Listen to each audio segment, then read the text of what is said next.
Today's episode is a compilation of all the Glitch in the Matrix stories that I narrated back in November and December of 2022 and January of 2023.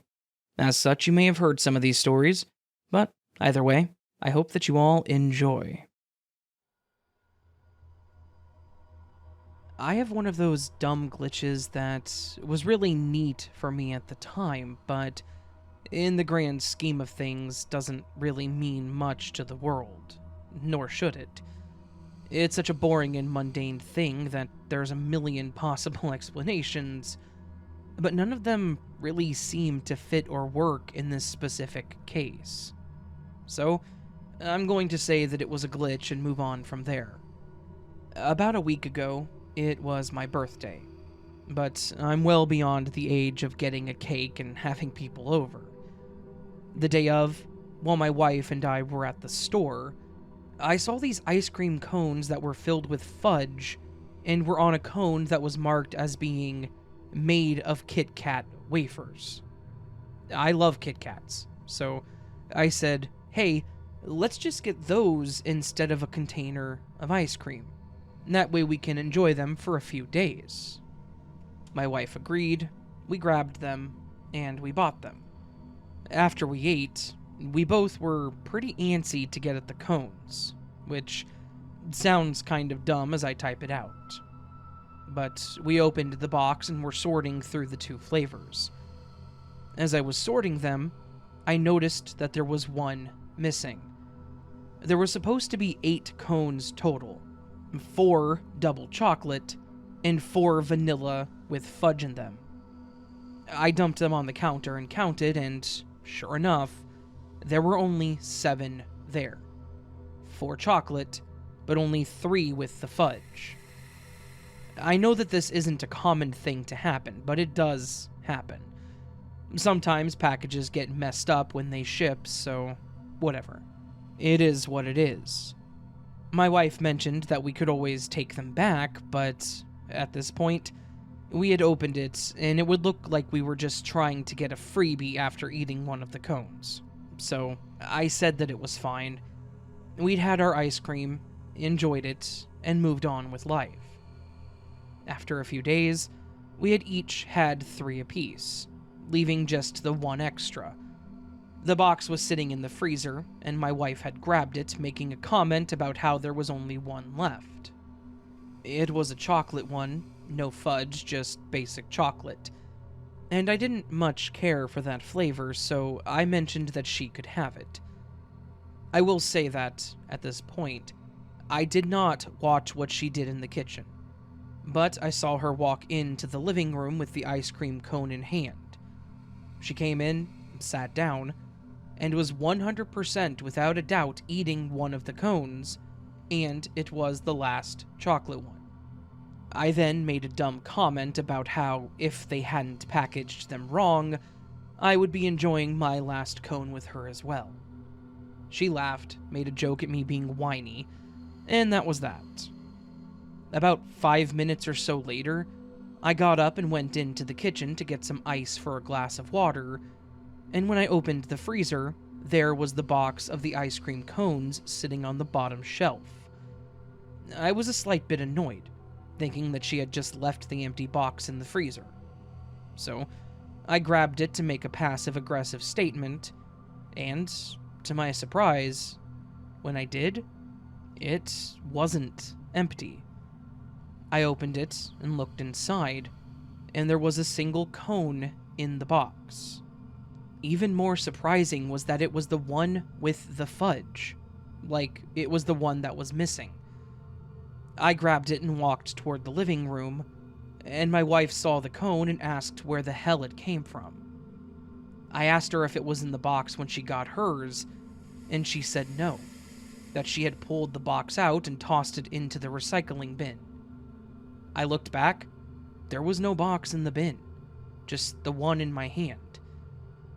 We both kind of stood there for a moment, and after a few seconds, I tossed the box into the bin and went into the living room with my cone, and sat there just kind of staring at it. I don't think either of us knew what exactly to say or think about this, because it really didn't makes sense. I mentioned that my birthday was for sure 3 days prior to this, and I had a fudge cone that night. She had chocolate.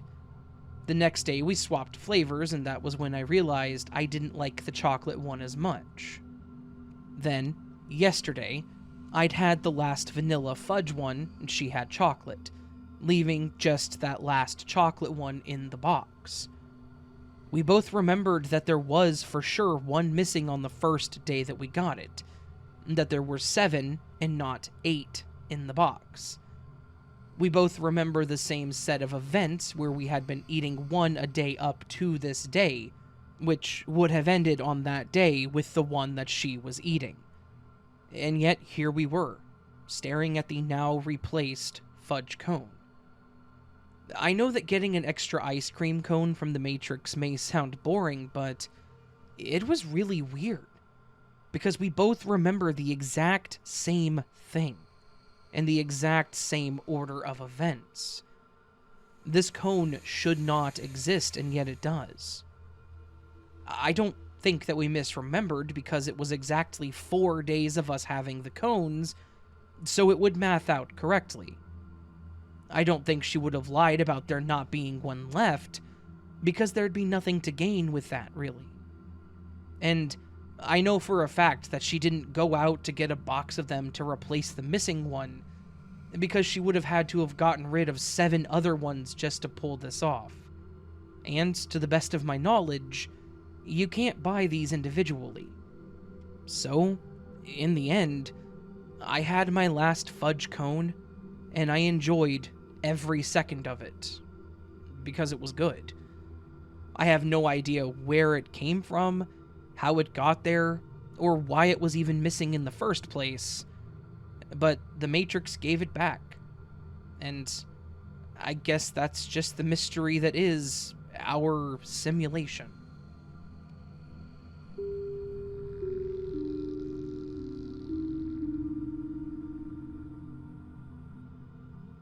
I had a weird and kind of frustrating glitch in the Matrix recently.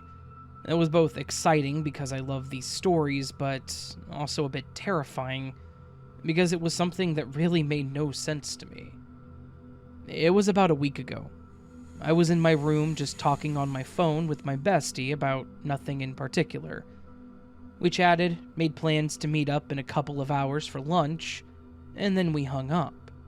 As I was getting ready to go into the living room to watch TV, I had this really weird urge to clean my room.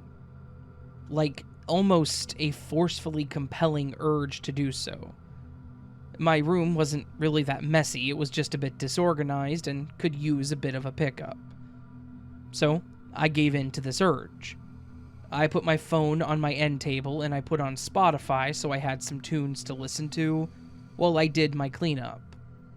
I put all of my clothes away, organized and cleaned up my desk, vacuumed, dusted my shelves, basically the whole 9 yards when it comes to cleaning your room. At some point during this, the music stopped playing, and it was then that I remembered that my battery was low when I was on the phone, and I hadn't plugged it in, so my assumption was that the battery had just died. I told myself that I would make my bed, and then go plug it into the charger in the living room. I pulled off my sheets, refitted everything, and got the blankets all snug, and when I was satisfied with how everything looked, I reached over to grab my cell phone, and it was gone. I was a bit confused, but then I thought that I may have knocked it down when I was pulling the sheets off the bed, since I wasn't exactly being careful. I checked the floor around the table and under the bed, but it wasn't there. My second thought was that I had gotten it under my sheets or something like that when I was making the bed. So, I tore that all apart looking for it. Nothing. No phone whatsoever. I was seriously confused and sort of panicked, because I'd had my phone right there on the end table the entire time that I was cleaning. I was listening to music, and had just gotten off the phone with my friend. So where the hell did it go? I looked through all the places that I had cleaned, my drawers where I put my clothes, around my desk, on my shelves. It was literally nowhere to be seen. I hit a point where I needed to get going to meet up with my friend from the previously mentioned lunch date, so I pretty much had to abandon my search for my phone until later. I was upset and annoyed, but at the same time, the phone was definitely in my room, or at the very least in my apartment, so I wasn't terribly worried about it being gone. I grabbed my purse and my keys, locked up my apartment, and I left. Whenever I unlocked my car door and sat down in the seat, I was really confused. My phone was sitting in the cup holder of my car, dead center between the seats. I literally stared at it for somewhere close to 3 minutes, just trying to piece together how the hell my phone ended up in my car, which was in the parking lot outside my building and was definitely locked, considering I'd had my phone in my bedroom. I was talking on it in my bedroom. I was listening to music on it after the call while I was cleaning my bedroom. How could it have possibly ended up in my car? After staring like an idiot for a while, I decided to not look a gift horse in the mouth and just moved on. I actually checked it, and even better, my battery wasn't dead. It was somehow still at 15%, right where it was when I hung up my call. I plugged it into my car charger to make sure it had battery just in case it decided to teleport again while I was out. So, that's my little weird glitch that I can't explain. It's not creepy like some, but definitely bizarre, and something that I cannot find an explanation for.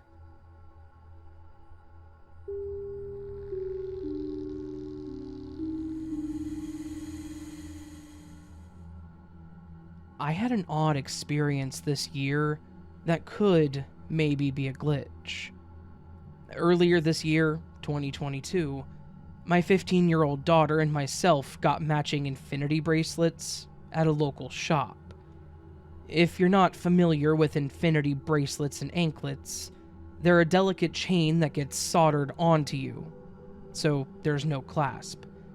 The only way to remove it is to break it off. Anyway, we got them together that spring. Midsummer, hers had broken off and she was bummed, but she put it in a safe place until we could make time to go get it reattached. The shop was only open for this type of thing once a week, so it wasn't super convenient to get it done. Fast forward to fall, and we finally had a free afternoon to get the bracelet reattached when the shop would be open. She retrieved it from her room and put it in her jacket pocket. Before we could go to the shop, we went to her little brother's flag football game and sat in camp-type chairs on the sideline. She took the bracelet out of her pocket one time during the game and showed it to me, and she then put it back in her pocket. After the game, we were driving her brother home and she realized that the bracelet was gone. We got home, checked her coat, the car, the camp chairs in the back of the car, and nothing.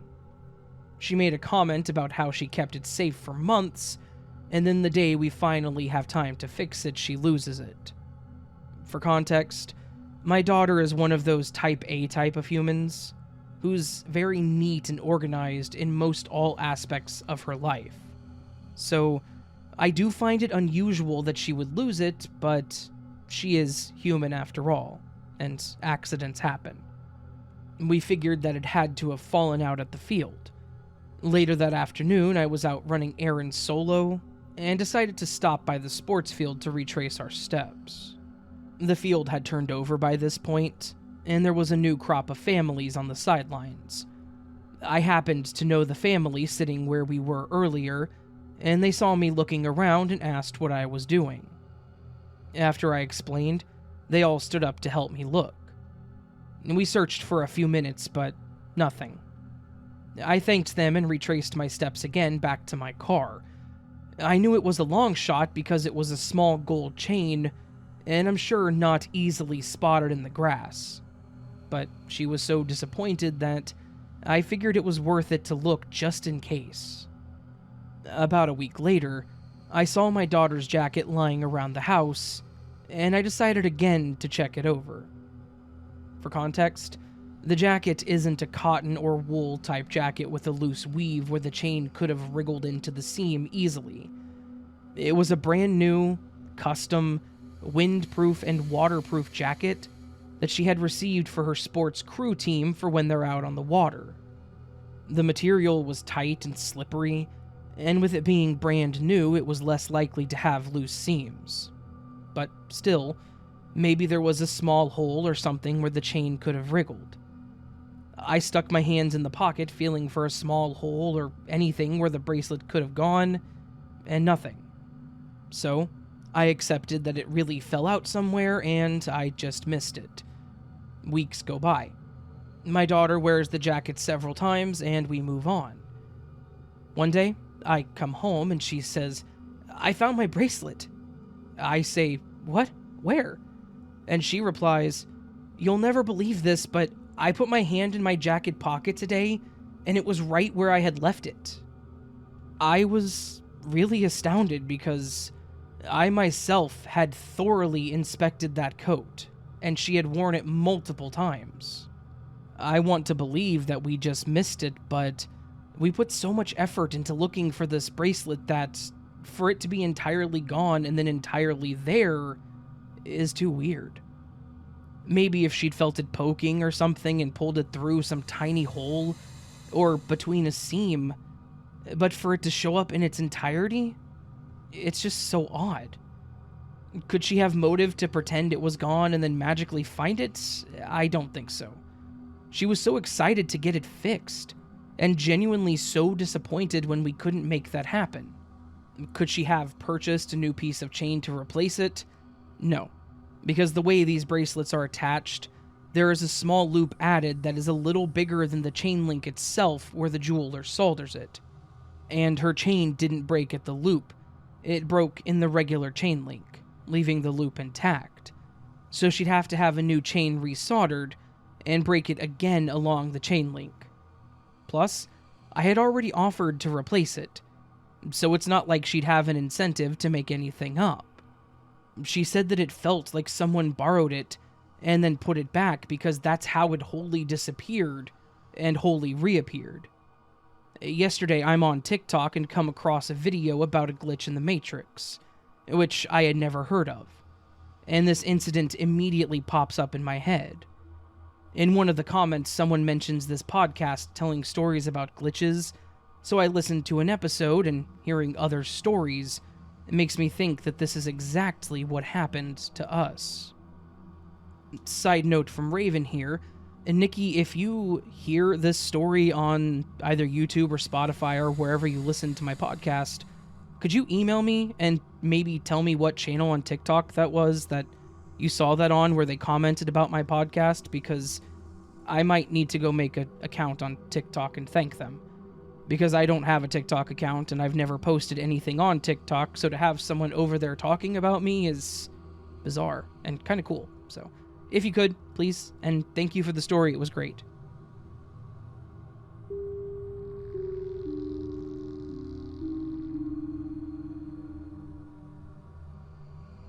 I have a weird and kind of creepy glitch story that may be a case of quantum immortality. I'm really not sure. I can't say that I know a whole lot about simulation theory or glitches, and I know even less about what quantum immortality really entails, but I think that this falls into that category. In order to fully make sense of it all, I guess I need to explain what happened. This is not a situation that happened to me personally, it actually happened to my brother, and I'm a bit of a side victim to the situation. This is going to be a bit weird in structure, and I'm sorry for that, but I'm not really sure how to explain it all in a proper timeline, because the situation that caused it all happened about 5 years ago, and then I learned that the thing happened this past month, and now I'm questioning everything from that moment forward.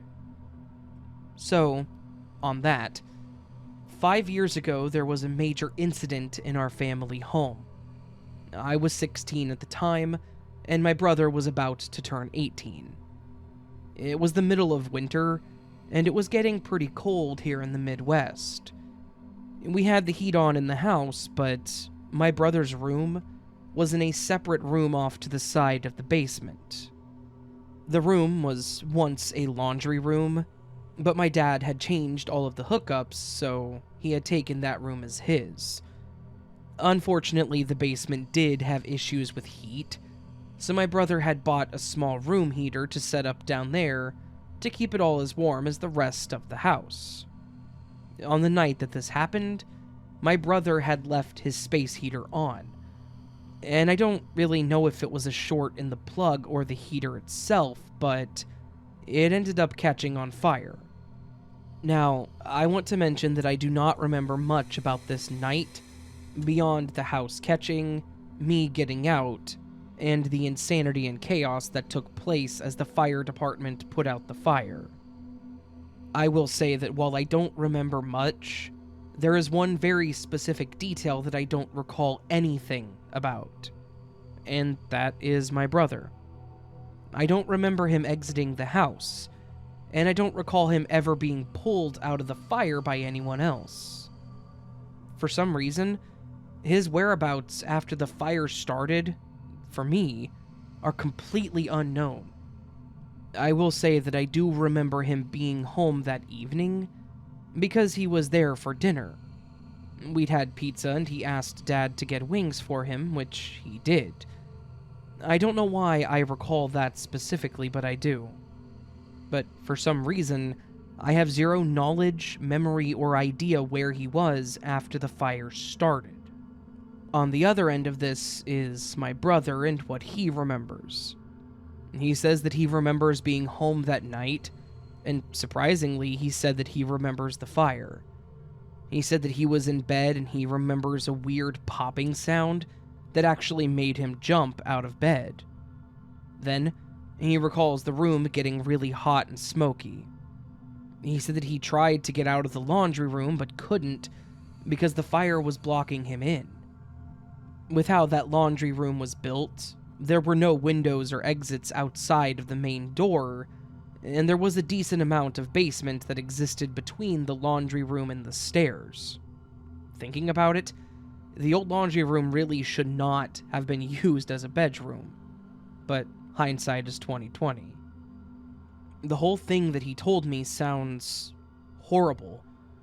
He mentioned that he remembered starting to lose consciousness because of the smoke and heat, and that he tried as hard as he possibly could to get through the fire, but he remembers being horribly burned. And he has a very detailed memory of not making it to the stairs before collapsing. Now, obviously, that's not what happened, but he remembers it very thoroughly. He says that after he collapsed on the ground in the basement, in his mind, he kept hearing his own voice telling him that he was not going to die there, that he was going to make it. He said that it was like he was telling himself that he was going to be okay, that he was going to make it, and that he was going to get up, but it wasn't him. I know that sounds confusing, but it was like a third-party version of himself was yelling at him to wake up and get out. Then, he says that he jumped awake, but that's where things get really strange. He says that when he woke up, it was morning, and he was at his friend Derek's house. He says that he asked Derek how he got there, and Derek told him all about how he'd stayed over that night, how they'd been playing Call of Duty all night, and how they had pizza. He looked outside, and sure enough, his car was sitting in Derek's driveway. According to Derek, Derek's parents, and even my parents, he had been there all night. He wasn't home whenever the fire broke out, a fact that everyone was beyond grateful for. However, he completely and totally remembers being in the fire. And I remember some of what he actually said, that he was home when we had dinner, and I don't ever remember him leaving. He says that he was home. Everyone else says that he was out. And for me, there's just a huge blank in my memory for where he was or what happened to him. It's a crazy event that I cannot explain. But my brother sincerely believes that he died in that fire. He remembers the pain, the heat, but he was, by all official and known accounts, not home that night. Like I mentioned, I'm not sure if this is a glitch, but based on his recollection of the fire, and the fact that I can't remember where he was, it all seems like something went wrong here. Something about all of this really confuses me, and it makes me think how broken our simulation may actually be.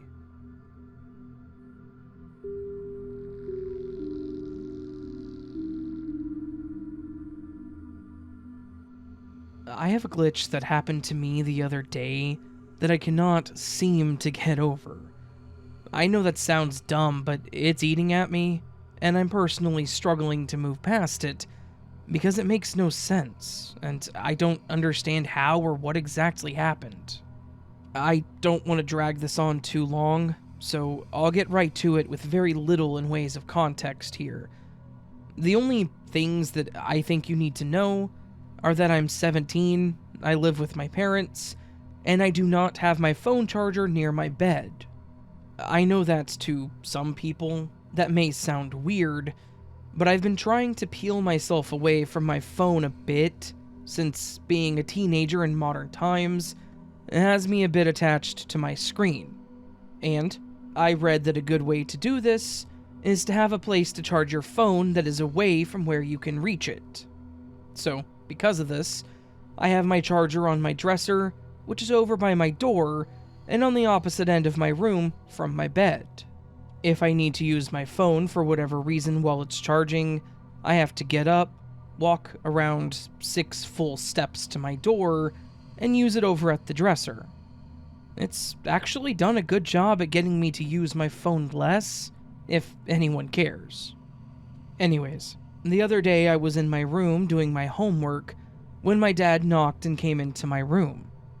I asked him what was up, and he asked me if I had seen his text that he had sent me. He commonly sends me messages with quick questions if he's feeling too lazy to come upstairs and ask me.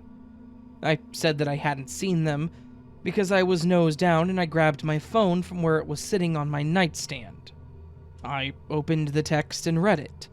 It was just him asking me what I wanted for dinner, and he also sent me some silly meme gif. I chuckled at the meme, and then told him that I was open to whatever he and Mom were going to make, that I didn't want anything specific. He stood there at my door and we chatted about a few things. He asked me about my homework. I mentioned that it was for my economics class, and that it was pretty easy, but I was just really focused. He asked me about other things with school, and we just had a bit of a quick chat. Nothing too crazy. As he was about to leave the room, I started to hear the sound of my phone vibrating, like I was getting a phone call. I looked down at my bed where I thought I had tossed it, but I couldn't find it. My dad then looks over at my dresser and makes a snide comment about how it was my boyfriend. He then picks up my phone from my dresser, unplugs it, and walks it over to hand it to me. Said that he'll let me know when dinner was ready, and then he left. I just held my phone and tried to figure out how it ended up plugged in and on my dresser. It made no sense. I had looked at it when my dad entered the room to see the meme and to respond to his question. Yet, when my boyfriend called, it was over on my dresser and somehow plugged in. Also, I was the only one between the two of us that realized that something was off. When I mentioned it to my dad, he kind of just shook his head and said that he thought it was on the dresser the whole time. I mentioned that I had read his text, and I had replied to it while he was up there. He says that he actually asked me the question when he walked in, and that he didn't recall me ever having my phone. It was really weird. I swear I had looked at the text and the meme because I knew what the picture was. I remembered what it all was, but I had somehow not seen it prior to when he handed me my own phone? It was like my phone teleported to the dresser, but also reset the timeline to make it that it was always over there. I really don't know what happened, but I'm very open to interpretation from your listeners because it was freaky.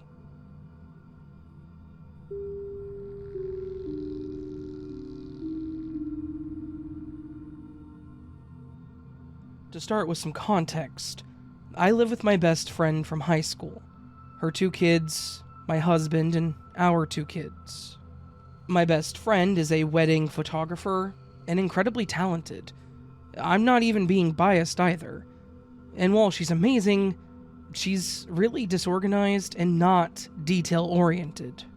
I, on the other hand, am obsessively organized, and I'm currently taking a break from my dream job to do homeschool for our kids.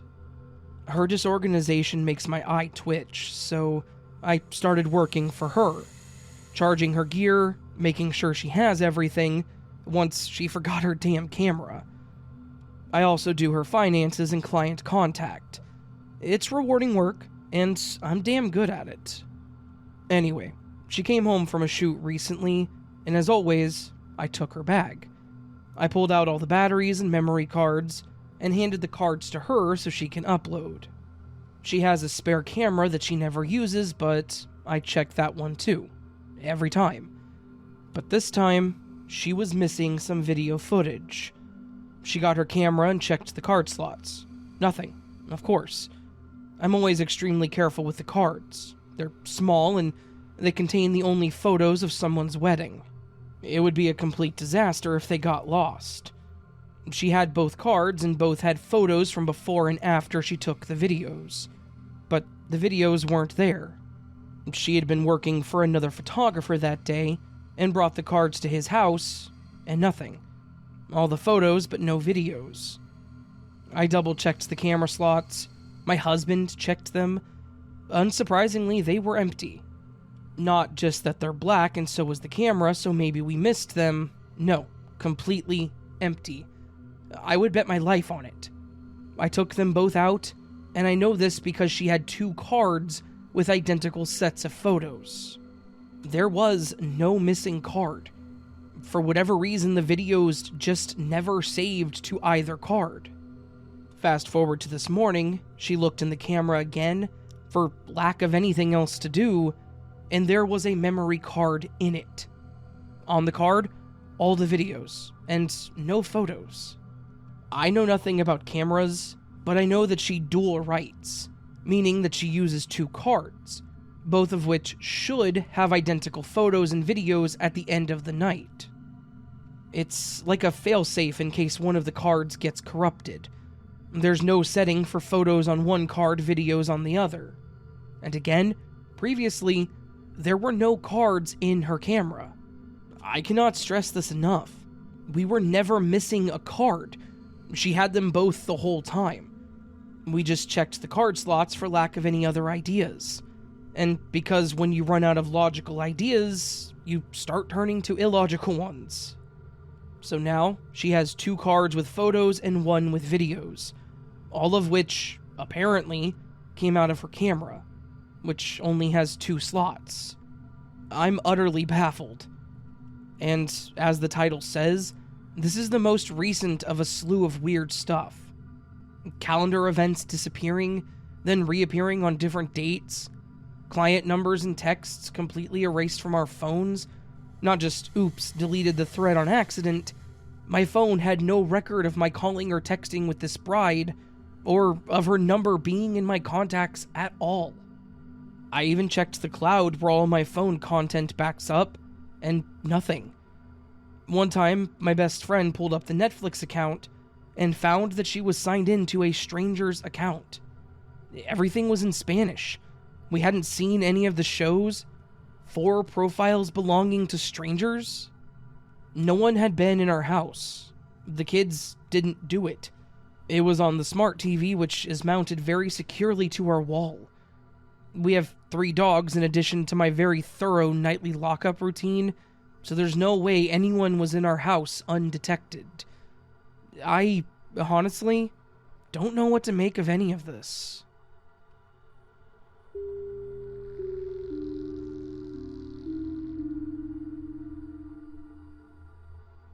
Hey, Raven. I've been meaning to send you these 3 little glitch stories. So, story number 1. A little background to start. I don't really like wearing rings.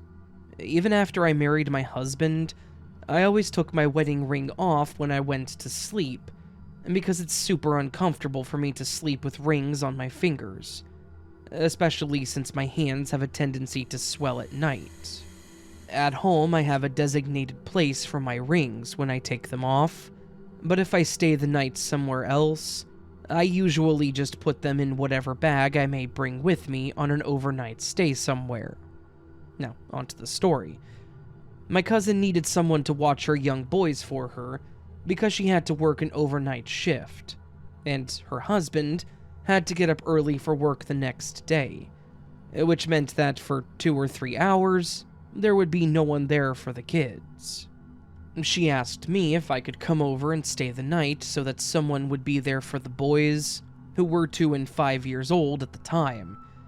As godmother to the boys, I of course said yes, even though I too had to work the next day, but not until much later. By the time I got there, the boys were in bed asleep anyways, and it has never been a big deal for me to help out with them if she needed help. My cousin was more like a sister to me anyways, thus the reason I was asked to be the godmother to both her kids. Anyway, on to the glitch. I was wearing both my wedding and engagement rings, and a necklace as well. I took all my jewelry off and placed them in the small pocket in the front part of the backpack that I had brought over with me. I'm sure that you know where this is going. I went to sleep that night. The next morning, after my cousin came home from work, I went home and got ready for work. After I bathed and got dressed, I opened the front pocket of my backpack to pull out my jewelry, and, you guessed it, they weren't there. At that point, I searched every pocket in the backpack. I even went as far as opening all of the pockets and turning the backpack upside down and shaking it. There was nothing. Not even the sound of rings and a metal pendant clanging against each other. I was baffled. I was sure that I put them in the backpack. I even called my cousin and asked her to keep a lookout for them at her house, just in case, by chance, I may have actually put them on her computer desk or something like that. I was tired after all when I got there, and I went to bed as soon as I arrived. But I knew that I had put them in my backpack. I was sure of it. I don't remember how long it was, but months, maybe even a year later, when my husband needed to borrow my backpack for a road trip that he was taking with a friend. I had used it a bunch of times in between when my jewelry went missing and when my husband needed to borrow it. I started to remove the things from the backpack so that he wasn't carrying around unnecessary items for his trip, and I bet you can't guess what I found. That's right, my necklace and rings in the same little pocket that I had put them in the night that I stayed over at my cousin's house. Now, story number 2. When my son was 2 years old, he loved Daniel Tiger's Neighborhood.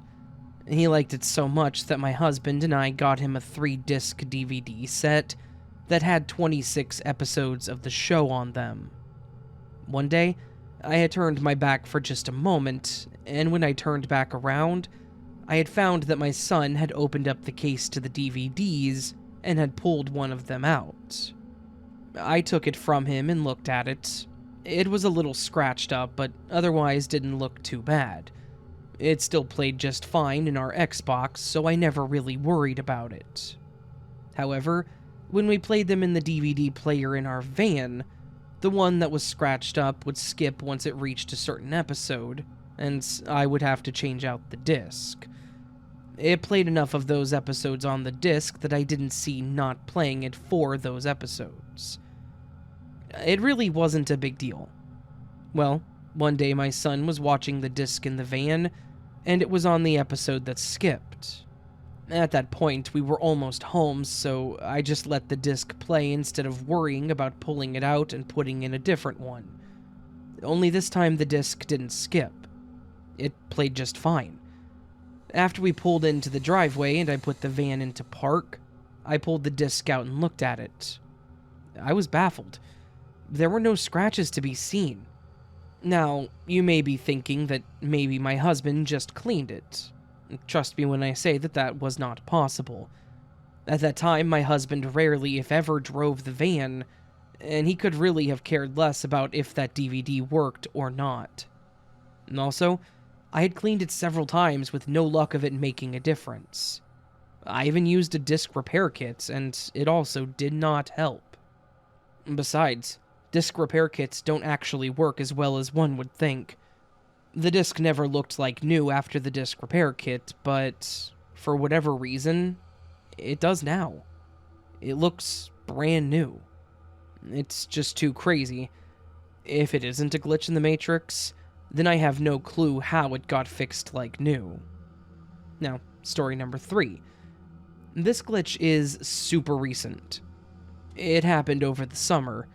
One weekend day, we were having a lazy day. I was playing my Nintendo Switch Lite and watching the TV in the living room. My husband was taking a nap. My son was playing our regular Nintendo Switch in his bedroom while he watched on his TV. Yes, my 7-year-old has his own TV and is spoiled rotten. To add a bit of background, my son has cerebral palsy. His whole right side is affected by it, and playing the Switch with the Joy-Cons attached to the handheld part of the Switch is hard for him. So, we have a few different regular controllers that make it much easier for him to play games on the Switch. Using the Joy-Cons in handheld mode is hard for him to use because the controls are too far apart, and he only has one working hand. With a regular controller, it's a much smaller space, so he is able to better play with one hand. And this is important to the story. Anyways, back to the glitch. My son walked into the living room holding a controller that had Pikachu from Pokemon on it. He put it down on the couch and came over to ask me a question. I answered his question, and then he walked away. I noticed that he had left the controller on the couch, but found that it was too late to call after him to let him know that he had left it. I knew that he would come back and get it, as he couldn't play without it. In the meantime, I went back to playing my Switch and watching, or really just listening to the TV. A couple moments later, my son was back asking about the controller. I turned and pointed to the spot on the couch where he had left it, only to find that it wasn't there. No, I didn't touch it. My husband was taking a nap, so he didn't touch it. It just wasn't there anymore. I got up and looked around, looked on the floor, picked up a blanket that was on the couch and shook it out, but it was gone. I was baffled. Instead of worrying about it because this stuff happens to me all the time, I just moved on. I got out another controller for my son and handed it to him and told him to use that one. He obliged and was on his way. I went back to what I was doing, playing Animal Crossing on my Switch and watching the TV. About an hour later, I got up to go to the bathroom. My eyes immediately went to a spot on the couch where the Pikachu controller sat. I picked it up and put it away in the box where we keep all the stuff for the Switch. I just shook my head and moved on with life because this isn't out of the ordinary for me, but it still baffles me every time it happens.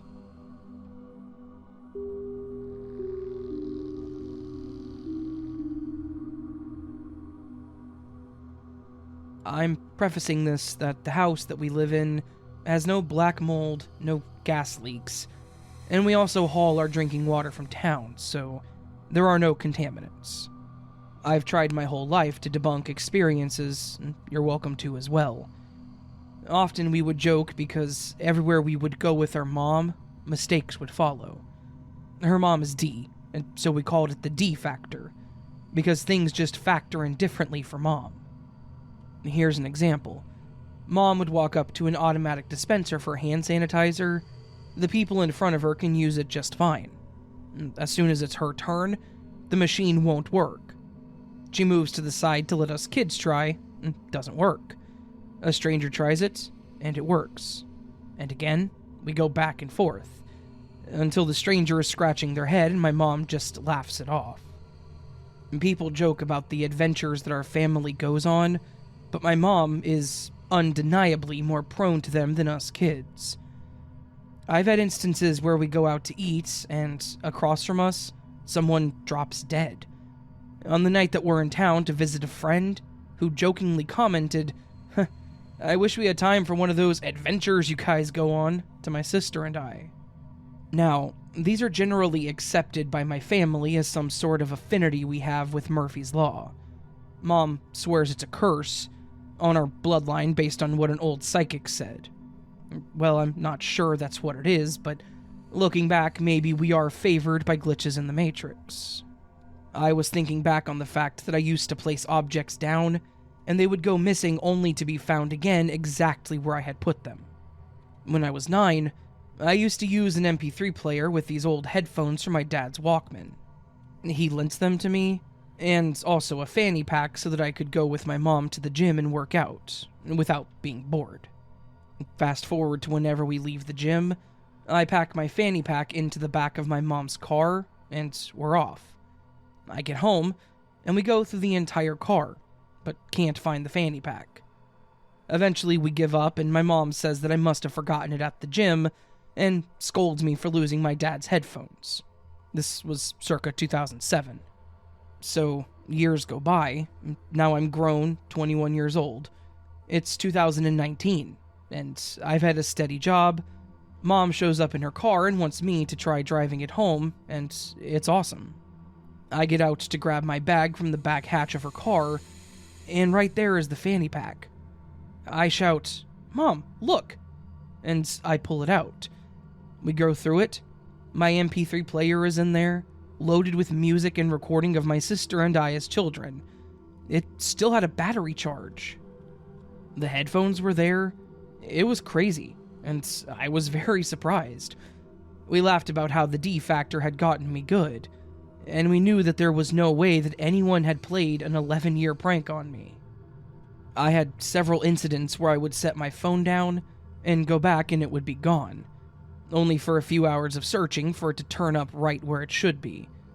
I also had a bell that I used to wear around my neck as a kid, because I would scare my mom walking up to her silently at night, and I always kept it in the same place. One day it disappeared, and it didn't come back for a year. These things happening as a kid made me not question at all the MP3 player. Since I've discovered the glitch in the Matrix theory, I really wonder, what exactly is the D factor, and why does it favor my siblings, my mom, and I so much? And does it have to do with the unlikeliness of our lives? See, all of us, my mom included, were born in situations where our mothers should have died. For myself, I was born 3 months early, and I had to be put on a machine to keep me healthy. I had to do this for months before I could leave the hospital. My mom had also gone into congestive heart failure. As soon as I was born, she started getting better, and the situation was very similar for all 3 of my siblings. Are we glitches? And, as such, we have ripples of them around us? I don't think I'll ever be able to think about the funny things that happen to us the same.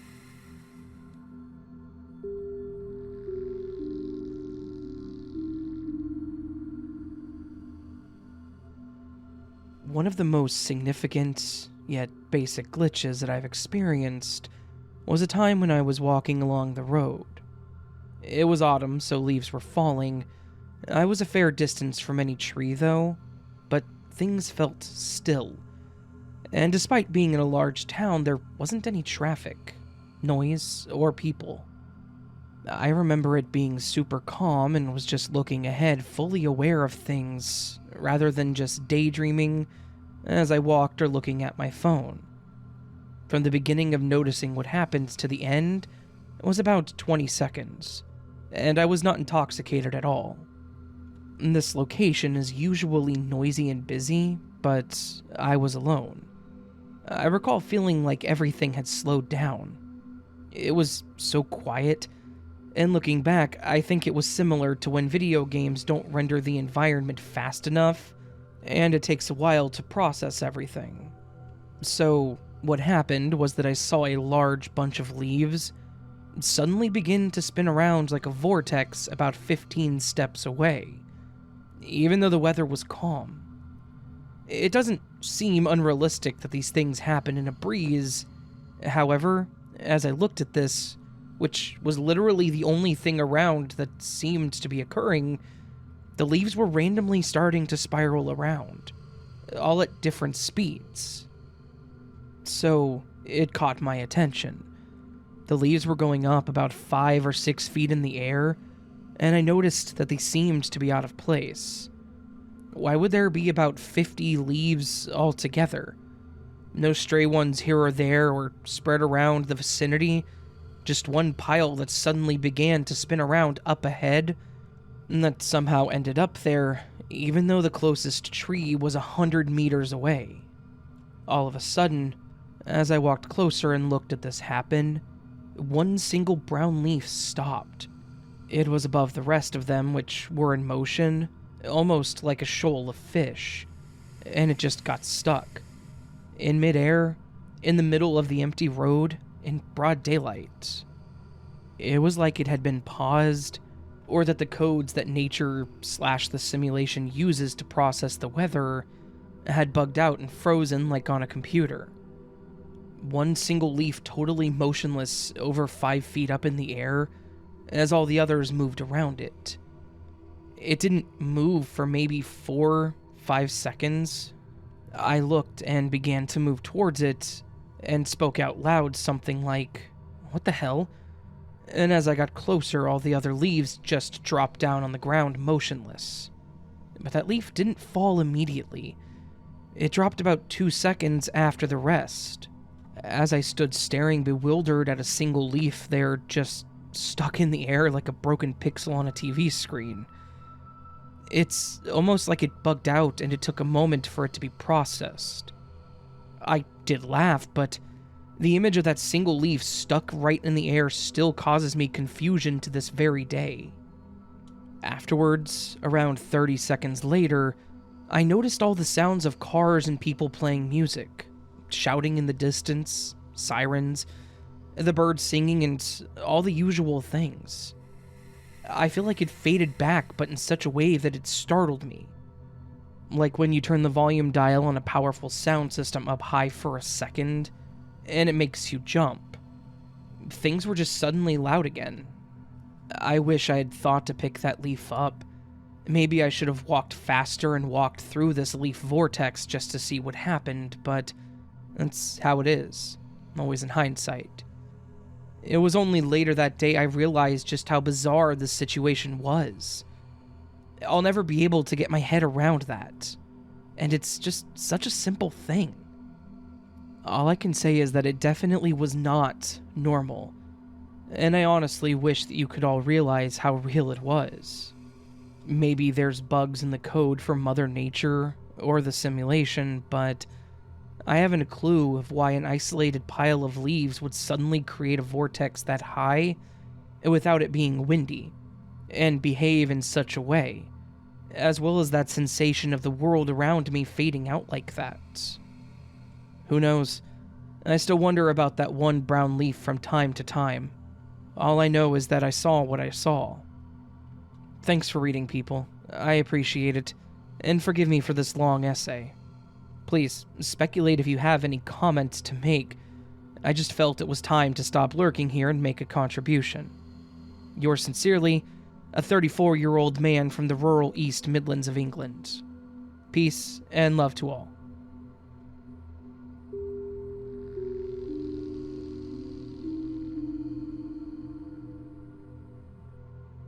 I once posted this on a missing time sub, but it's fairly inactive.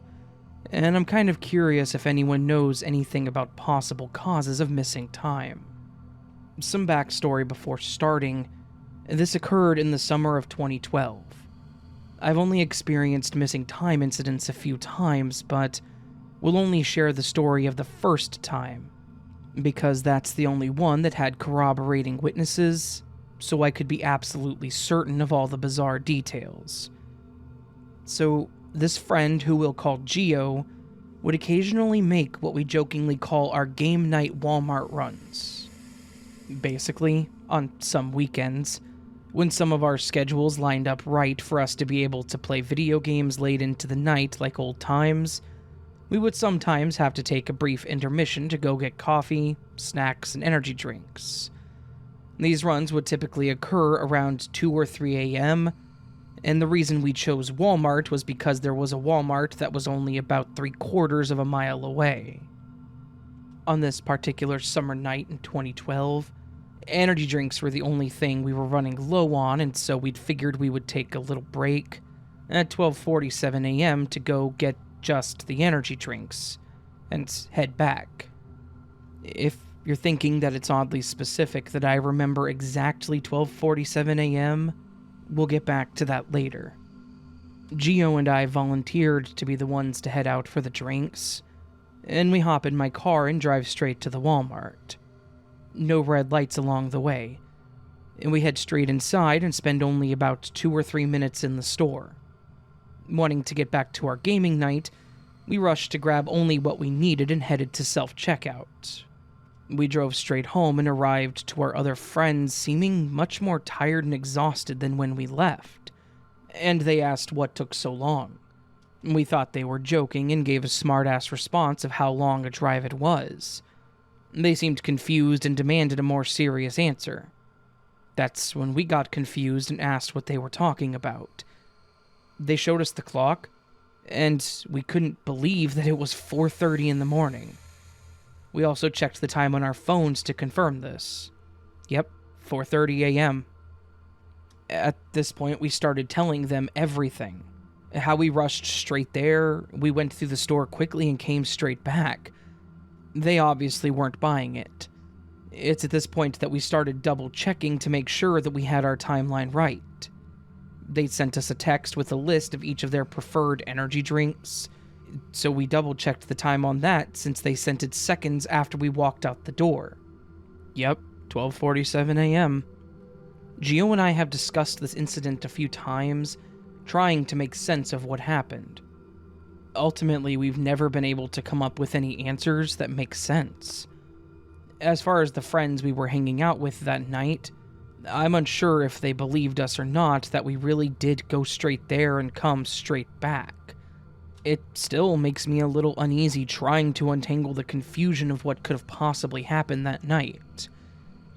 While neither Geo nor I have any clue what happened that night, all we can seemingly agree on is something odd must have happened that neither of us can remember. I remember the events as continuous, and I've confirmed with Geo that he does too. It's not, we head there, get the drinks, and then there's a break in the memory, and then we head back. It's just a continuous sequence of events of driving there, rushing through the store to get the drinks, to get back to our game night ASAP, and then heading straight home.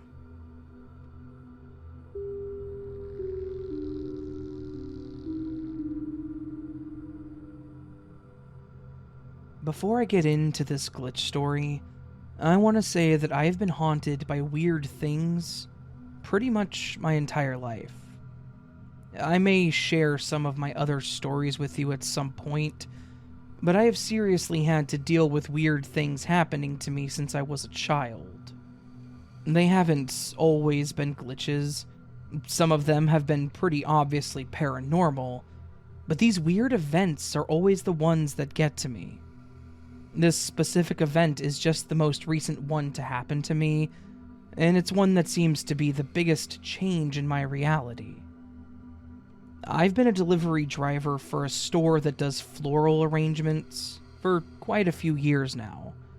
I also help put together the arrangements, help out in the store, but my main job is deliveries. It may sound like a bit of a weird job and one that most people wouldn't think to be a busy job, but funeral homes order their flower arrangements from somewhere, and there are funerals every day. So I can tell you that we do get a lot of business. On top of that, some businesses like to order small arrangements for their front desks, and we also had one client that had been consistent for years. She's actually the one that the story is about. But I want to tell you a bit more about her before we get into the story. Norma Jean was, at the time of this story, in her mid-90s. I think she was 94 to be exact, but I can't be certain on that. Norma had been getting flowers from our shop for 25 years, almost the entire time the store had done deliveries, and that started because her husband had wanted to get her flowers, and he'd actually contacted the original owner of the store to set up an arrangement for them to be delivered every 2 weeks to Norma. He hadn't prepaid or anything. He was paying when they were set up and sent out. But he had done this for about 20 years, until he passed away in 2016. Her husband had actually spoken to the owner not too long before he passed away, and asked if there was any way he could continue to have the flowers sent to her after his passing. If maybe there was some way he could prepay, and the owner promised him that she would continue sending them, and that he didn't have to worry about paying for them.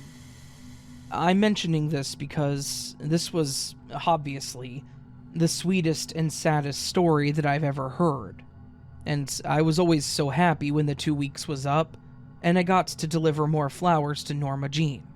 It was always such a pleasure to knock on her door and say, "I have a flower delivery for Norma Jean from Ronald," because her eyes would always light up when I said it. Now, I've been making this delivery, as mentioned, every 2 weeks for about 4 years, with some exceptions for when I was out sick or just not working that day.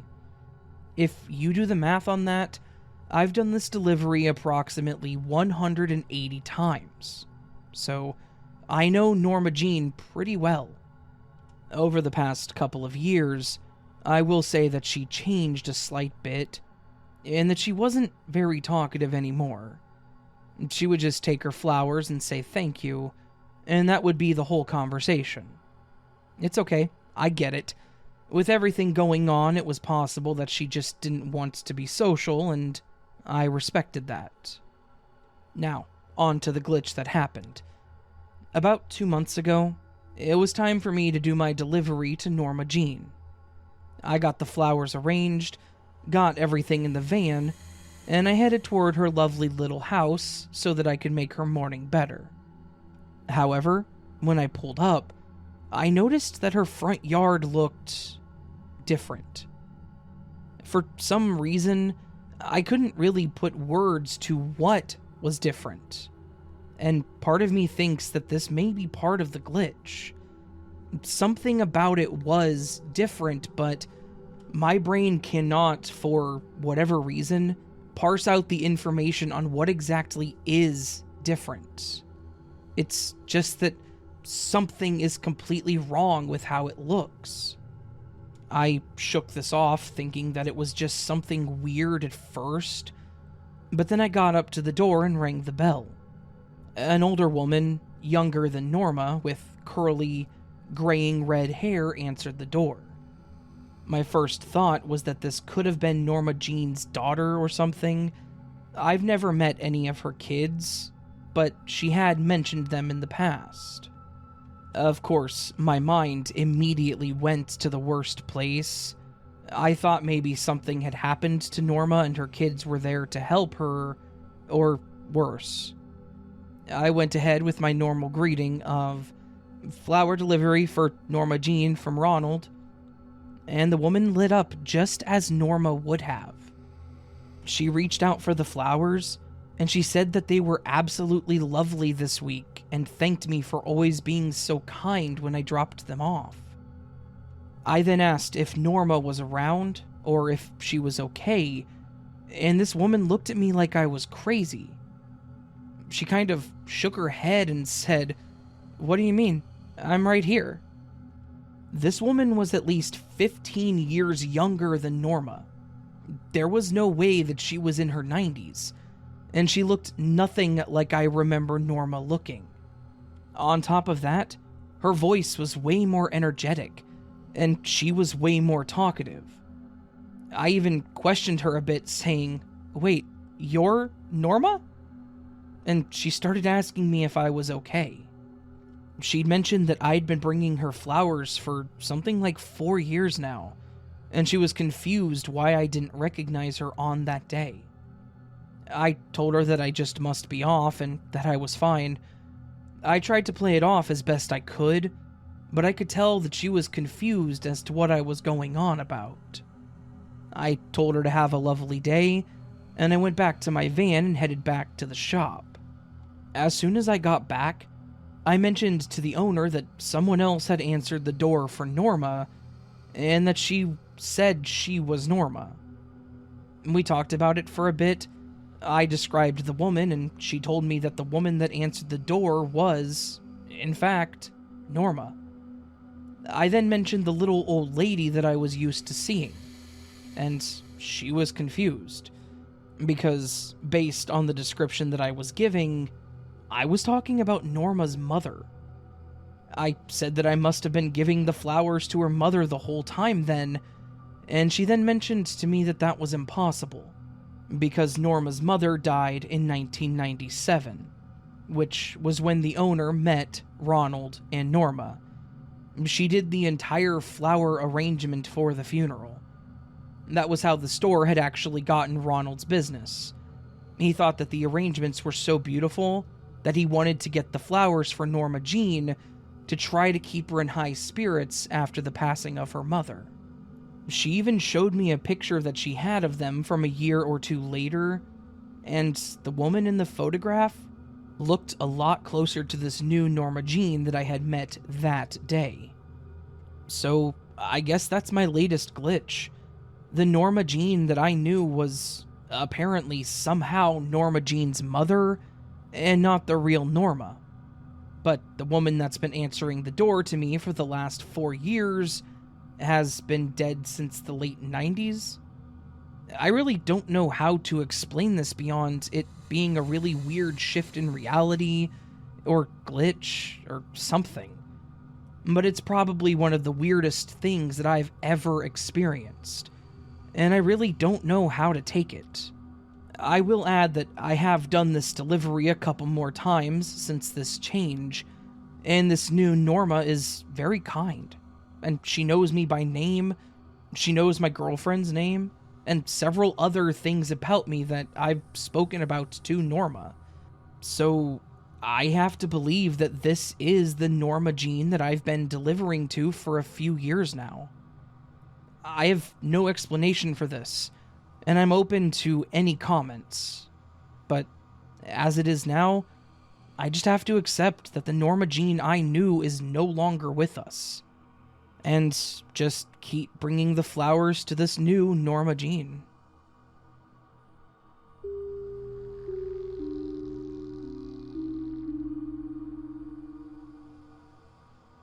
Some backstory.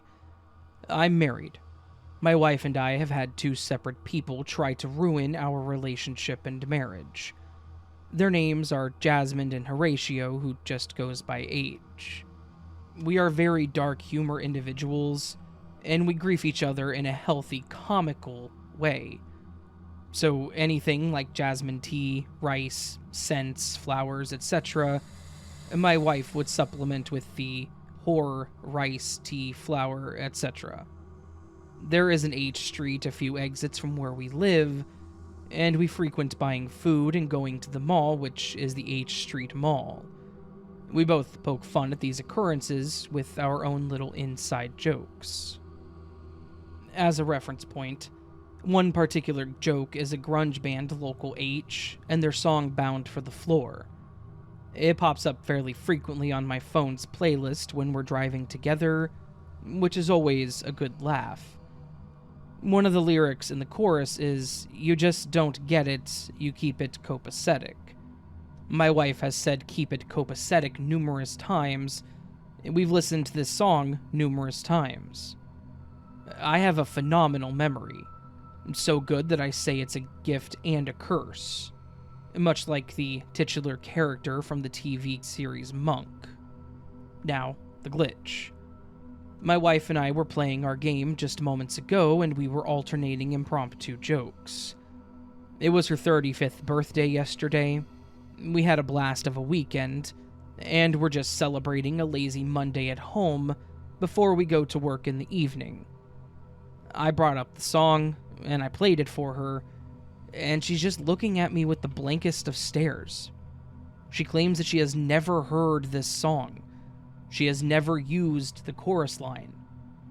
I started recalling all the instances we have had the interaction, and she just cannot recall.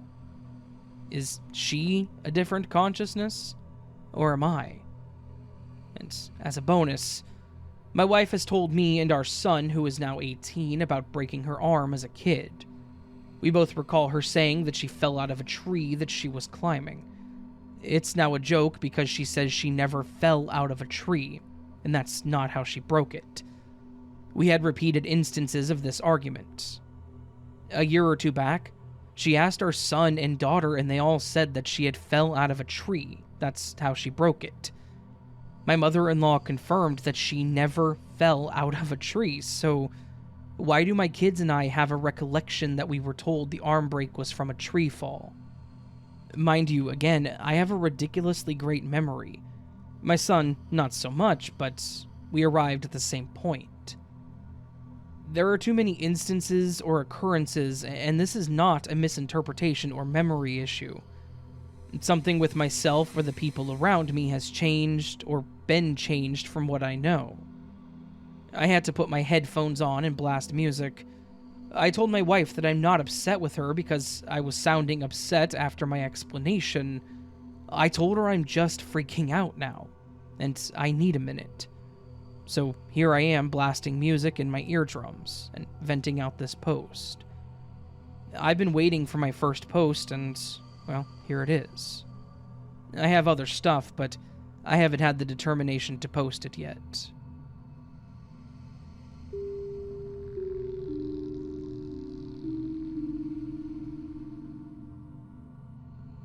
In 2015, the hospital I work for gave all of the employees an appreciation gift. It was a little basket with a pair of cheap sunglasses with green frames, a small bottle of sunscreen, and a note with some goofy saying on it like, "Thanks for shining so bright." The same year, the other hospital in the area gave away identical green sunglasses at a fundraising event, but that hospital had their logo printed on the frames.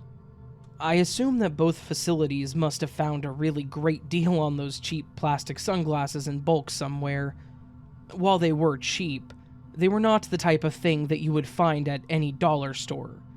They obviously came from some company that sells marketing products.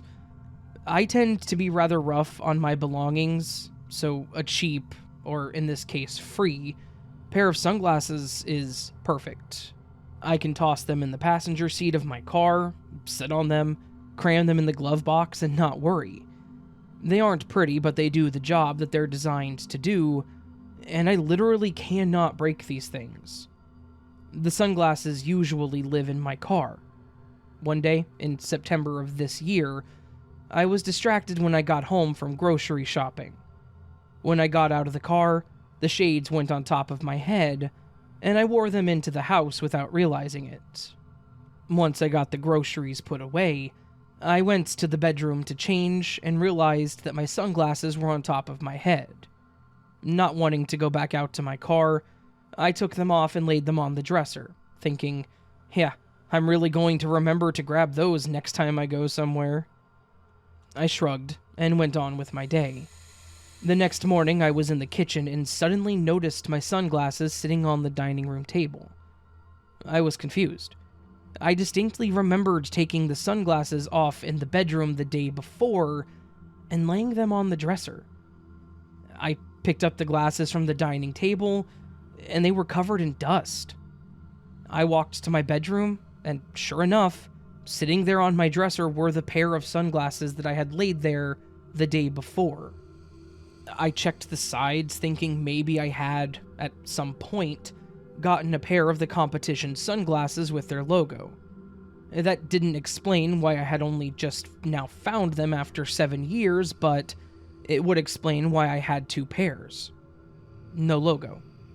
I cleaned up the dusty pair, took a picture, and I sent it to my husband.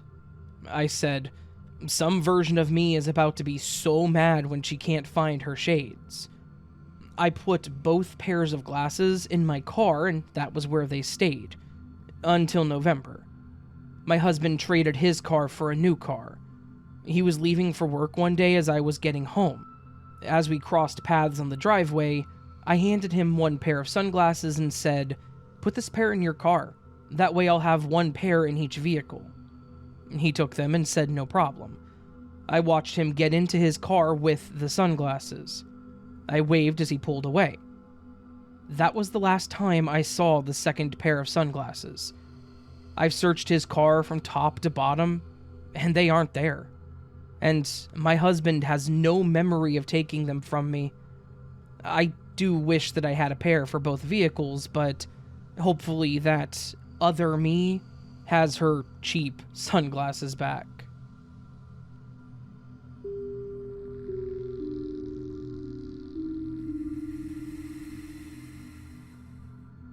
Last summer, a friend, I'll call them BM, and I were bored, and as bored teenagers do, we decided to roam around the downtown area of BM's town. In this area, there's a train track that runs right through the middle, although very little of it runs through a populated area. These tracks are only used by cargo trains that run through at night, and even then there are very few. So, we started walking on them. We went north, a direction neither of us has ever gone on these tracks, but we didn't pass by any place that a train could enter onto the tracks. Important detail for later. After leaving the busier part of the downtown, the tracks quickly became unusable, covered in broken glass and metalwork, plants reclaiming them, and a huge pile of sizable rocks that were dumped on top of the tracks for reasons unknown.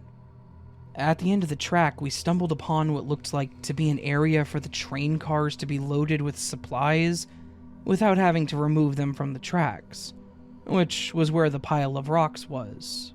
We hung around that area for a moment before going back the way that we came. Right before we reached the place that we started, a train horn honked and BM and I quickly got off the tracks. The train appeared to be stopped, and we could only see its big headlight and barely make out the front car from our distance. But we both knew that it was a train. In between us and the train, there was a road that had guardrails and train crossing signs. BM and I heard the dinging that sounds when the guardrails are going down, but the train still wasn't coming. Neither of us had our phones on us. Bad move for walking on tracks, I know. So we couldn't see how long we were waiting for the train to pass. But we knew that it had to be longer than 10 minutes. It was a sweltering day, and we weren't too keen on waiting any longer, so we walked back to the place where the road intersected with the tracks to avoid being mowed down if the train ever decided to get moving. We made it off safely and walked back to BM's car, our entire journey within view of the tracks. It wasn't until the next day, when I was thinking over the events, that I realized that situation had multiple plot holes. One, we never heard the train approach, nor was there any area where it could have gotten on those tracks at that point. It also takes a train a very long distance to stop, even when going slowly, and the distance between where we were and the north end of the tracks wasn't sufficient. 2, we saw cars moving across the track road intersection even after we supposedly heard the guardrails being lowered, nor did we see them lowered when we passed, which means they must have gone up. But It wouldn't make sense for them to go up when there was a train right there. I do suffer from hallucinations, but I highly doubt that I implemented a false memory or something else into BM's mind when they were able to recite details that I witnessed before I said them. The same day I thought all this over, BM and I went through every logical possibility, but everything was ruled out. I don't know how much I believe glitches in the Matrix in real life and that sort of stuff, but that was what we decided to chalk this up to.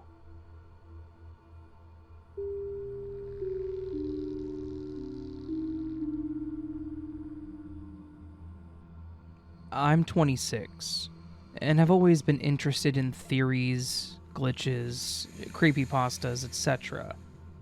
I've always kept an eye out for the strange and the unusual, and I think I've experienced my first glitch around the end of September, beginning of October of this year, 2022. So, I was out running around one day helping out some friends, and we had stopped at this gas station. They were selling stones carved into different shapes. I picked out one that was a clear-looking stone, but that was also milky white, and at the same time in the shape of a mushroom. I got it for $2. After that, me and my friends that I was helping out went to their motel room, and if you're wondering why they were staying in a motel room, it's because their house flooded. Anyways, I chilled in the room with my friends for maybe like 10 minutes, and I was trying to take a photo of the stone on Google Images to try to see what type of stone it was. But I couldn't get a good picture of it. I figured it was the lighting or something, so I gave up, and then I sat it down next to me on this little bench in the room, and I decided I wanted to go smoke a cigarette. I thought that I packed up all my stuff, and I thought that I had put the stone in this little case that I carry around to carry my earrings, or rings if I need to take them off when I'm out. But anyways, I was sitting outside for probably like an hour or two, and then my friends told me it was time to go, so we left.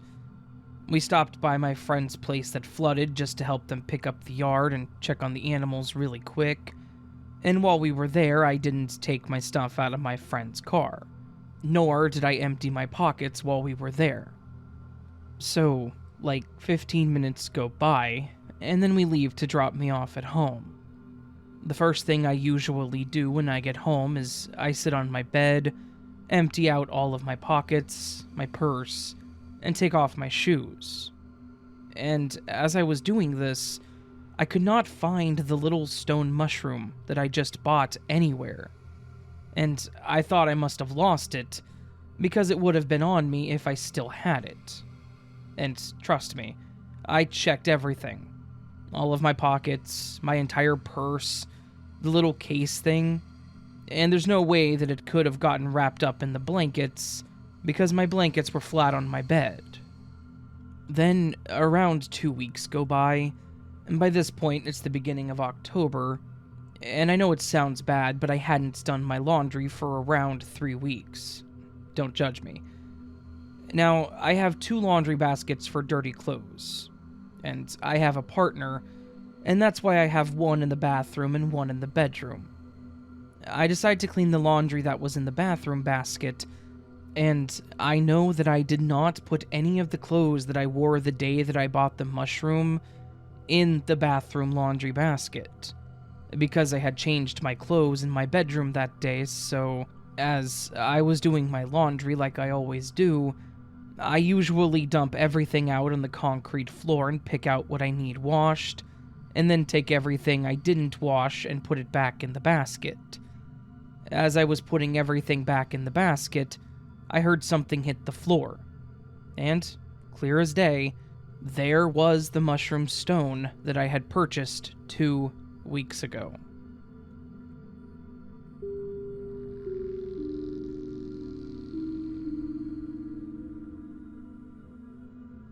This happened in probably 2017 or 2018.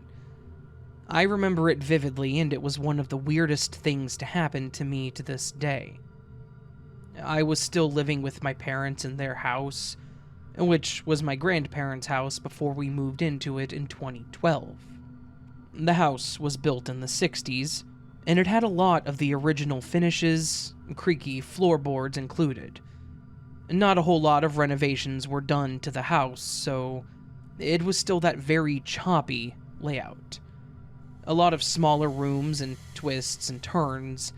Many weird, unexplained, spooky things have happened in this house, including finding, suspiciously, human-like bones in our attic, photos falling off the walls, doors opening on their own, crazy, horrible nightmares that happened to us while we were in that house.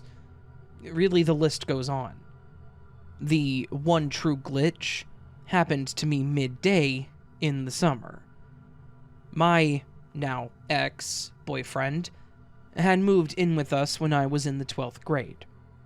We were packing up to go on a boat trip. My parents had already left, leaving just my boyfriend and I in the house. The lower story of the house was a mashup of rooms, a back bedroom, washroom, long hallway with a guest bedroom and laundry room off of the hallway.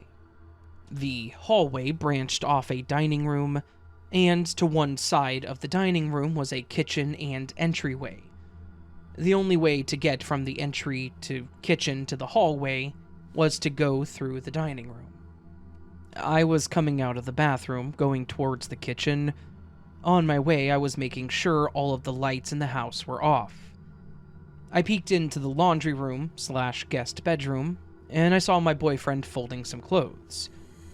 I remember saying, "Are you almost ready?" And he replied, "Yep, just making sure I've got an extra sweater." I tell him, "Okay, just turn off the light when you're done," and he says, "Yep." I continued, turning the light off in the hallway, the dining room, and then going for the kitchen light. My boyfriend was in the entryway waiting for me. There is no way he could have gotten to the entryway around me. I jumped, and it made my stomach sink seeing him standing there. I remember asking him how he got there, and he looked at me like I was crazy. He told me that he'd been waiting there for the past 5 minutes. I'm notorious for being the last one out the door. I explained that I had just saw him in the laundry room, and I told him to stop messing with me. He swears up and down that he does not remember that, and I know that there was no way he could have gotten past me into the entryway without me noticing. It is physically impossible. I didn't stop or turn my back to the path to the entryway. I remember being scared. I got him to come back to the laundry room with me, and we checked the whole house to see if someone was in the house. No one was there. He promised me that he didn't remember it happening. It just doesn't make sense, and we were never able to figure it out. I vividly remember looking at him and having the conversation. I remember the way my stomach dropped when I saw him in the entryway. I didn't drink at the time. I didn't partake in drugs or anything of that sort. And it still gives me a weird feeling when I think about it.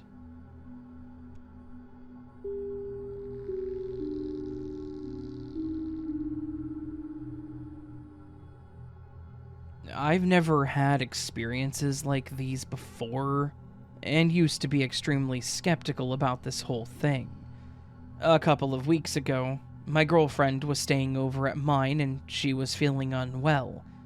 I went to the chemist and got her some cough syrup and lozenges for her sore throat. She takes some of the cough syrup, and before we go to sleep, I put it next to my bed on the bedside table. It's in a big box, and it's a fairly large bottle. Hard to miss. When we wake up in the morning, she asks if she can have some more because she's feeling worse. I look at the bedside table, and it has vanished. We searched everywhere for it. In the drawers, under the bed, everywhere. A couple of days go by and we're cleaning the room. I go to the kitchen while my girlfriend is having a shower. When I go take her a towel from the laundry, we both come back to the room together and the cough syrup is on the floor, literally where we had just checked and cleaned, standing upright. I was confused, and so was she, because we had both experienced this together, and it wasn't just one of us. Now, that was strange, but we didn't really think too much of it.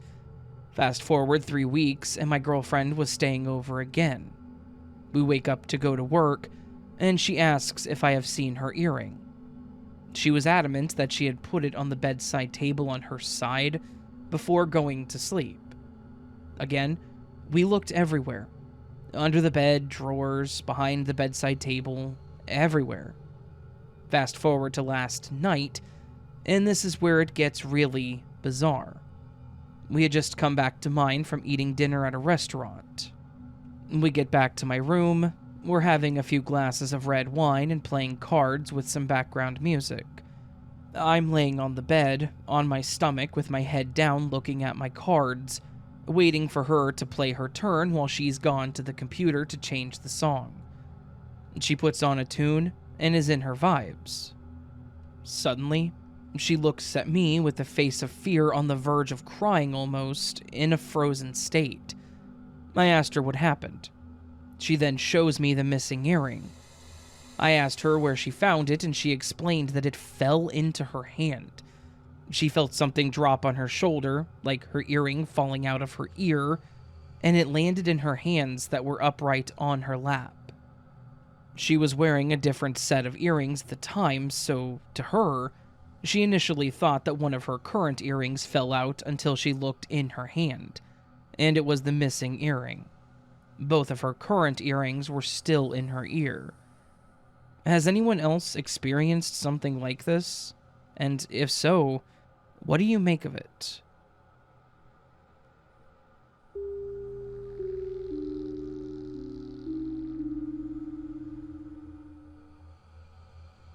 I submitted a minor glitch story earlier, but this one is somewhat different. I'm not quite sure if this qualifies as a glitch or as some other kind of paranormal event. I can't quite categorize it, but it happened a little over 10 years ago, and it still confounds my wife and I to this day. So, when my first son was about a year old, he was a relatively disciplined but light sleeper.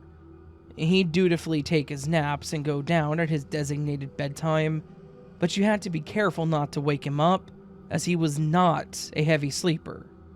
My wife and I had just finished watching NFL Sunday Night Football, so we were up pretty late, about 11:45 EST, and we were getting settled into bed. We checked on our son, brushed our teeth, and prepped for bed as we do every single night. Lights out, and we were both eyes closed and somewhere along the journey of falling to sleep. Out of nowhere, with no build-up or warning, a loud, piercing, high-pitched sound erupted all around us. It was very much like what you would consider an alarm tone, but it was not like what our CO2 monitors or our smoke detectors sound like. Those alarms are even more high-pitched and they pulse, like beep, beep, beep, beep, obnoxiously. This manifested as one loud, steady, completely unwavering tone. My first instinct was confused disbelief.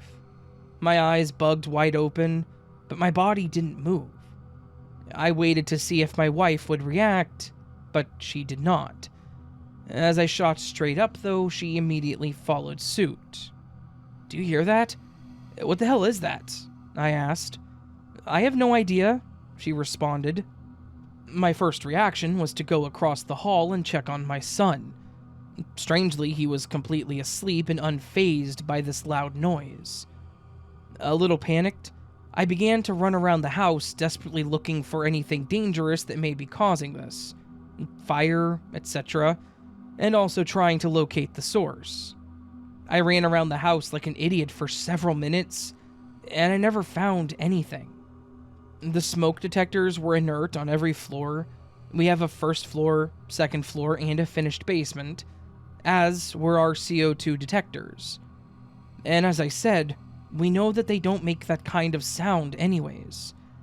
We don't own a burglar alarm or anything of that sort. After a few minutes, the sound stopped as suddenly as it began. As my wife and I tried to gather our wits and make sense of what had just happened, an odd thing occurred to me. I went into every room on every floor of the house, trying to figure out what the heck was happening.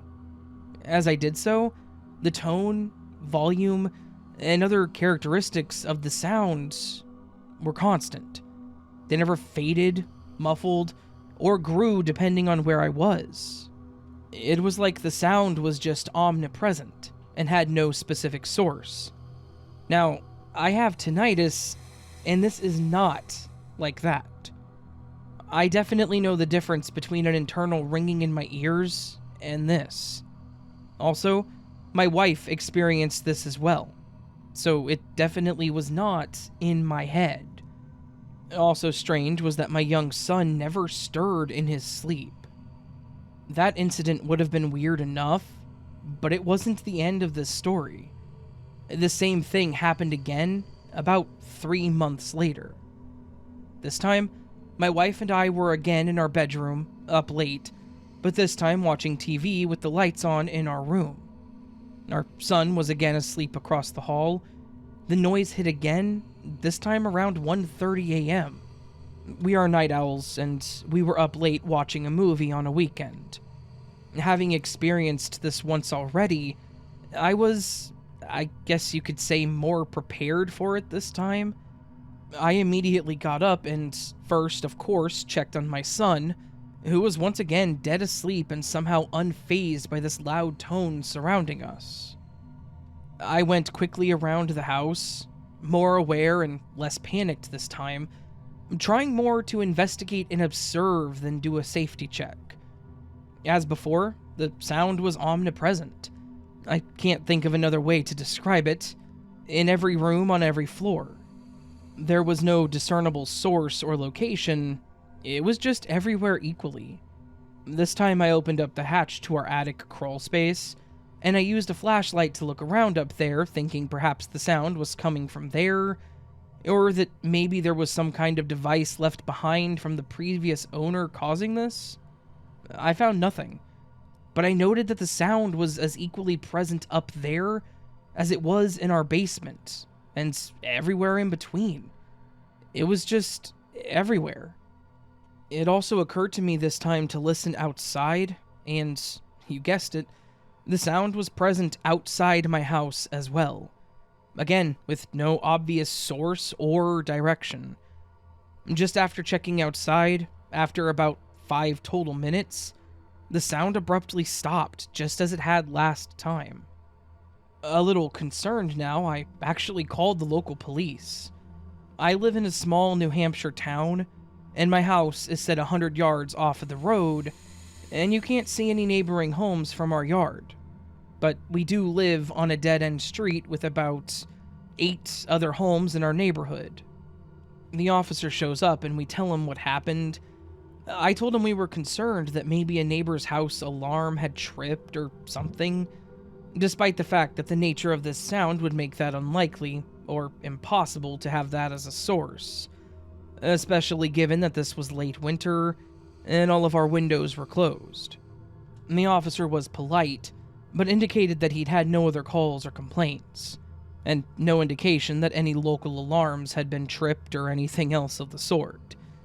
He said that he would go up and down the local neighborhoods a couple of times to be sure that nothing was off, which I knew was polite and diligent, but not going to produce any answers. We never heard the sound again. I asked neighbors if they had heard anything, and nobody had an answer.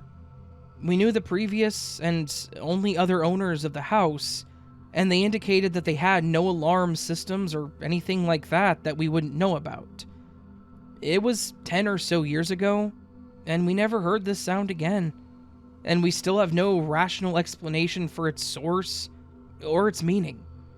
It wasn't a huge disruptive incident, but it completely defies any attempt to explain what happened. If anyone has any information or thoughts on this, please let me know.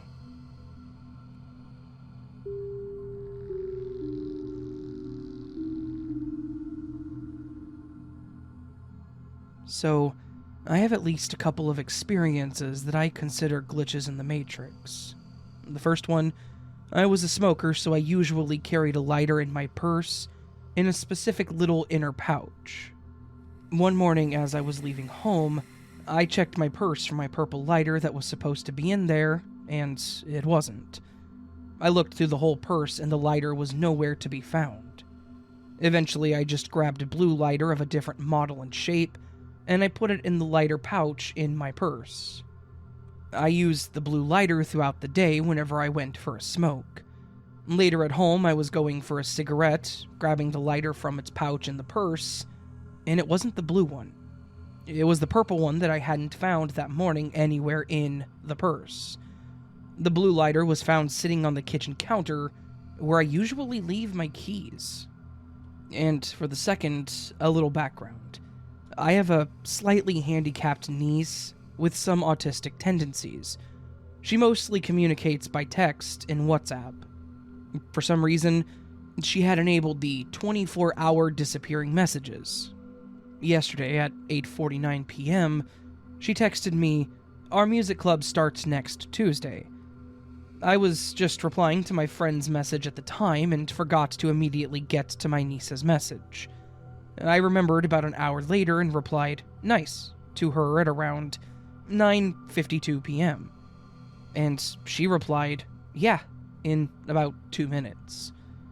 Today, just about 24 hours later, she texted me, demanding a response to the message that she had sent yesterday. I responded with, "What, the music club? I replied to it yesterday about an hour after you sent it." She said that I never did reply. We had a little back and forth with me asking her if she was sure that she never got my message, and telling her that I could have sworn I responded to her, and that she even replied to my response.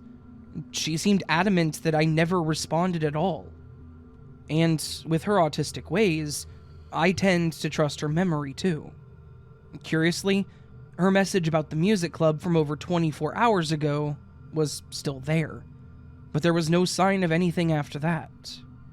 I would probably write it off as me just forgetting to actually hit send on my reply, as it sometimes happens, but I distinctly remember her replying back to me. And why is her message there if they're supposed to disappear after 24 hours, when mine aren't? Is it because I never opened her message in this reality?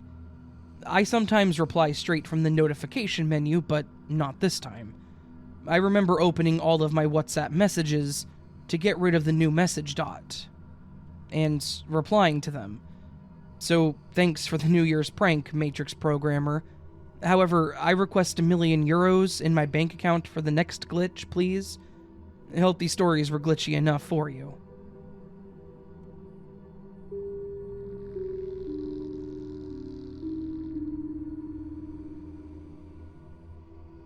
I lived in Oklahoma after attending college for quite some time. I started going on cruises while I was in my early 20s as an inexpensive vacation, and would routinely, twice a year, drive from Tulsa to Houston for these vacations. Now, being young, male, and living in Oklahoma where adult video stores don't exist, I knew every store in Texas along Highway 75 and Interstate 45 along the entire route.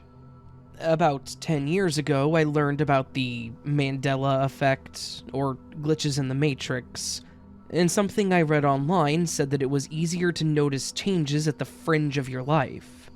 In other words, changes that don't really affect you are seen easier. One adult store at exit 225 for most of my life was on the northwest side of the freeway street crossing. There was nothing else on that part of the interstate for several miles, and, as stated, I was a young male. Around 5 to 6 years ago, I noticed this store was no longer on the northwest corner. It was now on the southwest corner. Now, a store moving is not uncommon, but in its place were 3 houses that looked as if they were built in the late 70s or early 80s. The store could have never have been in that location based on the age of the houses. Unlike other stories I've heard, I wasn't freaked out or unnerved.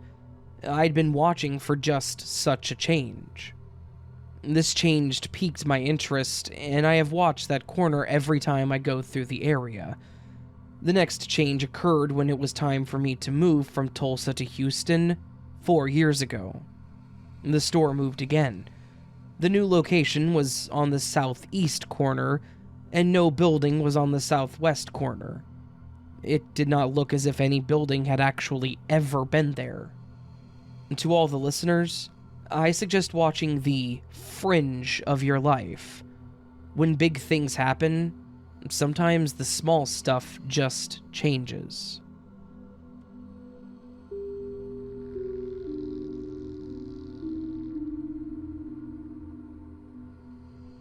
I have a weird glitch that happened to myself at work, and one of my coworkers was there and witnessed it.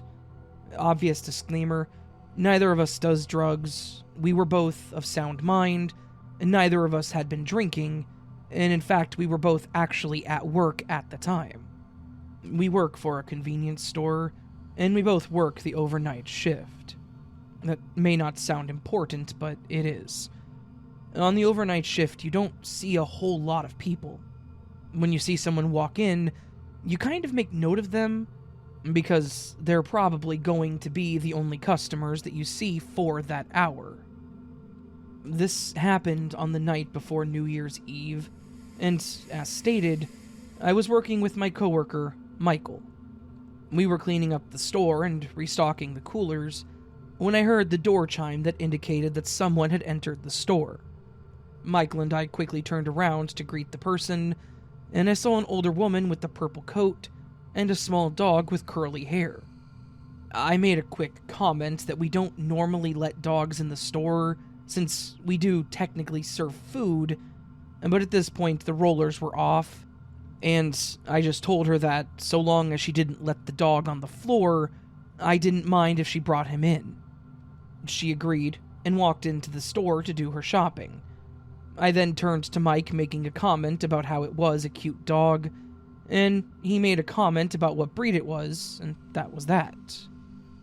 I went back to stalking with Mike, and after a few moments, I looked around to see if the woman was somewhere in the store, and I couldn't see her. I thought it was weird, but it was possible that she had just gone to the restroom and left.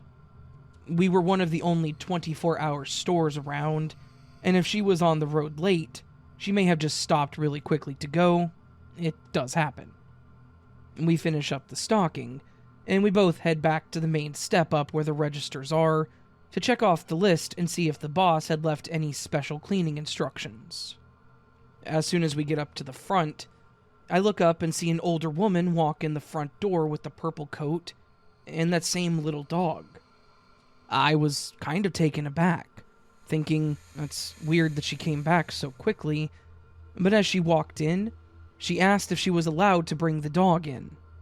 I mentioned that, so long as she didn't let him on the floor and kept a hold of him, I didn't mind. I said this almost as if I wasn't controlling myself, like I was forced to say it, like the situation required me to say it. She smiled, said thank you, and walked into the store to do her shopping. I looked over at Mike and I asked him if that was the same woman as before, and he said that it definitely looked like her. He then mentioned that maybe she just forgot something, or maybe she had something wrong with her memory. After a few moments, she walked up to the counter with a few things and placed them down. As I was scanning them, I asked her if she had just forgotten to buy them when she was in earlier. She then responds by saying that she wasn't in earlier, and when I mentioned that I thought she had come in about 20 minutes prior, she tells me that she's on a long drive from up north, and that 20 minutes prior she was on the highway. I just kind of nod and agree, and make a joke about how there was a lady that looked just like her, with a similar dog that came in earlier. We just chuckled about the whole thing. It was incredibly awkward, I'm not going to lie. After she left, I actually sat down at the security computer and pulled the footage back, thinking that maybe it was just someone similar looking with the same dog, but that's when it got weirder. The footage for that exact moment showed that nobody had entered the store at all. I knew the approximate time that she had entered. I remember seeing her and her dog, making the comments, talking to Mike about her. He even remembers seeing her, and he thought it was weird that she came back. But according to the woman in the security footage, she hadn't been there. In fact, nobody had entered the store for around an hour before she showed up that second time. I don't know if we just saw a future event, or if it was like a time reset or something, but it was freaky. Beyond our memories of her, that first woman, or I guess the first time the woman came in, just didn't happen. She didn't purchase anything, so there was no transaction history. The cameras didn't show anyone, and unfortunately where we were stalking, which would be where I was standing when I mentioned she could bring her dog in the first time, is off camera. So I don't even know if I actually stood up and made that comment to anyone. It was crazy, and it kind of gives me goosebumps thinking about it. But in the end, I guess that it's just another one of those things that happens while working retail in a simulation.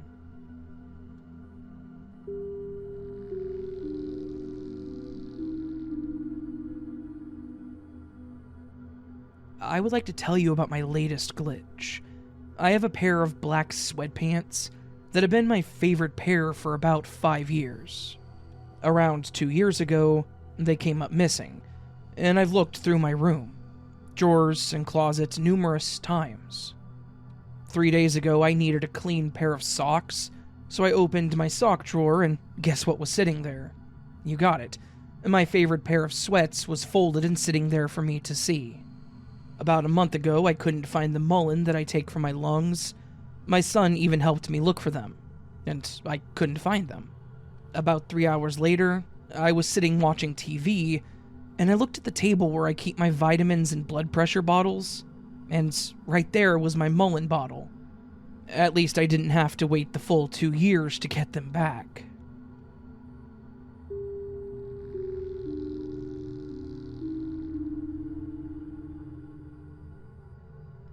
It took me a while to figure out how to explain what's been occurring with me for literally my entire life.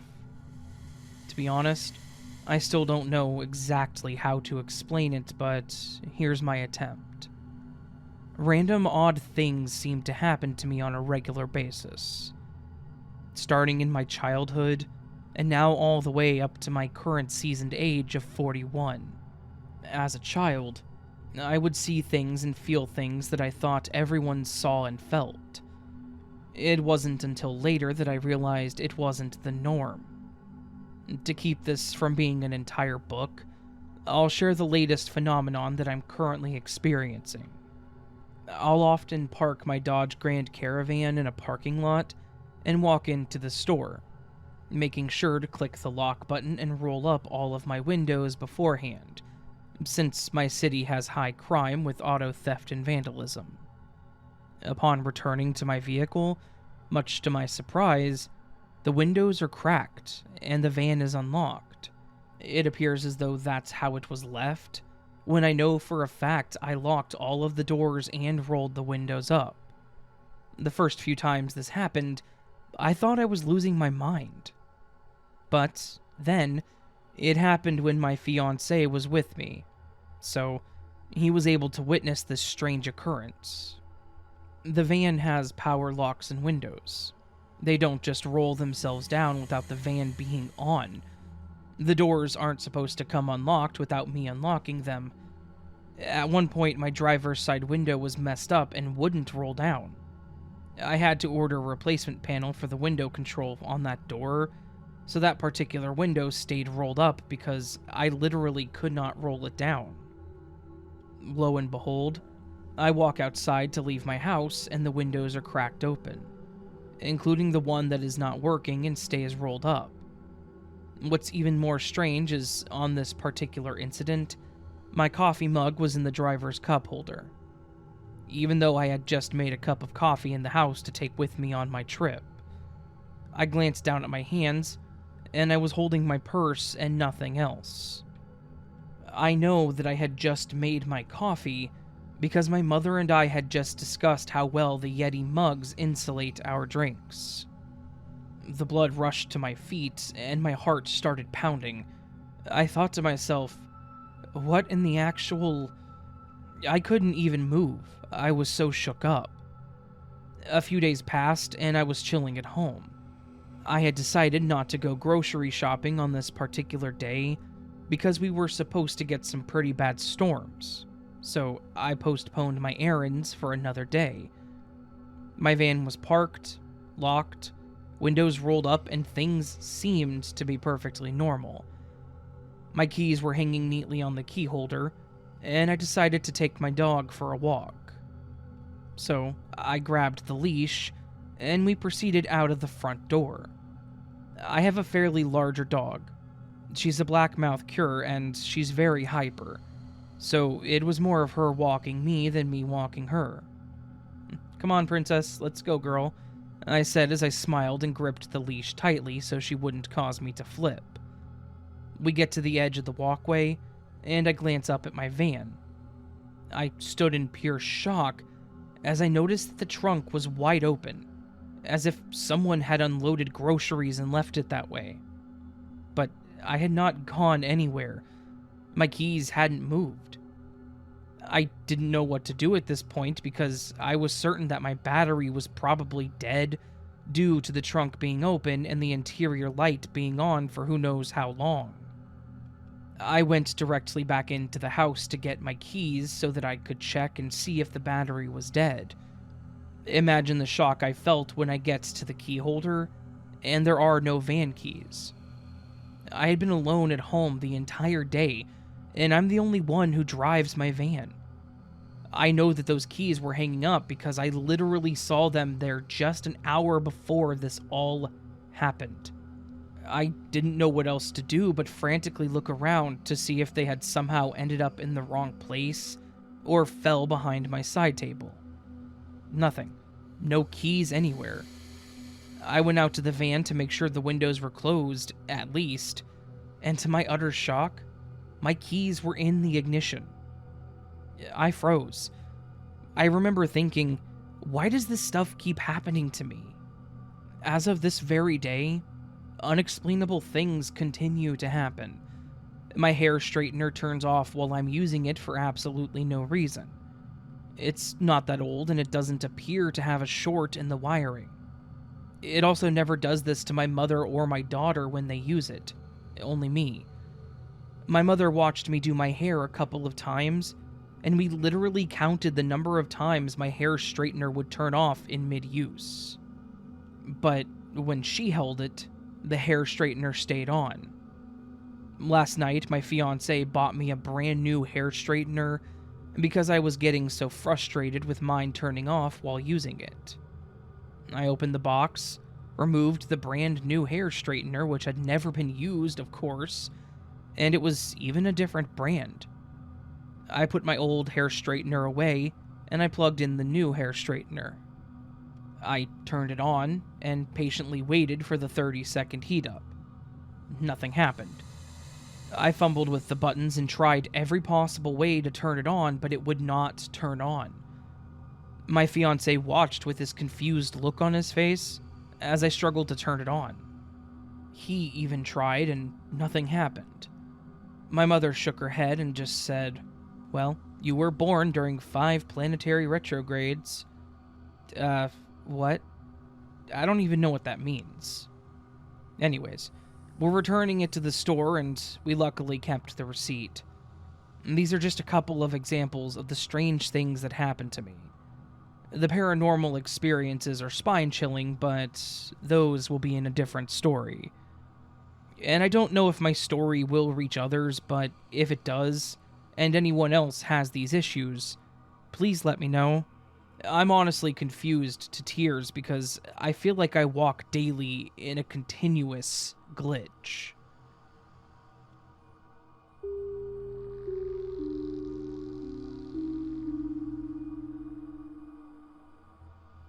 This happened at my mom's house somewhere in mid-2020. It was around maybe 10 p.m. at night. I start hearing the ringtone of my cell phone and said who would be calling me, and noted that I usually leave it off. The ringing, however, continued, and it must have rang around 50 to 100 times. I'm in a room with an old desk with clothes piled on it, and the ringing, to what my cell phone sounds like, kept ringing as if it was somewhere in the pile of clothes. I start searching through these clothes to see if my cell phone may be in there, but found nothing. There was even my older brother's laptop nearby, and I opened it up and listened to it, but nothing. I even asked my brother the next day if his computer had a ringtone, and he said no. The ringing sound stayed over by the pile of clothes. Also, nobody in my mom's house had the same ringtone as me, despite it being a common ringtone. As the cell phone kept ringing, I said, cell phones usually go to voicemail after ringing 5 or 6 times. However, this ringtone rang 50 to 100 times. As the ringtone kept ringing, I asked myself if I was dreaming or going crazy. I was certainly awake and sober, and then finally the ringtone stopped. I go into the living room like 30 feet away, and my phone was sitting on the TV tray, turned off. I turn it back on to see if someone had tried to call me or left a voicemail, but there was nothing. I'm in my 40s and have been skeptical over the years, but I can't explain the cell phone ring when there was no cell phone to begin with.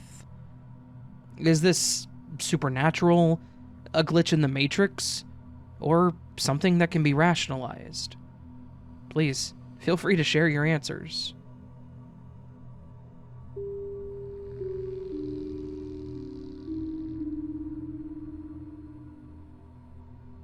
So, I've experienced a few glitches throughout my life. Definitely rare, but they've been there. Another one happened the other day, and this was probably the closest thing I've personally experienced to something resembling an actual glitch. My partner and I were out with a group of friends at a beach bonfire one night. A small group of around 8 to 10 people. My partner and I both don't drink, so we hadn't been drinking or smoking, etc. At some point, my partner is watching the fire. I then do the same. Then, after watching it for a bit, the embers from the fire quite literally glitch. The best way I can describe it is, it was as if the embers were a video file that suddenly skipped back a half second. Now, a half second doesn't seem like much, but when it comes to the intricacies in the detail of a fire and how fast it naturally moves, it's definitely enough to notice. The embers, all at once, were simply not in the locations that they just were, and skipped a half second back to continue on their exact same path. I noticed this right away, and I personally don't see how this could be a trick of the light or fire, because all of the embers disappeared from their original position and immediately reappeared at their previous position. So, here's the kicker. I noticed this, I'm weirded out by it, not freaked out personally. I've definitely come to terms with the possibility of existence being some type of simulation thing, but then I look over to my partner, who has quite the concerned look on their face. I straight up ask them, "Did the fire just glitch?" To which their response was, "Yep." We continued on in the night and didn't pay much attention to it overall, but did talk about it later with each other just to confirm what we both saw. Honestly, it felt like it was a video game asset that got put on a loop to save memory or something.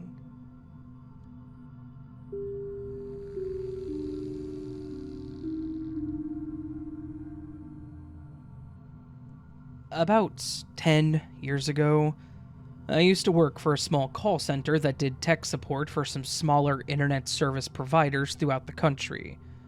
The call center was 24/7, and it was probably the most stressful job I've ever had.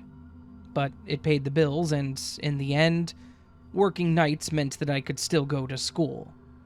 So I pretty much just kept with it and did my best. Working the night shift meant that you knew everyone that you worked with, because there were only a handful of you there at any point in time. So when we got a new guy, it was almost an event because it was such a rarity. My glitch actually involves a new employee that we got, and it wasn't just the fact that he was new to the company that makes me remember the situation. It's that he had an accent. On that night that he started, he was introduced, and I was over the moon because he actually had a very thick Irish accent. He and I chatted a bit during the introduction, and come to find out he was from Ireland, and he had moved to the US about 20 or so years prior. He told me about his home life, his family, basically everything that a quick introduction could entail. I remember even commenting that I loved his accent, because it was one of those things that I said that was weird, and I caught it after I said it. I apologized to him after saying it, basically fessing up to the fact that I shouldn't have said it, and he laughed and told me it was totally fine. After we chatted for a few minutes, he got pulled away from his spot to shadow one of the other techs, so we could explain a few things to him, which was basically all of the training that you got there. He told me that he'd see me around, and I went back to work. The night ended, I went home, everything was pretty normal. The next night, I actually looked around for him, but I didn't see him, so I assumed they either had him shadowing someone else, he was in training with a manager, or he may have had the day off. The next day was the same. He was nowhere to be found. On the third day, I was a bit upset, thinking that he may have decided that this job just wasn't for him and didn't come back.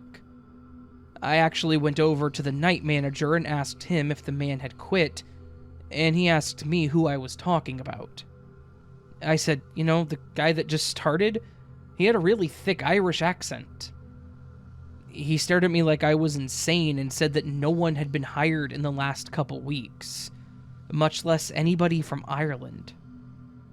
I stood there literally describing this guy, how tall he was, how he looked, his backstory. None of it rang any bells with the manager. I thought that he was messing with me, so I shouted for the other tech that the guy had shadowed, and he had no idea who I was talking about. I asked a few of the other guys, and they too told me that they did not remember a man with an Irish accent ever starting. I was the only one who remembered this man, apparently. Nobody that worked our shift had heard of a man with an Irish accent. None of them had any memory of this guy ever existing, with me being the only exception. I guess it is possible that they were all just messing with me, but to get that many guys to just pretend that somebody didn't exist for the fun of it, that would have been quite a feat. It was honestly really upsetting too, because he seemed like a cool dude, and I would have loved to have been friends with the guy.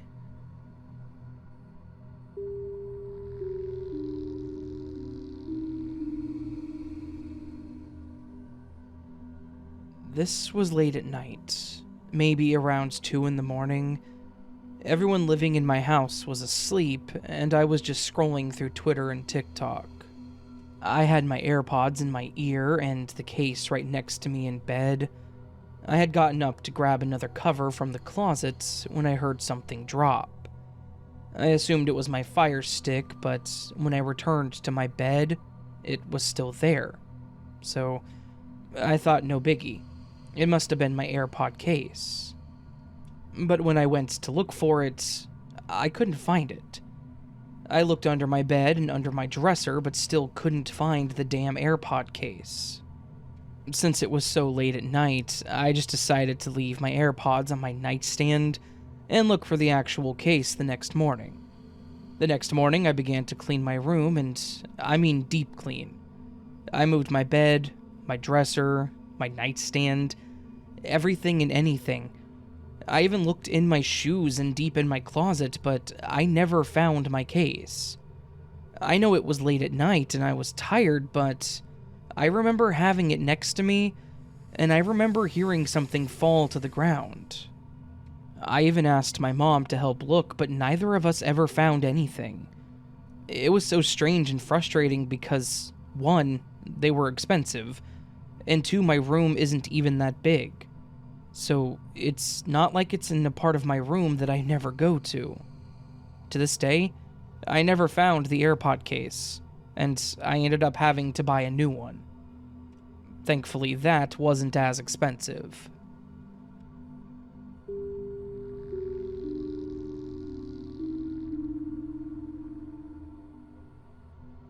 I had a really weird glitch happen to me about a week or so ago, and I've been wanting to share it.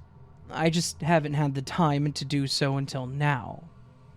I'm not sure if it's a glitch where I saw the future, or if it's a glitch where reality repeated or something like that, but it's definitely an unexplainable thing that happened. Maybe someone can tell me what it was, but for me it's still one of those I have no idea what the hell this was moments. So, this happened one morning while I was at home. At the moment, I don't have a car. It snowed around me not too long ago, and I actually got into an accident. That wasn't my fault, and my car was completely totaled. I'm currently in the waiting phase of everything to come through so that I can get a new one. Until then, I'm dependent upon my father coming to get me to do the things that I need to do, and thankfully he lives about 15 minutes away, and he's more than willing to help out.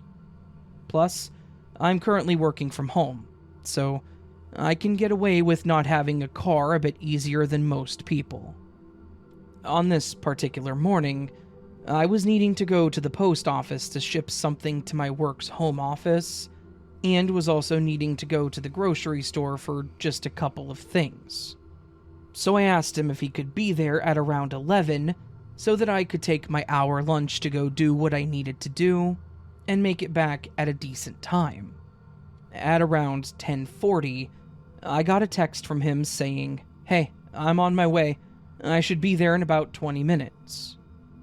He tends to send something like this when he's on his way, which is always funny to me because I know he's going to take 20 minutes to get here, so he doesn't need to say it. At this point, I'm not really doing anything for work as it was a slow day, so after about 10 minutes, I wrap up what I was doing and lock my system. I step away, put on real pants, grab my coat, hat, and gloves and get ready to step outside into the cold to wait for the last 5 minutes or so. I have to say that at no point in time during all this did I look at my cell phone. That's important for what happened. I step out my front door, lock it up, and I sit in the chair that's on my front porch just waiting for my dad to pull up at any minute. After a couple of moments, I feel my phone vibrate in my pocket. I think that it's probably my dad texting me to say he'll be a couple more minutes for whatever reason, but when I opened my phone and looked at it, I was utterly confused. The message I had just got said, "Hey, I'm on my way. I should be there in about 20 minutes. The text was completely identical to the one from earlier, but the one from earlier wasn't there. I read it confused for a moment, but then thought that maybe he had double sent it, or maybe it got sent again for whatever reason. But then I looked up at the time, and it was 10:40. That was impossible. He originally texted me at 10:40 saying he was on his way. I then spent several minutes working at my computer before getting up, getting dressed, and getting bundled up to go outside. I had then sat there for a few minutes, and yet it was still 10:40? Or it was 10:40 again? I actually called my dad at that moment, and when he answered, I asked if he had left a while back or if he had just left. And he confirmed that he was actually pulling out of the driveway at that moment. I basically just told him that I would see him soon and hung up. I just kind of stared blankly at my phone until he pulled up. The full 20 minutes. He showed up, we did what we needed to do, and I got back with the few minutes to spare. No other issues or events occurred that were abnormal. I really have no idea what exactly happened here. I know that he texted me at 10:40, then I spent some time doing some things before I went outside to wait, and yet, after all that time, it was still the same time, and he had just sent that text.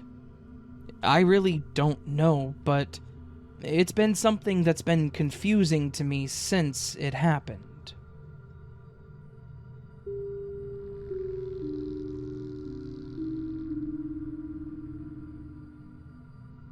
Howdy.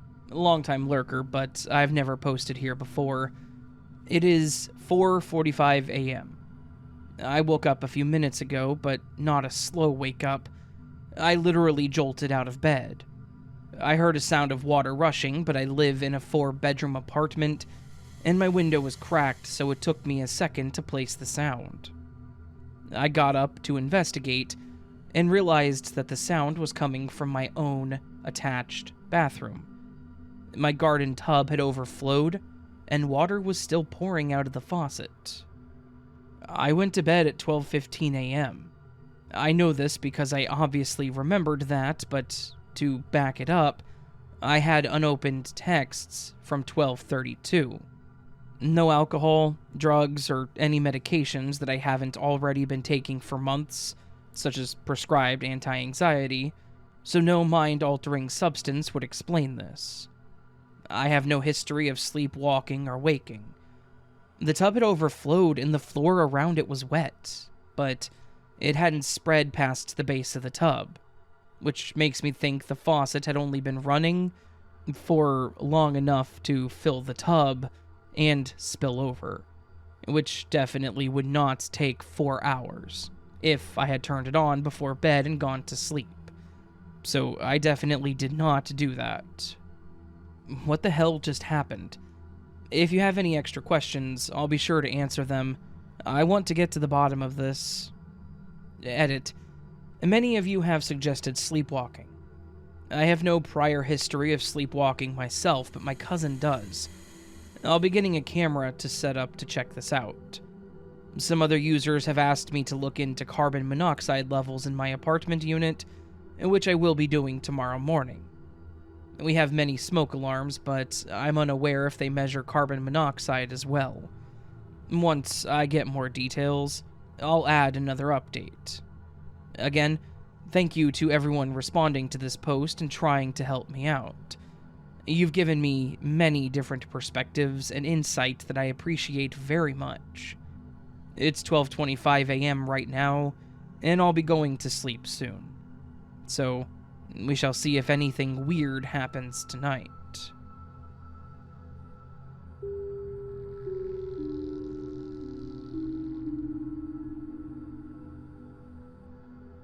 I have 2 separate occasions to talk about. The first I'm still brushing off, but the second is where I'm confused. To set it up, I live in a fairly rural area, about an hour from major cities. The main highways are more so single lanes and wind through hills and tree lines. A few weeks back, I was driving home at night from in town in a line of cars.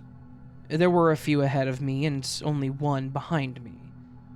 We were all at the point in between residential areas, without any roads or driveways that came off the highway.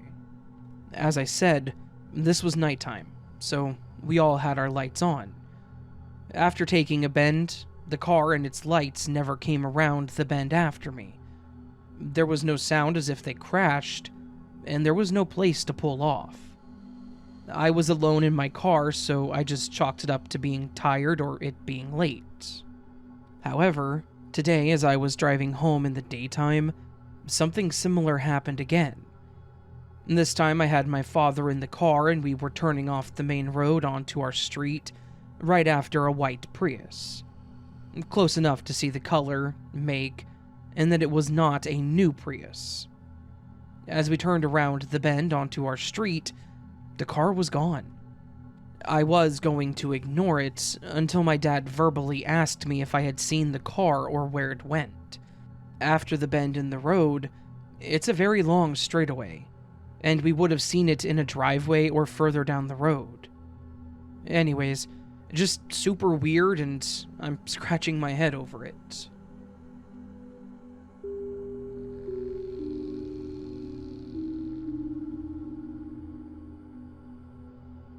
Okay, so this isn't anything earth-shattering or particularly significant. It's actually just kind of a quirky thing that happened that most would think of as completely insignificant. But it really did happen. And there really is absolutely no rational explanation for it that I can figure. It's a true story and not something I made up to be entertaining, but it's an odd and, I guess, somewhat playful glitch. So, I decided to meet my sister for breakfast on Friday. I was off, and as she works in the car business, Friday is her regularly scheduled off day. We're both in our 40s, parents of young kids, and reasonably professional, pragmatic people. We live about 45 minutes from each other, so we decided to meet at a Midway restaurant that is about 30 minutes from my house. I live in a pretty rural town in New Hampshire that's about 30 minutes from anywhere, but you get used to that pretty quickly. These details may seem unimportant now, but they actually factor into the story. Anyways, it was an average weather morning for January.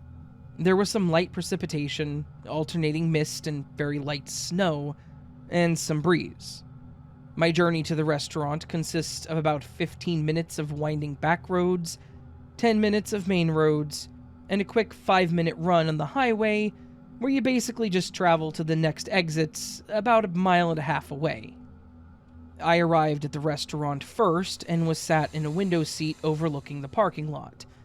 I could see my vehicle, and I could see my sister pull in and park across from my truck. She came in, and we spent almost 2 hours catching up, talking about family, all the usual stuff you would do with an adult sibling. After we finished eating and paid our bill, we decided that we had stayed long enough and that it was time to head out and get on with the rest of our day. We walked the short distance to my truck, but we were still chatting away. And the weather had improved while we had been eating, so we stopped at the tail of my truck to continue talking for a while. I was leaning against the tailgate, and we were just about to wrap it up, when my sister noticed something strange resting on top of my bumper, right below the tailgate, and just above where the license plate is generally mounted. She pointed and said, "Hey, what's that?" I looked, and there was a small, thin, triangular shape. It was a light gray with a dark gray top. "Huh, it looks like a Lego," I said. I reached down and picked it up, and sure enough, it was a little light gray Lego with a darker gray Lego piece attached to it. What's really odd is that it was the same color and style of Lego that my young son was using to assemble a Lego Star Wars vehicle that he had gotten for Christmas. At first, I didn't think much of it. I did think it was strange that there would be a tiny Lego in the dead center of my bumper on a Friday morning, but whatever. We said our goodbyes, I pocketed the Lego and headed home. On the ride home, I thought about how odd it was to have found this thing on my bumper. It really made no sense. If it was a random thing on the ground, why would someone pick it up and place it so carefully on my bumper? It was so small, less than an inch square, it likely wouldn't even have been noticed. And even if they had, I likely, but not for certain, would have noticed someone messing around near the back of my truck, as we were sitting right next to the window. Alternatively, if it had somehow found its way there back at my house, there is no way that it would have survived a 30-minute drive down windy, bumpy New Hampshire back roads and stayed there as I drove 60 miles per hour down the highway.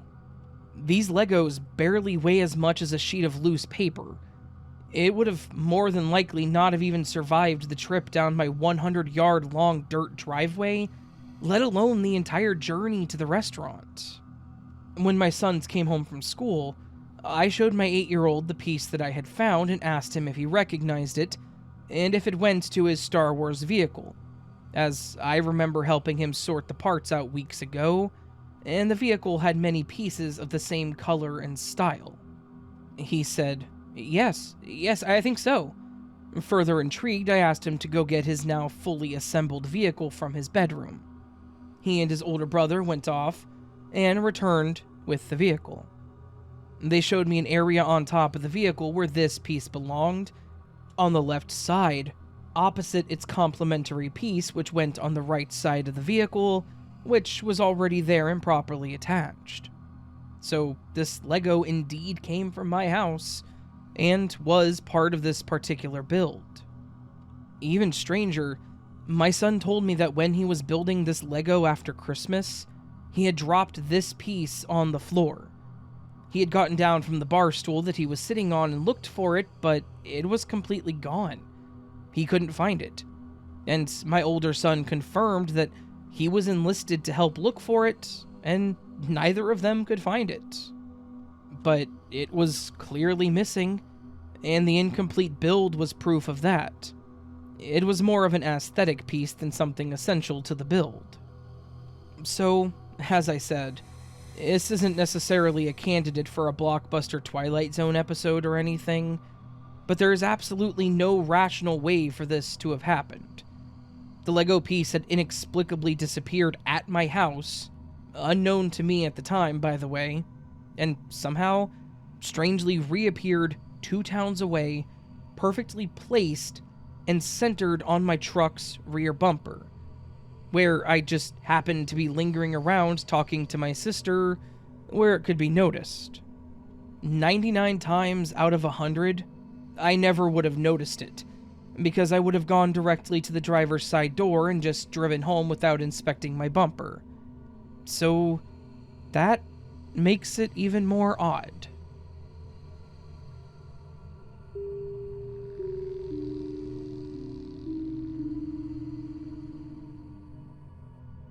The setting for this, the mid-1990s, on a rural road in South Mississippi. It was springtime, just a few months before we were to graduate high school and leave everything we ever knew behind. My best friend's dad owned a used car dealership. The previous week, he had gotten a small, sporty Mazda convertible. His dad liked to give his new cars a week or so of running around to make sure he wasn't selling any lemons, so he gave us the keys, and he sent us off to give it a test drive around the rural back roads of the Pine Belt, with a heartfelt promise from both of us that we would be safe and definitely not speed or drive irresponsibly. A promise we kept to the next intersection before zooming out of sight. We'd been driving around for about an hour before coming to this one section of 2-lane highway that ran through a floodplain for a small muddy water creek. The road was on an embankment, so it wouldn't flood every time that it rained, so there were steep 15-foot high drop-offs on either side of the road. So there's no pulling over to the side of the road if you were to break down on this section of roadway. The stretch that we were on was straight, but had a small hill that crested at about the halfway mark of this half-mile or so of asphalt. We'd been enjoying our freedom and broken promises to his dad, and this particular moment was no different. We quickly ran up to a car that was very likely going the speed limit, but they were driving way too slow for us in that little Mazda. My friend and I looked at each other with a grin. He downshifted and gave it plenty of gas, eager to leave the slower car in our dust. As we crested a hill, a blur of metal appeared in our lane, barreling towards us at an alarming speed. We weren't even 100 feet from the other car coming straight at us. I distinctly remember the driver in that car bracing himself, his eyes wide, knowing that his options for avoiding collisions were 0 to none. My best friend and I yelled, "Oh no," in unison as I squeezed my eyes shut, bracing for the inevitable collision. There is no way that we could have missed that car. I saw the driver's eyes. He was so close. Impact was inevitable. Except the sickening explosion of metal crunching against metal at high speed never came. I opened my eyes and looked to my left. I saw my friend's arm nonchalantly resting on the door, his mouth open as he sang along to the Gin Blossoms' Follow You Down. It was a beautiful day. The roof down, the radio blaring, not a car in sight. Not even the one that we attempted to pass. I blinked a few times, looked again to make sure I was believing what I was seeing. Not wanting to hear my friend gloat about how awesome of a driver he is, I didn't ask him how we avoided the other car. He didn't even seem fazed about it. I'm a skeptical man, but that incident was one of 2 things in my life that I simply cannot explain. In our 30s, when we happened to find ourselves in the same town one evening, we met up for beers. Between asking about our careers and family, I brought up the incident again. Remember the time that your dad gave us the Mazda to drive around, and how we almost hit that car? He thought about it for a second, and I saw the blood drain from his face. "Holy hell," he said. "I remember that. What the hell happened?" I told him that I didn't know, but I had hoped that he would have filled in the blanks. I felt an ice-cold chill run up my spine. This past year, he brought his family to my town for a vacation. They came to my house for dinner, and I wanted to tell our wives the story and have him tell his side of it all. This time, my friend seemed to have no recollection of it, as if his mind had been completely erased of the experience. Even when I reminded him of our previous conversations about it, he looked at me with a blank stare as if he had never heard the story before. And so, the mystery of that near accident on the back roads of Mississippi remains unsolved. A strange and inexplicable memory that haunts me to this day. A mystery that seems to get stranger as the years go on.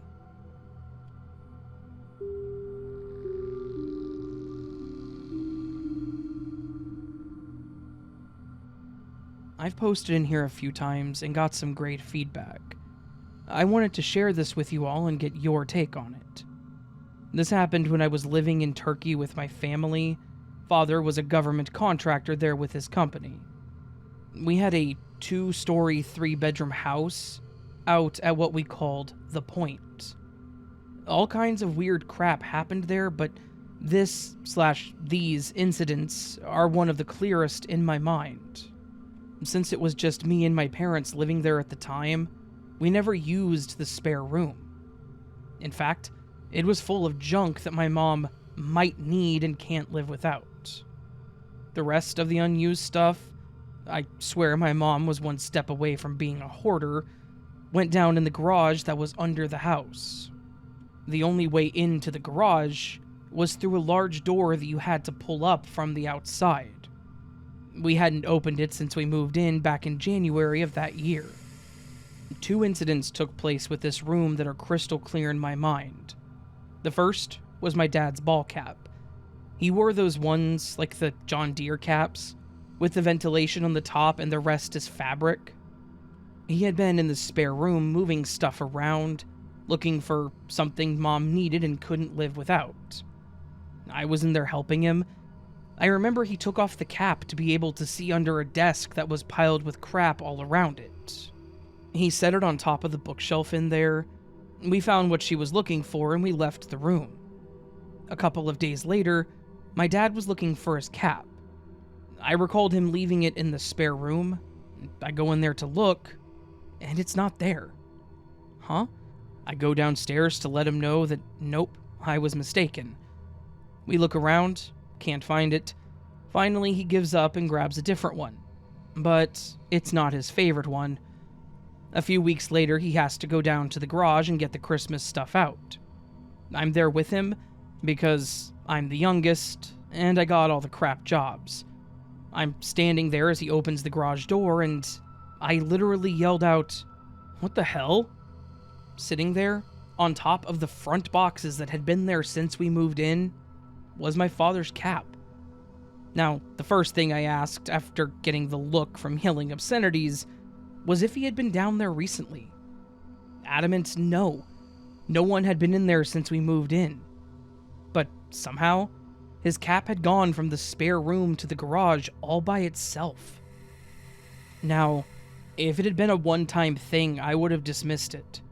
But this happened several times, always with things just placed for a short time in that spare room. New set of curtains that just arrived but not to be put up yet, found in the garage. Dog bed put in the spare room for spring cleaning, disappeared but shows up in the garage a couple of days later. There were other things too that did this once they entered that room. What the heck?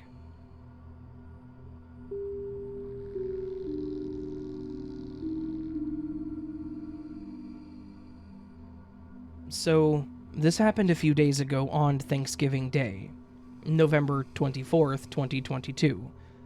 I posted the longer version in another subreddit, but I was getting ready to go to my friend's for dinner. I was in my bedroom and heard more noise than usual outside, so I went to my window to get a visual on what was happening in the local neighborhood. There was more going on than would be on a typical day, but there's always normal neighborhood things going on, such as people in their yards, kids playing and dogs barking, squirrels, cars going by, etc., etc. There was nothing different in this moment besides the fact that the commotion was amplified.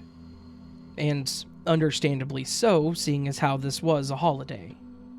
So, I took it in for a few seconds, and then I went to the bathroom. Mind you, I couldn't have been but 2 minutes. I go back to the window, because I needed to close it up before I left for my friend's house, and what I witnessed I don't think I will ever fully comprehend beyond just accepting it as a universal glitch of some sorts, or interference with my conscience. When I went to the window, there literally was nothing going on. Not one person, not one noise, not one car. When I say nothing, I mean that I could feel how silent and still it was, and the atmosphere was very heavy feeling. I stood there, if not out of shock of sorts, for at least 5 minutes, waiting for someone or something or some noise to interrupt this terrifying happening.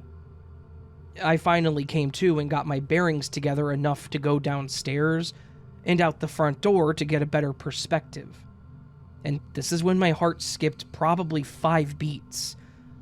I opened the door, and literally everything that was present prior to the 7 minutes during the bathroom trip and my experience at the window was again in action. All of my neighbors had at least a car in their driveway, kids were playing, birds were chirping, people out and about and cars were going by. I since then subtly gained some insight on what my neighbors were up to, and every one of them said that they never went anywhere during that time. Between noon and 2 p.m. is what I asked, to try to make it easier for them to remember. But they are not on Reddit, and I can't afford to have them think that I was hallucinating or something. Which I swear that I wasn't. I don't use anything beyond a non-narcotic anxiety medicine called Inderall. So, please, if anyone has any similar experiences they could share for me to compare, or some explanation on what the possibilities could be, I would highly appreciate it if you could comment or send me a DM.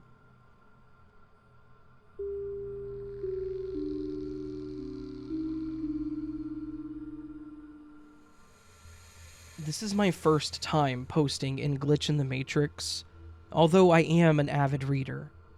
I never thought to post the odd things that occurred in my life, but things have gotten very weird, especially after I graduated in 2012. Since then, it's just gotten weirder and weirder, slowly but surely. I've began to question the very fabric of this thing that we call reality. This year has been the one year that made my decision final. This is all either an illusion, a dream, or a simulation. It's the little things. So, first weird thing, I drive tractor trailers for a living. So, besides seeing an insane amount of license plates that say 555 or 999 or all the other damn numbers, I've noticed this odd phenomenon. I'll be driving, and since I look at all the cars driving past me, I'll notice vanity plates. So I'll make one name up because I don't remember exactly what it said. Let's say on my left on 95 South, I see a plate that says, "Got Boost." Okay, so that car drove by going about 80 miles per hour. My car stops at and is governed for max 65 miles per hour. I watch this car fly up the highway, and that's it. It's gone. As I continue to drive, I'll look to my left, just miles up the highway, and I'll see the same scene again. Like it's a replay, or the simulation ran out of cars. I'll see "Got Boost" drive by in the same way that it did previously. So at first I'm like, okay, I watched that car vanish up the highway. How did it pass me again? Sure, anyone can say that maybe they stopped, but this section of 95 has no truck stops. And the distance I traveled wasn't enough for it to hop off the highway and hop back on. As the sun was coming up, I looked down at my speedometer for a second. In the top of my vision, my peripheral vision, I watched the car in the distance literally vanish out of thin air. As I see this, I go, "What the hell?" And I look up before my eyes and the car reappears. I just say, "I knew it. This is a hologram or a simulation." Then, as I say that, 3 cars pass by on my right, and all of their license plates say 444. So I'm just like, dude, what the hell? I look at my speedometer, and the last 3 mileage numbers say 444. At this point, I'm really bugging out. What are the chances? Slim to none. 1 in a million. This reality cannot be real. I think that we create it as some sort of mental projection.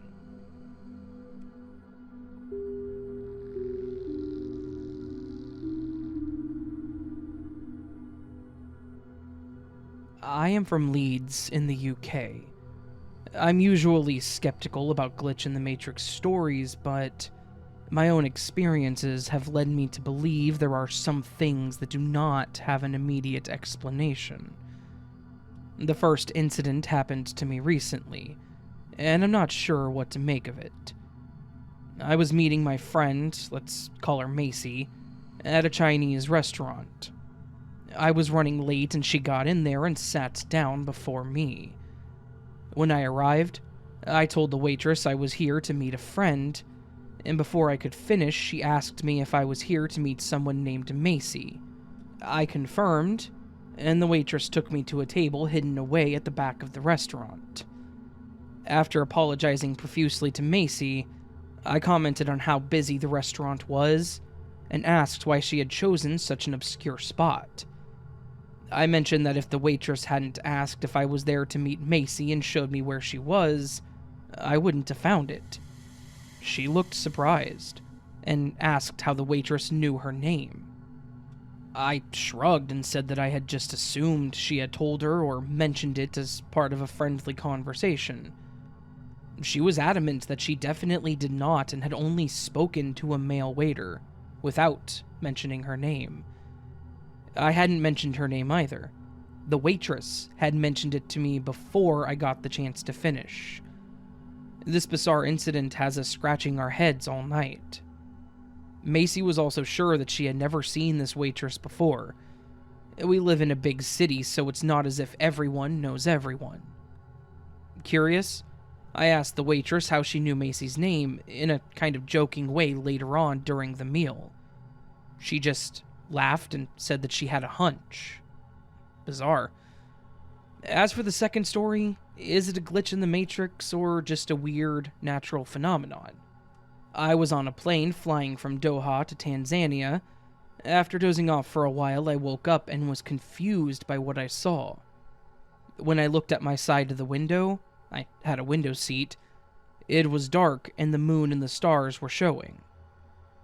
It confused me because, in my groggy state, I couldn't work out where the sunlight was coming from. It took me a few seconds to realize that there was sunlight pouring in from the other side of the plane, and I could see the clear blue skies. But my side of the plane was still very dark, and I could see the moon and the stars. Several other people had noticed as well. This plane was literally flying through both day on one side and night on the other. It was like we were flying through some strange vortex at the exact point where half of the world is covered in shadow and the other half is bathed in sunlight. I read up and there was something crazy like a 1 in 6 million chance of that happening, but its exact cause is unknown. It remains a mystery to this very day.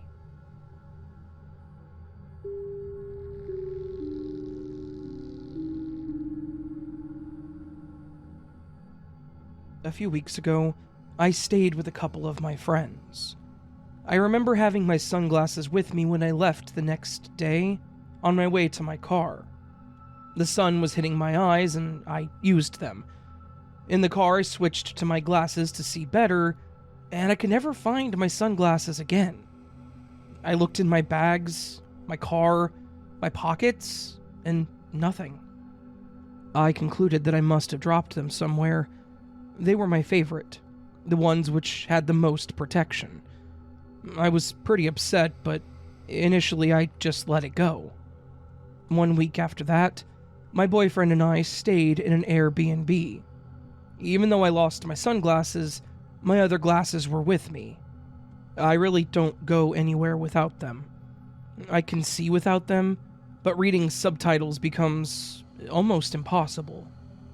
When we arrived, I clearly remember putting them right next to the TV, and a few hours in, when I go to look for them, they're gone. So, I'm thinking maybe I just misremembered and they're in the car, or I never got them out even though I remember otherwise. So I started looking everywhere. I had already lost my sunglasses at this point, but these ones were more vital to me. I need to drive the next day and we were having movie night. I looked under the bed, on the floor, under the couches, my bags, clothes, everywhere. The Airbnb was just one small room apartment. At that moment, I let it go.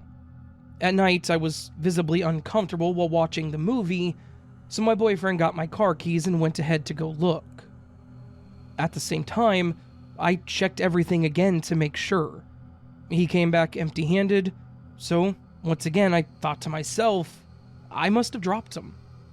The next day, after we had breakfast, I go into our room and, to my surprise, my glasses are next to the bed on the floor. It didn't look like they were dropped. It was as if someone had put them there. I asked my boyfriend and he told me that I just must have dropped them. Yet, I clearly remember looking under the bed. I had an off feeling about it, but I just let it go. A few weeks later, today, in my drawer next to my other sunglasses, I see my missing sunglasses. They're just there. I live with my mom and she knew that I lost my sunglasses, so I thought maybe she found them and put them back, but no. She says she never saw them after I lost them. I thought of the possibility of my boyfriend pranking me, but then again, he didn't come over to my room for at least 2 weeks. And I swear those sunglasses were not there at that time. I would have worn them instead. And the drawer that I'm talking about has a glass top layer for accessories and things like that.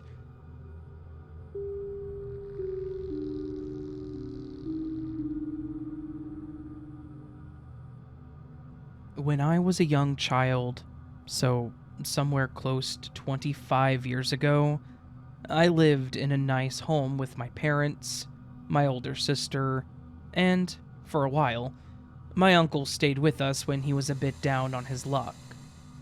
My family life was pretty normal. I got along with my sister despite us being pretty much polar opposites. My parents were always good to me and supportive of me growing up, and my uncle is one of my favorite people in the world. In this home, we also had several pets. I had a lizard for a few years. We had quite a few cats over the whole time, and I remember we had 2 dogs. One of the dogs was a golden retriever named Rango, and the other was an American Eskimo named Montgomery, but we called him Monty for short. Monty was my best friend for a majority of my childhood. I loved all of my pets, but I was super attached to Monty. I loved him more than anything, and he was just the sweetest pup. He was the kind of dog that liked to jump up and lick your face. He knew how to fetch and sit, and he would sleep on my bed when they had to stay inside during the winter. I cannot explain or express how much this dog was my best friend. And then when I was around 13, he got really sick with cancer, and he didn't last much longer after that. I hated seeing him sick because it was clearly affecting him. He wasn't as active, he got lethargic, but he was still my best pal, and he made sure that I knew he loved me until his last days.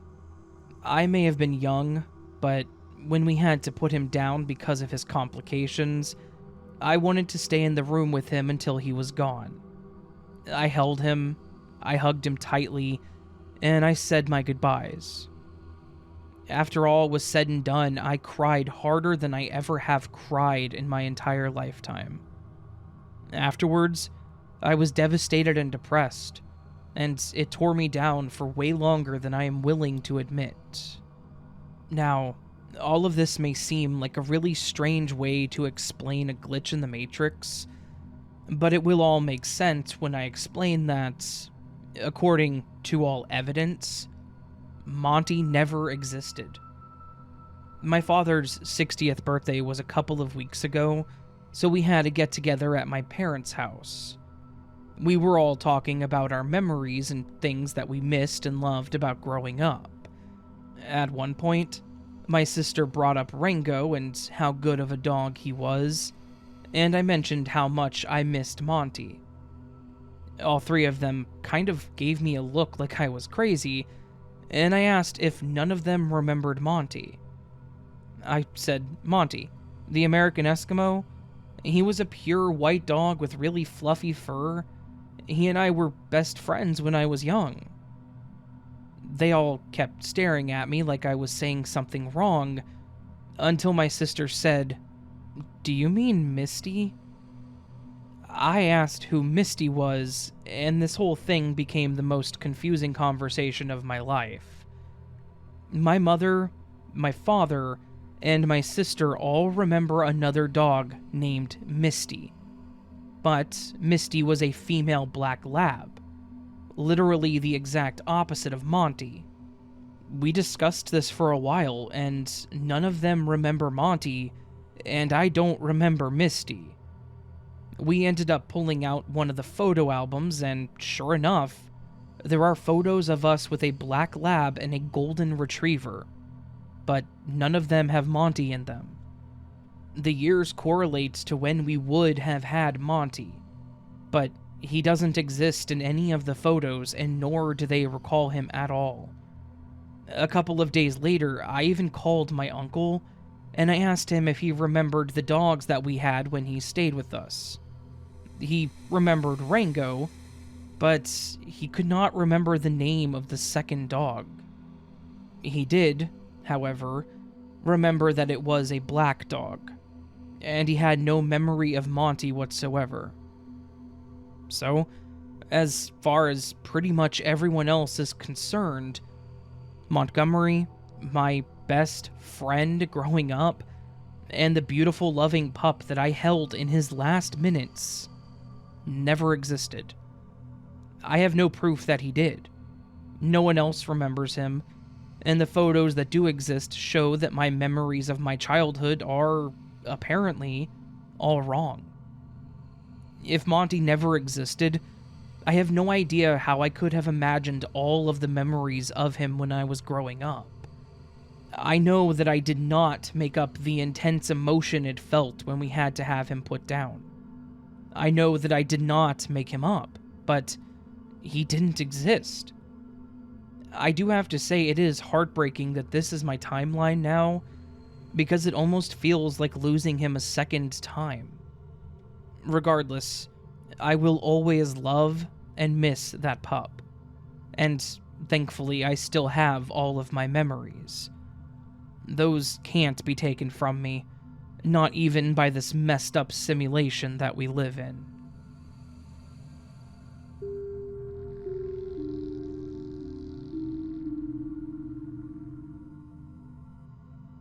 I have a short but incredibly weird glitch that happened to me and my roommate that we genuinely cannot explain.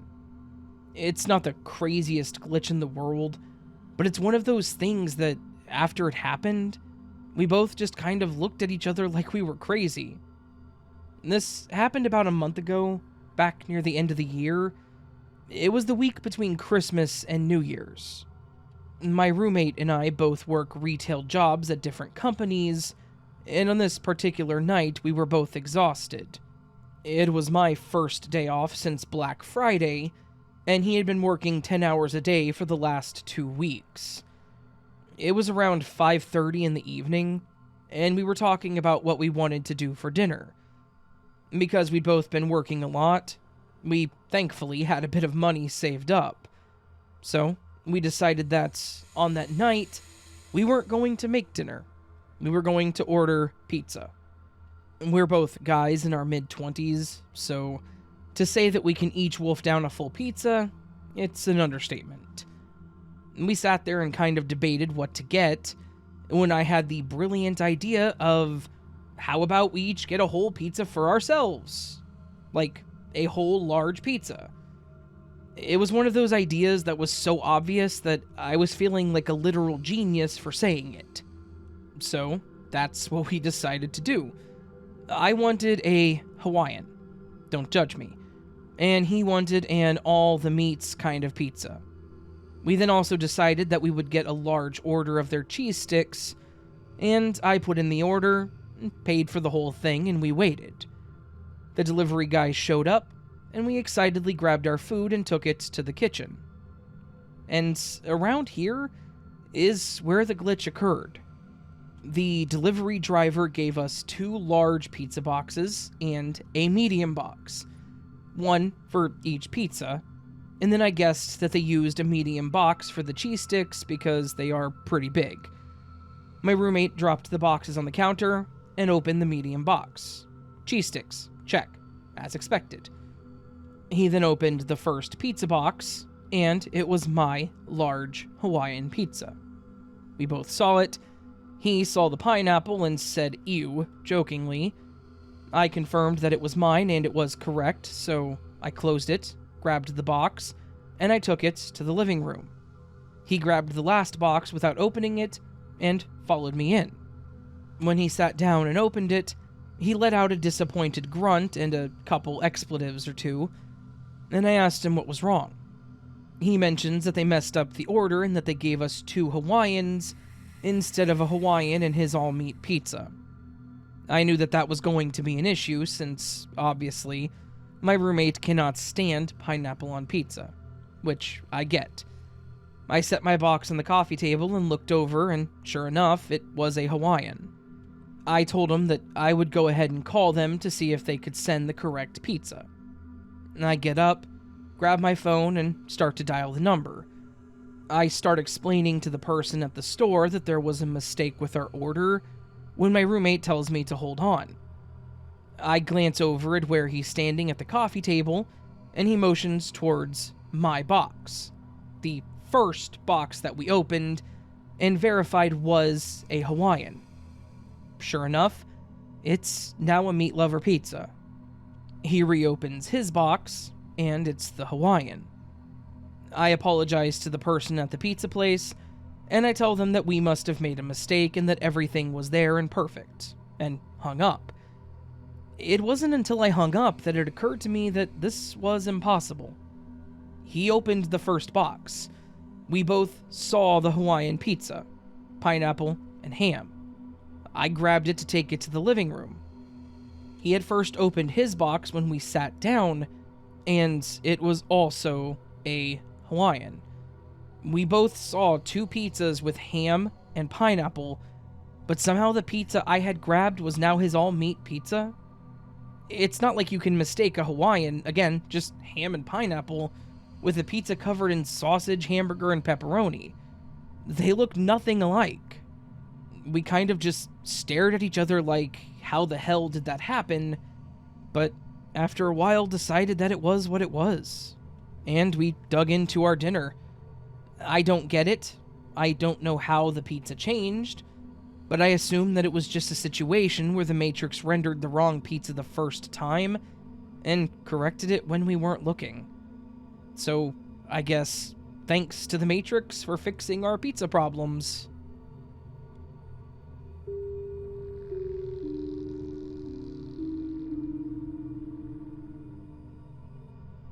I just recently found this sub, but I've been experiencing difficult to explain or unexplainable, insofar as I am able to theorize, events for much of my life. This is especially true of things that I lose, or that fall into the void, as I nihilistically like to refer to it. So, anyways, this happened to me just a couple of months ago. My girlfriend and I were working on something together. We're both writers. I'm also a musician, and we collaborate on creative ideas sometimes. We were sitting at my desk and taking down some notes, trying to outline a working plan for us to follow with this particular endeavor. We both prefer to do this the old-fashioned way, and physically write things down. So, I'm using a pen and literally mid-word when I feel like I've totally forgotten my train of thought. So I stop writing for a second, and I look up from my notepad still holding the pen. When a few seconds later, I've realigned my thoughts, and I look down to continue writing. But the pen is gone. The only other things on the table were my notepad and my girlfriend's pen and notepad. It's not a large table either. So I say, wait, where's my pen? We take everything else off the table, now there's just nothing on it. Okay, I suppose somehow I dropped it and didn't notice it leave my hand. I look on the floor and all around the desk, and of course it's not there. So I say, well, I guess it just fell into the void. Because things like this happen relatively often, though most can be rationalized away and ignored, because of that sliver of uncertainty and the unreliability of human senses and memory. What we do next is move the table over a couple of feet, in case the pen had not only fallen from my hand and onto the floor without my feeling it, or producing any audible noise, but also rolled in such a way as to be perfectly hidden under one of the legs of the table. This also wasn't the case, but my girlfriend and I got on our knees looking more floor level all around for it. This is when it happened. As we are both facing each other, right between us, we both watch as the pen just, and I cannot stress this enough, appears. Literally materializes in the mid-air in the space between us, and proceeds to fall to the floor. Naturally, we were both stunned for a moment, and totally speechless. But given the mild frequency that unexplainable stuff has happened to both of us, coupled with the fact that we were also already inclined towards contemplating and discussing esoteric or abstract hypothetical concepts, perhaps we were slightly more equipped than some others to accept this kind of almost unbelievable event. Of course, I would be skeptical too if it were anyone besides myself, or even if it were me without someone else able to corroborate. But it definitely happened, and we both saw it.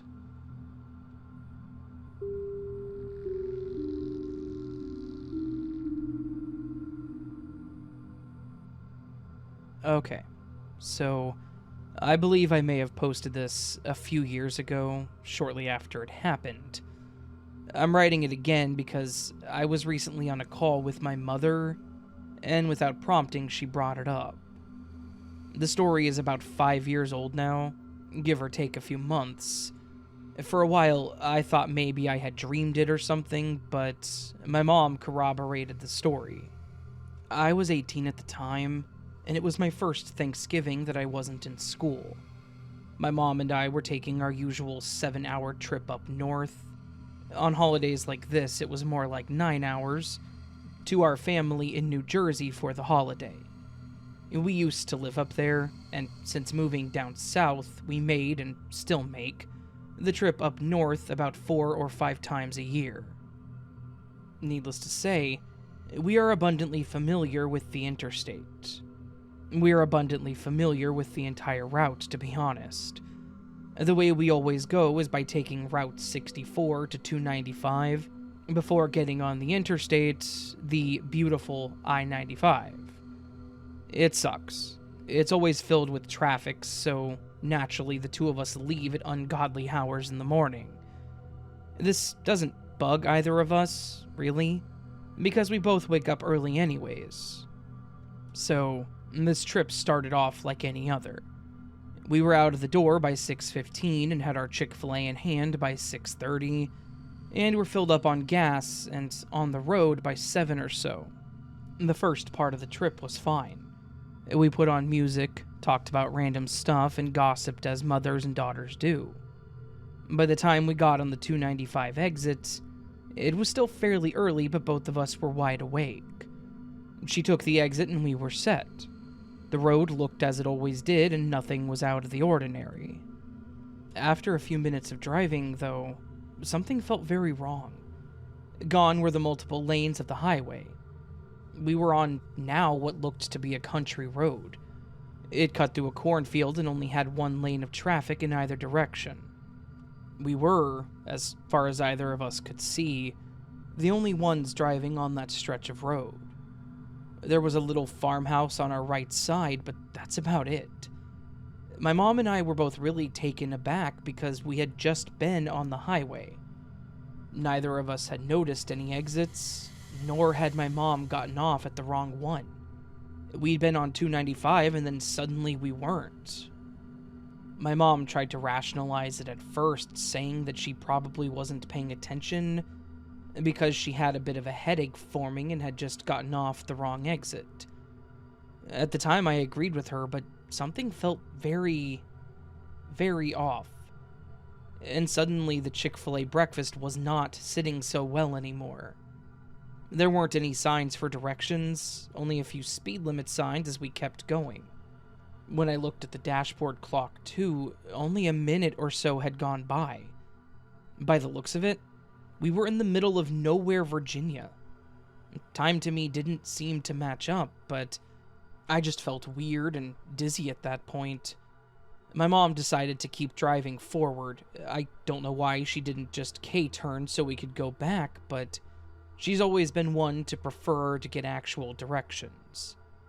We didn't have cell service either, so that may have been why. That's pretty normal for rural Virginia, though. I work on a haunted farm during the Halloween season, so I'm used to pretty spotty reception. Cornstalks do not a cell tower make. Well, we kept on driving, and after maybe 15 minutes, we came to what I guess was this census-designated place's idea of a town. By this, I mean there was a service station and a church. We stopped the car, they filled us up, and my mom asked for directions. The guys were pretty nice, your typical laid-back Southerners. They did tease my mom for her New York accent, though. When we explained that we'd gotten turned around coming off of 295, they looked really surprised. The younger of the two guys said that, coming from the direction we had, we were driving towards 295N, not away from it.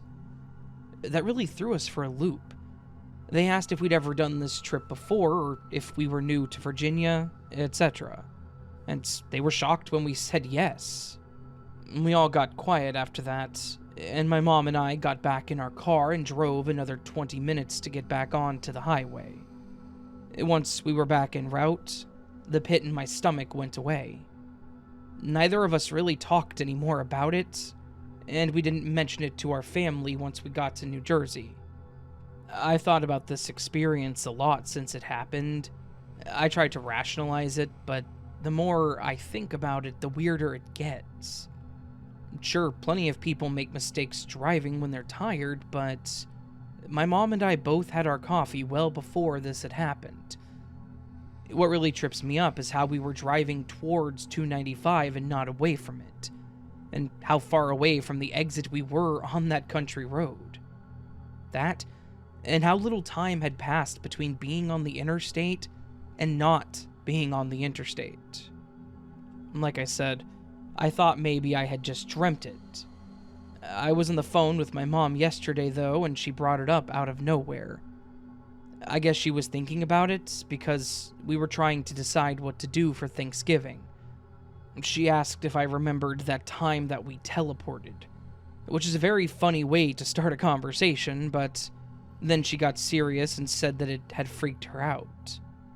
She recounted the events almost exactly how I did, except she did say that there was a sign along the country road pointing towards the service station.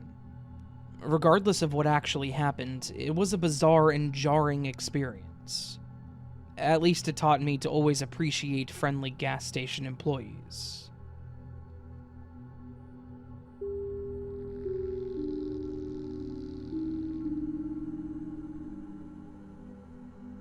This story might not be scary, but I can recall that my heart stopped for a second.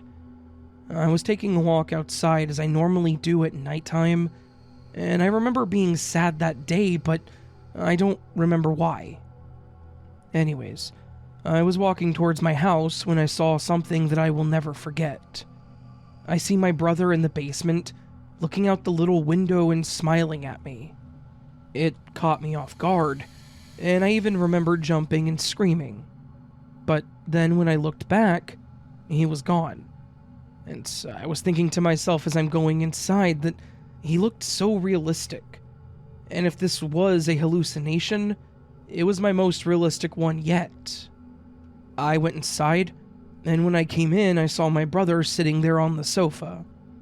I asked him if he was in the basement, and he said no, that he had just been there. I was still scared, but to my curiosity, I went downstairs to my basement to see if something was there. I saw nothing but a picture of my mom when she was younger. So my conclusion was that I in some way morphed the picture of my mother into looking like my brother. But when I went outside, I didn't see the picture of my mom through the window. Maybe I just hallucinated this. I have hallucinated before, but not in a way that has scared me this much. This might be the most realistic one yet. Another conclusion was that maybe some spirits were just messing with me, but I'm pretty skeptical about that.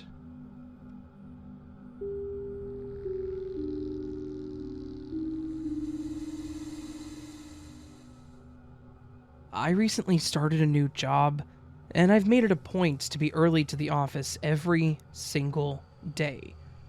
For some people, this may seem a bit weird, but this is my first career-level position, so I'm really trying to make a good impression, and make it obvious that I really want this job. The company that I work for is fairly laid back, but I have a bit of a different mentality.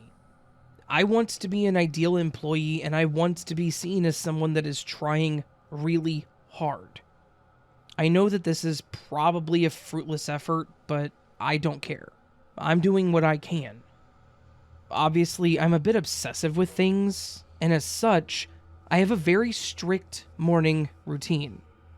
I wake up at 5:30, I get a shower in, and I get everything done and ready for the day, and then I'm out of the house by 6:05 to 6:10. Leaving at these times gets me to the office by 6:40 at the latest, which puts me at 20 minutes early for the start of my 7 a.m. shift. This gives me time to get my station set up, get coffee, and get everything going in the mornings. I've worked there for about 2 months, and I have been at the office at this time every single day for the entire time that I've worked there. So it has absolutely become a habit. That leads to the day that the glitch happened. It was about 2 weeks ago as of the time of me writing this. On this morning, I actually woke up around 5:15 because I kept having some really weird nightmares, which was fine by me. Waking up early meant that I had even more time to get my day started. I get out of bed, get a quick shower in, and I do all of the things that I need to before I leave. By the time I finish up, I look over at my cell phone and it's only 6 a.m. on the dot. I figure that I've done everything I could at that point at home, so I get out and head to work. But this is where things get weird. I got in my car and the clock on my dashboard said 6:02 a.m. I pull out of the driveway and up to the stop sign at the end of my road, and then turn on the main road towards my office. As soon as I turn onto the main road, my phone starts ringing. I see that my boss is calling me, so I answer. I ask him what's up, and he responds with, "Is everything okay? Are you coming in?" I was kind of confused, as I was actually leaving earlier than normal. So I said, "Yeah, I'm on my way now. What's going on?" He then responds with, "Okay, I was just making sure. We were about to start the morning huddle, and you're usually here by now, and we hadn't heard from you yet." It was at this point that I looked back at the clock in my car, 7:15 a.m. I apologize to my manager, and I tell him that I must have lost track of time this morning and that I would be there in 5 minutes. He says it's fine and to just get there safely. We hang up, and I just kind of stared at the clock while I drove, trying to figure out how exactly that happened. There was no way that I was wrong about the time that I woke up. I was up early. I had actually turned off my alarm after I'd woken up because I didn't want it going off while I was in the shower. I got out and got finished, and I was absolutely without a shadow of a doubt on the road by 6:02. I saw those numbers on my phone and the clock in my car. I had only been driving for a couple of minutes by the time that he called, but somehow, an hour and 13 minutes had passed. I have no idea what happened in this time. I didn't feel like I passed out, nothing really changed around me, and I didn't feel weird. It's just that the time vanished. To the best of my knowledge, I don't have anything medically wrong with me, so I cannot make any sense of it. It's just one of those crazy and terrifying things that happened, and thankfully it only happened once because I don't want to be late again.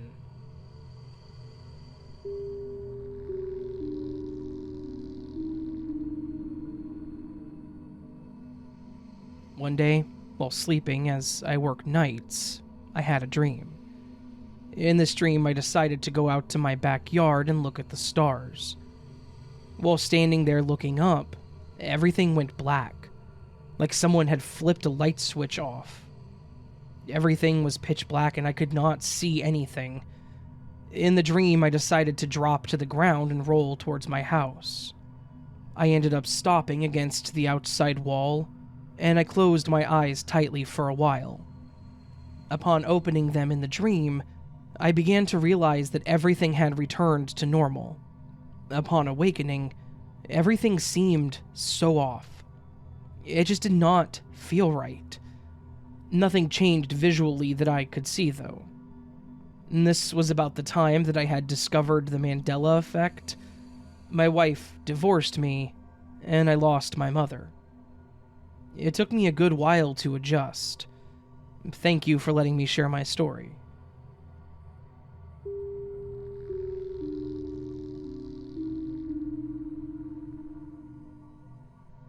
This might be kind of long, but I want to be sure that I don't leave any details out, so bear with me.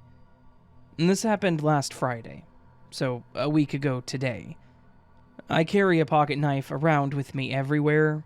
However, my sister had to go to court that morning for a speeding ticket and asked me to come along. I had the pocket knife in my hand as I was about to walk out the front door, debating if I should bring it. Then decided against it, as I didn't want to accidentally bring it into the courthouse with me. So I placed it on the coffee table and left. Now, I'll admit, I can be pretty scatterbrained sometimes. I misplace things a lot, but when that happens, I never really have a solid guess as to where it could be, and because I can't remember when or where I had set it down. This situation was very different, though. I vividly remember deciding not to bring my knife right before I left, so I threw it on the coffee table by the front door, and immediately walked out. This is a sure thing for me, because as we were returning to the apartment after court, I was planning to quickly grab my knife off of the table and then head to work. Well, I get back to the apartment, scan the table, and it's not there. So I'm like, that's weird, but maybe it fell somehow or something. No, it was just gone. Later that day, I spent at least a solid 2 hours searching the entire apartment. That might not seem like a very long time, but it's a fairly small apartment.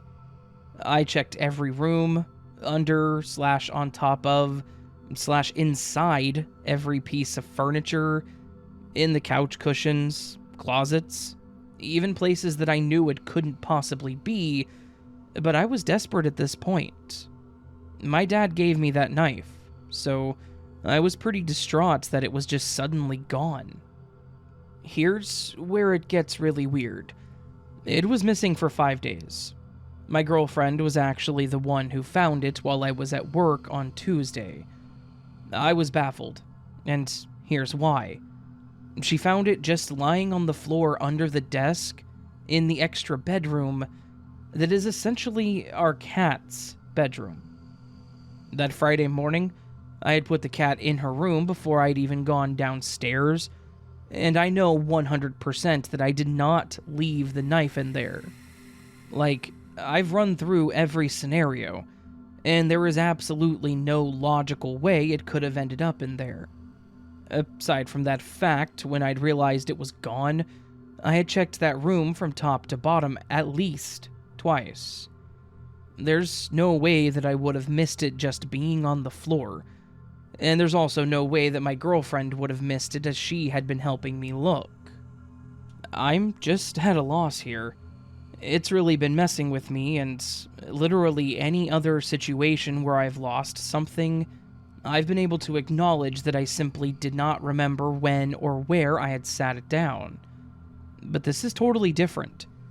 I've played through the scenario in my head hundreds of times now, and I know for a fact I never left the knife anywhere but downstairs on the table. If anyone has any sort of explanation for this, please help me out here. I've never had anything like this happen before, and I'm really struggling to understand how it just suddenly reappeared in a completely different place days later. A few answers to the frequently asked questions that I've received when telling people this story. 1. Nobody else has access to the apartment, and the doors stay locked. The only exception is that I can't remember if I'd locked it when I'd left for court, but I was only gone for about 2.5 hours. 2. There is no possible way the cat could have messed with it. She was put in her room and the door was closed before I was even fully dressed. I did not re-enter her room before leaving. 3. My girlfriend was away for the weekend and got back Sunday afternoon. She definitely was not playing a prank on me and didn't even really have the opportunity to. I know that this all probably sounds like I just forgot where I'd put it, but I promise that's not the case. My short-term memory isn't the best, but there's no way that I just completely forgot where I'd put it after only 2 hours. I also know that I'm definitely not the only one on this sub to have experienced this sort of glitch, so if you have a similar story to share, I'd love to hear it. If you made it through the whole story, I appreciate you because I know that this was pretty long.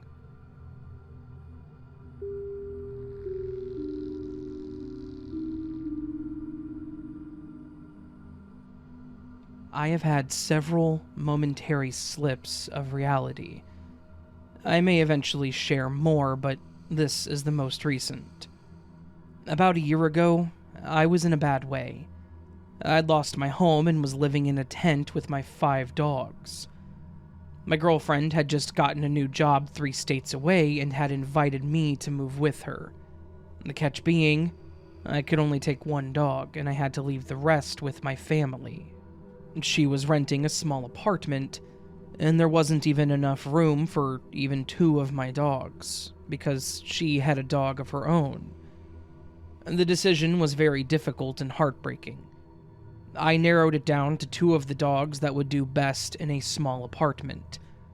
I kept flip-flopping between Boo Boo and Lily, but eventually settled on Boo Boo, being that she was the sister of my girlfriend's dog, Leo. This morning, while we were fixing breakfast and talking, as the dogs waited for us to share a bite, I looked down to see Lily staring up at me. My dog is almost 800 miles away. I looked at her thinking something was off about this, and then it clicked in my head. Lily wasn't here. I did a double take only to now see Boo Boo sitting in the exact same spot and looking up at me.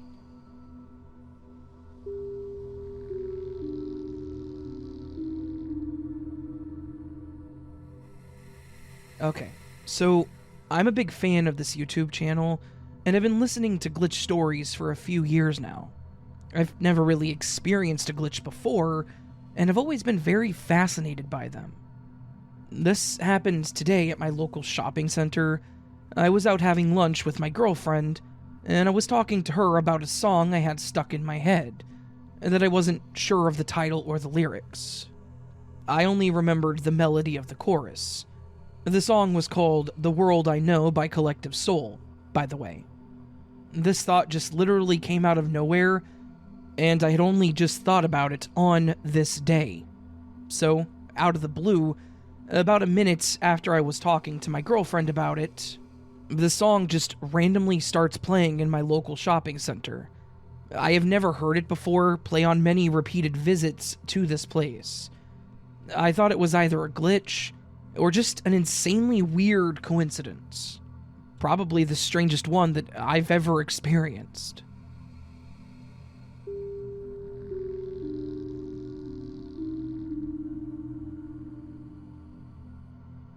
This happened about 2 years ago, but it's still on my mind a lot, so I decided to make a post about it. I understand if you don't believe me. I wouldn't believe this if it didn't happen to me either. I was spending a day with my friend in a city. I had to go to the toilet, but because of COVID, I couldn't go anywhere. Luckily, there was this ice cream store that said I could use theirs if I bought a cone. It was at the end of the store and I had to use the stairs, the girl behind the counter said. So, I walked to the end of the store. There was a part that was sort of an indoor garden. I saw a spiral staircase that I thought went to the toilet.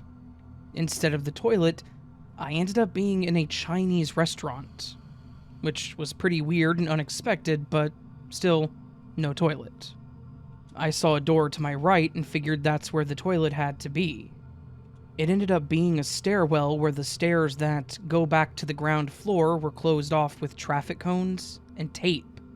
So, the only way to go was up. Because my bladder was almost bursting and I was kind of curious where I was going, I took a chance and walked up the stairs. When I opened the door, I ended up in the middle of a kitchen, which was weird. who has a stairwell in the middle of a kitchen. Everyone was running around and no one really noticed me, so I went back to the stairwell and went another floor up. That's when I noticed how many floors there were. It felt really weird to me because the building was hella old, and it couldn't have had more than 3 floors. But I was on the 4th floor, and I kind of felt like something was off at that moment. I opened the door and this floor was really creepy. There was writing on the walls in a language that I've never seen before. It kind of looked like hieroglyphics, but smoother. There were 2 doors with symbols on them.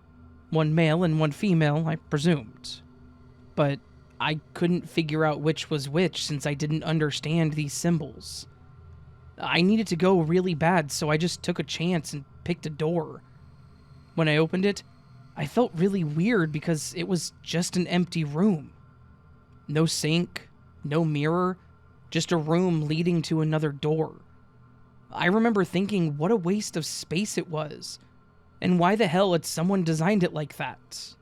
The next door led to a room with a sink and a mirror, and another door which finally led to a toilet. As I sat down and reviewed my entire journey to the toilet, it didn't make any sense at all to me. I had been walking around in an old medium-sized ice cream shop for about 10 minutes looking for their toilet. How is that even possible? One possibility is that I ended up in an entirely different building, but how did I switch buildings so easily? I never tried to open a locked door or anything, and the buildings definitely weren't this high when I saw them from the outside. I kind of started to freak out, so I texted my friend that was waiting for me at the entrance of the store. When I was done, I opened the door and ended up in the sink room again.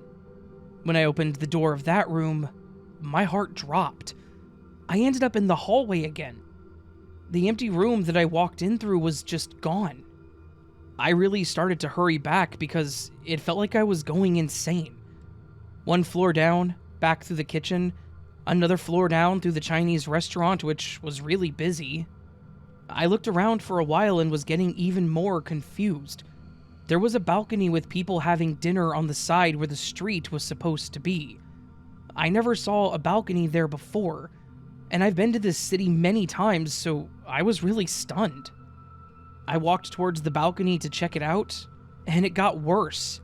Instead of the street, I saw a lake with grass and trees and such, and people walking around. In this particular city, there is nothing like that anywhere near this building. I was really stressed out at this point, so I wanted to go back to the ice cream store. I went down the spiral staircase, which led me back to where my journey first began. I told my friend about this experience immediately, and he believed me because I was really distressed. The weirdest thing is, though, I had texted him 2 minutes before I got back from the toilet. It had taken me longer to walk all the way back, and I had been gone for about 6 minutes in total. The timing was way off compared to what I actually experienced. After this, I told more people about my experience in this particular store, and I talked to one guy that actually works in the store. He said the toilet was actually in the basement and not up, and that there's no way that there were more than 3 floors. There was only 1 floor up as a venue that you can hire, connected to the ice cream store, and 1 attic which was used as a storage room. So, I don't know what the hell happened, and it still haunts me to this day.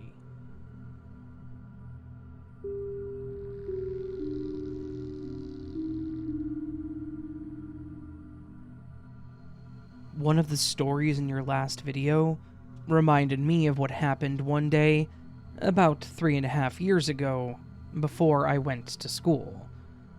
I woke up to check my phone to see if I have time before the alarm rings. It was 6:34 and in 4 minutes it would ring. Yes, I had set my alarm clock at 6:38 because I needed about 2 minutes to wake up for good. The sun was up. I drank some water and I went to the toilet. I did my thing and got out of the bathroom. When I got out, It was dark outside and there was no chirping. I checked my phone and it was 5:19 a.m. Now, the 5 can be seen as a 6 if you're too sleepy, and I guess the 4 was actually there, because maybe I was in the toilet for 5 minutes. But how did my brain make the 3 a 1? How did I see sunlight when it was dark outside? I still to this day have no explanation. The good thing was that I had about another hour and 20 minutes to sleep.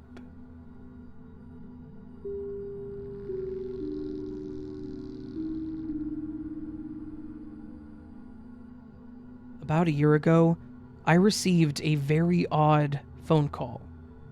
For a little context, back in early March of 2021, I was desperately looking for a job. I must have applied to at least 80 different places, many of which got back to me. In April of 2021, I got a job at Walmart working as a cashier. A few weeks after that, I had worked and my shift was supposed to end at 11 p.m. However, for personal reasons, I ended up leaving work at around 6 p.m. But to leave early, I had to check in with my manager. While waiting to speak with my manager, I heard her ask one of my colleagues to go to the staff room for a staff meeting. On the way home from work, around 6:30 p.m., I received a phone call from a random number. I answered it, and the guy on the other end told me his name and the company that he worked for. He'd called regarding an available job opportunity and asked me if I was still interested. I asked, quite puzzled, whether we had chatted recently, and what he told me next scared the hell out of me. He said that we had chatted over the phone an hour ago. When I told him that isn't possible since I'm not allowed to have my phone on me while working, he proceeded to read aloud my name and number. I asked him if he'd made some sort of mistake, and he said that when he spoke to me earlier, he confirmed my name and number with me as well. He told me that when we chatted earlier, I told him to call me back after 6 p.m. because I was in a meeting. This caught me off guard, since I had just missed a staff meeting, as mentioned above. I then explained to him that I work as a cashier at Walmart, and even if we did chat an hour ago, I would not have him call me back at 6 p.m. since I was supposed to still be at work, and had ended up leaving early for an emergency. I also told him that I actually had just missed a staff meeting by chance as well. At this point, we were both just kind of shocked, and we kept going back and forth about how strange and weird this was. He was 100% certain that this was not a mistake on his end, and that we chatted for sure. He even went so far as telling me that my voice is the exact same voice that he spoke with earlier. After 5 straight minutes of complete shock and utter confusion, it ended off on a nice note with him thanking me for my time and me wishing him a good weekend.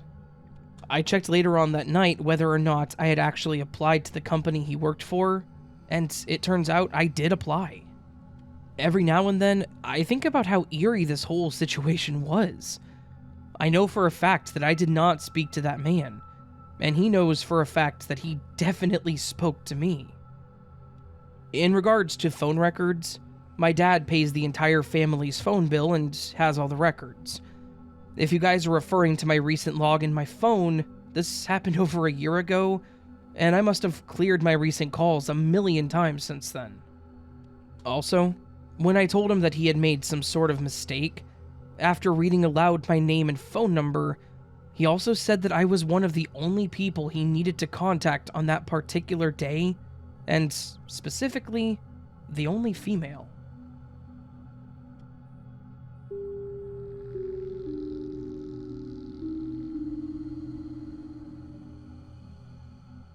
This actually happened just last month. Me and my partner, Kara, our anniversary was in October, and as a gift, she got me these beautiful earrings. It looked like a bird's nest that sat on your ear, and then there were small chains that went down it with small bluebirds attached to it, and the part that goes through your ear and the chain were silver. I adore birds and actually have 2 macaws that I rescued, so they really meant a lot to me. I wore them every chance I got it, and even considered wearing them to our friend's birthday/Christmas party. Kara talked me out of it, though, because she knew that her parties tended to get a little out of hand, especially when people started drinking. I don't drink myself, but you can't really control other people's actions. I agreed with her, though, and decided to go with some plain blue plugs instead, so that way there was little to no chance they could fall out or get ripped out. So, the party went great, and just as we expected. Some people had a bit too much, a couple people did get into fights, and I also ended up having to help carry someone to bed. But otherwise, it was a lot of fun. I was the designated driver, so I took one of our friends home, and then me and Kara went home. I specifically remember taking off my necklace, taking out my plugs, and placing them in the jewelry dish on my vanity. Then, as normal, we got ready for bed and were asleep within the hour. The next day, we just lounged around the house with neither of us doing more than eating and watching something on Hulu. The day after that, however, we were going to her parents' place for their Christmas get-together, so I was dressing up. I had on a nice light blue dress, and when I went to put on my bird earrings, they were gone. I have a jewelry holder for all my hoops and dangling earrings, and they just weren't there. I thought maybe I was just being lazy and didn't put them back where I normally put them, but they weren't in the tray that my studs were in either. I checked all over my vanity and even in odd places like the bathroom, the living room, the kitchen. They were nowhere to be found. Kara noticed my concerned look and asked what was going on, and she even agreed that she saw me hang them up after deciding not to wear them to the party 2 days ago. This at least reassured me that I wasn't mistaken about where I put them, and that I did not wear them to the party. In fact, the blue plugs I had in were still in the tray where I took them off after the party. After both of us searched extensively, we had to stop because we had to go to her parents. Unfortunately, my mind was stuck on those earrings, worried that I had lost them. They were gorgeous, and I had just gotten them, and I felt awful thinking about the fact that I had possibly lost them. After we got home, I looked again all over and even pulled out my vanity, the bed, and the dresser, thinking just maybe they fell behind it somehow, but sadly, I never found them. I know they were just earrings and Kara wasn't even upset about it, but I was devastated that they were missing, and was kicking myself for losing them. So, fast forward to the 23rd, both previous parties were the week before Christmas. Our friend that had the birthday party texted me with a picture, asking if I had left these earrings at her house. I kid you not, they looked just like my bird earrings. The only difference was that the birds were a lavender color instead of blue. I discussed this with her, and she said she was pretty certain they had to be mine, because she checked with the only other 3 girls that were there that had their ears pierced, and they said that they weren't theirs. She even messaged someone else if they recognized them, but they didn't have theirs pierced, and they said no. She said she didn't remember what I was wearing, but I had taken a picture with Ash that night at the party where you could clearly see my right ear, and the plug was there. There would be no possible way for me to have one set in, take a picture, and then just change them. For what reason? And just taking them or carrying them around wouldn't make sense, because I could have broken something. So, since no one else claimed them, she gave them to me. Kara was even confused because she knows for a fact that she got the blue ones because they looked like my macaws. She wouldn't have gotten lavender ones.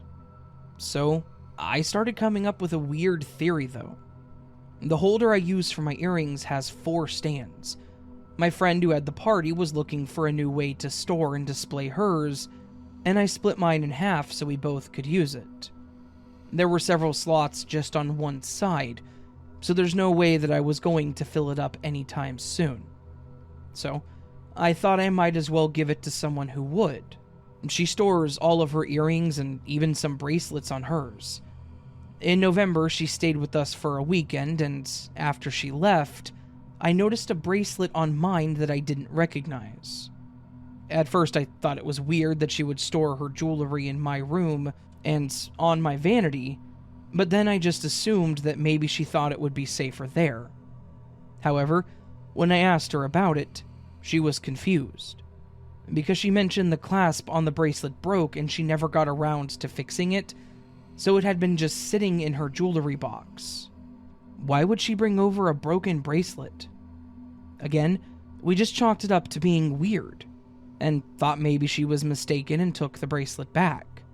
So, at this point, I'm not convinced that there's not something up with that jewelry holder. Like, somehow it's connected still, even though we split it up? And somehow it's able to find, fix, or change things? I'm gonna keep an eye on it now, and I'll be sure to share if anything else happens.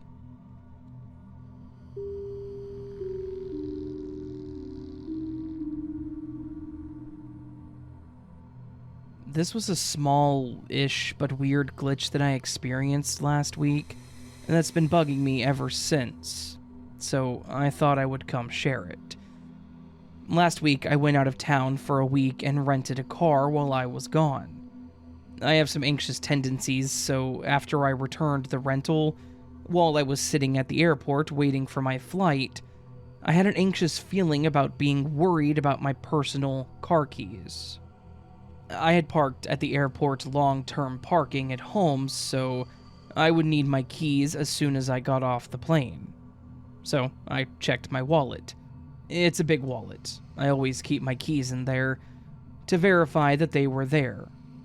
My car keys were where they belonged, but, again, being anxious, I checked 2 more times over the next 20 minutes or so before putting my wallet into my carry-on bag, where it stayed for the rest of my journey home.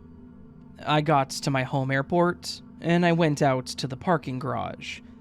I have the kind of key that, if you're near the car, it will unlock, and a push-button start. So my wallet and keys never left my carry-on this whole time. I pulled into my driveway at home, and I started digging through my center console for the garage door opener, and as I was digging for it, I came across my car key. I was confused and thought that it must have been a spare since my key is in my wallet in my bag. I chastised myself for being so careless and leaving my spare in the car. But then it occurred to me, if there's a key inside the car and I try to lock it, it always beeps and won't lock. I opened my bag and pulled out my wallet, expecting to find my key in there, and confirmed that that one in my hand was a spare. But inside my wallet was only my house key. So, somehow, my key glitched and moved itself from inside my wallet in my carry-on bag into the bottom of my center console underneath napkins, plastic baggies, phone chargers, and God knows what else.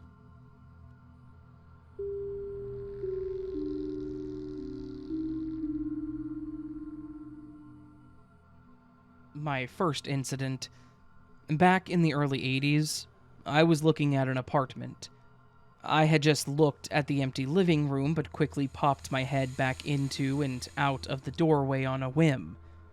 In that brief moment, I saw a room full of furniture. I looked again and it was empty. I ended up renting, and quite some time later I walked into the living room and realized the furniture that I had seen was my own. None of which I had at the time, as I slowly gathered it over a period of many months. And a second incident. Shortly after I realized I saw my own furniture that day, I was sitting in the living room, same apartment, after a hard third shift, drinking a rum and coke while watching Popeye cartoons, and when I heard what sounded like a large dog walking in the kitchen. The sound came to the living room door, stopped for a good long moment, and then resumed, walking back through the kitchen and suddenly stopping. I got up and looked, feeling very weirded out by the noise. But nothing. I sat back down to finish my drink, and a few minutes later, I saw someone vaguely familiar dart their head around the doorframe and immediately pull it back. I yelped and jumped up, running into the kitchen, finding no one. All doors and windows locked and chained, and no one hiding in a closet or under a bed. I chalked it up to alcohol and exhaustion. Several months later, a friend from work brought their dog over, which they had just gotten from their parents. I didn't even know they had a dog. It walked in and around the kitchen, and then went into the living room for several seconds before re-entering the kitchen and walking out the back door. These were the exact same sounds I had heard months earlier, but experienced from the opposite side of the encounter. It then hit me. The face that I saw at the doorway was my own. Since I was in my very early 20s, I chalked it up to possibly becoming unanchored in time.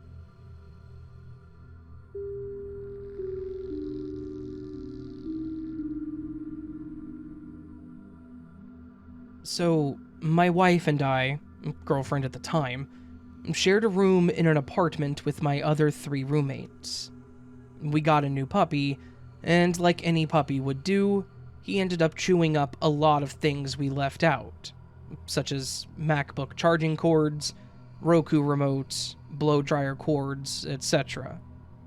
Well, we left one night and left our dog to roam around the apartment since my roommates were there to watch over him. We got back, and when I went to the restroom, I immediately got upset because I saw that my electric razor, Phillips 1 blade, was on the floor and chewed up. Specifically the top of it where it can detach. My girlfriend and I argued about it, and I ended up throwing it away in the trash. Both the top retractable part and the other part since it had dog teeth marks on it. I ended up getting over it because of how cute our puppy was, and forgot about it.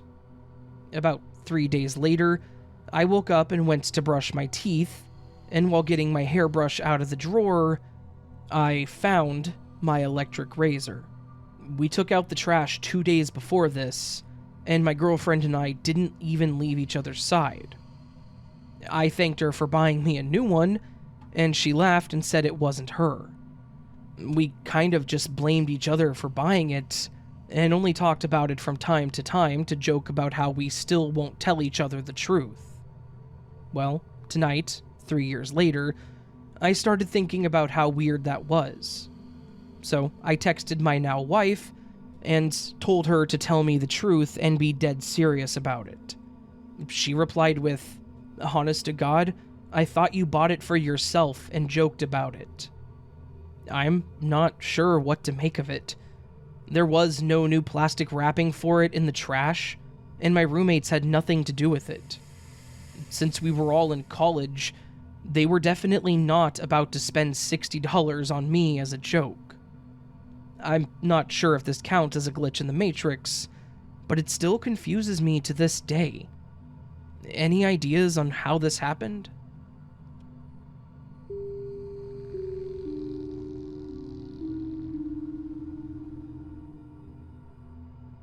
I give a lot of presentations at work.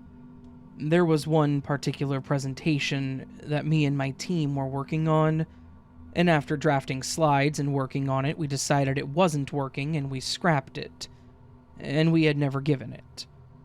The draft slides have remained on my laptop for a good 2 months, and every now and again over that time, I've seen the draft and thought about deleting it. But I always thought maybe we would go back to it one day and it would be useful to keep it. Yesterday I had a meeting and I was prepared with a different presentation. My colleague introduced us. He then said, "And now, you, Adrian, will give you our presentation," which is this draft that we scrapped and never finished.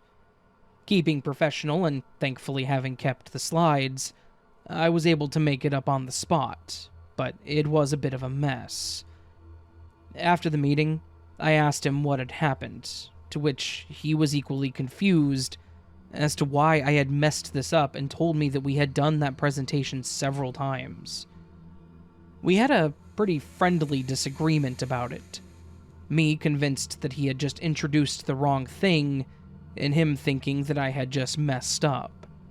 And I would have agreed to disagree if it wasn't for him showing me a video on our company's Instagram page of me giving this very presentation. I specifically remember the conversation of us scrapping it, of seeing the files on my laptop several times over the last 2 months, and having that thought process of whether or not I should delete it. It even features a video I've never watched, and when I've seen that in my drafts, I've thought to myself, I should probably watch that. Which I have now watched while giving the presentation for the first time, desperately using the 3 minutes it took to play it to try to think about what the hell I was going to say next. I'm convinced that I have never given this presentation, in spite of the fact that there is a video of me giving this presentation.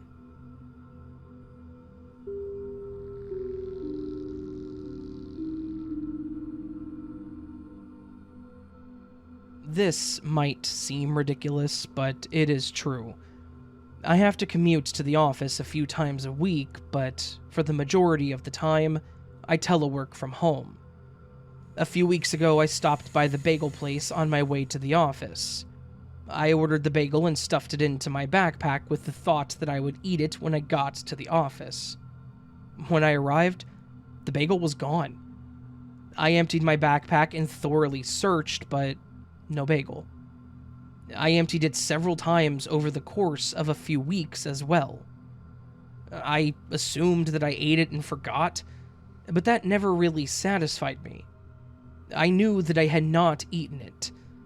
I used the backpack for several weeks, each time checking it for it since it was always nagging in the back of my mind. I emptied and searched the backpack several times over those weeks. Then, a few days ago, it appeared back inside of my backpack, just sitting there in plain view at the bottom.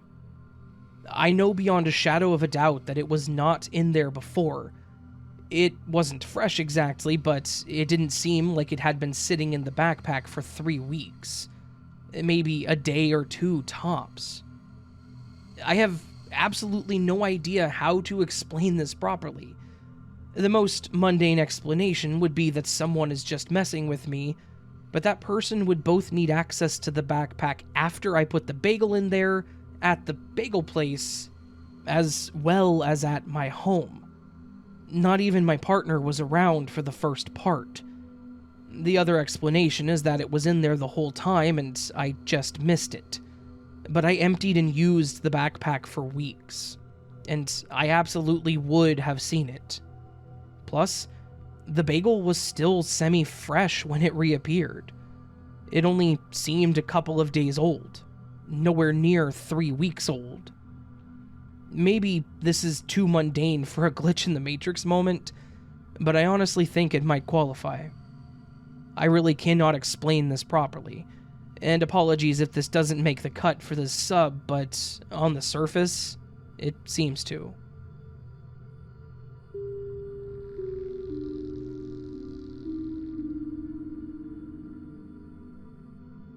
Earlier this morning, I was trucking my way down to San Diego when something strange occurred. I was pulling a 53-foot trailer and moderately heavy, so I was cruising pretty slowly in the slow lane doing about 55 miles per hour. In my side mirror, I see a semi-truck approaching from behind in the lane next to me, going faster than I was. He passed me, and as he passed, I noticed his windows were all blurry, foggy, dirty, maybe, to where you couldn't really see inside his truck or see who was driving. Anyways, he passes me and he's bobtailing, which is when it's just the truck without a trailer, so he's considerably lighter and faster. Whatever. He gets far enough out of view and I'm just driving along.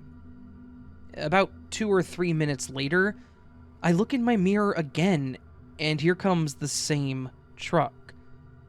Keep in mind, at this part of the freeway where this occurred, there are no exits. He comes up next to me and passes me again. I'm thinking, what the hell? I've been going slow this whole time. I haven't passed anyone, nothing like that. Same dirty old truck, same foggy windows. It had a distinctive look. Well, this doesn't make any sense. I start thinking, he's going too fast, so I can't even catch him, even if I had wanted to. I think about it for a few minutes, and eventually forget about it.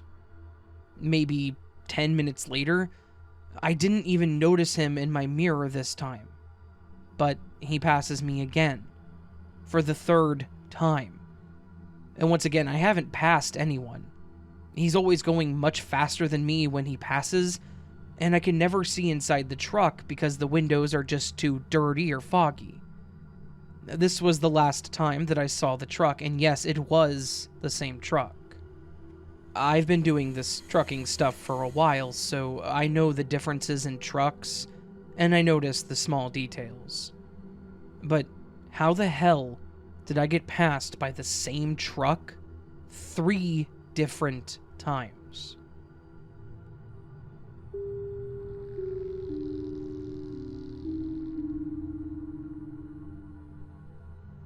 So, I was going to radiation therapy, where my appointment time changed daily. The center gave me a lanyard with a little plastic thing attached that had a weekly time schedule in it. I was also taking a shuttle to get to my appointments, so I kept a pen in my lanyard/schedule so I could write down what time my shuttle driver was coming every day, and that I wouldn't forget the next day. Sometimes when the technicians would write the time for my next appointment on my lanyard or schedule, they would accidentally keep my pen. But I had a green pen and I always got it back, even if it was the next day sometimes. One day, as I was finishing up my treatment, I was walking down the hallway and I looked to see what time they wrote in the schedule for my next appointment.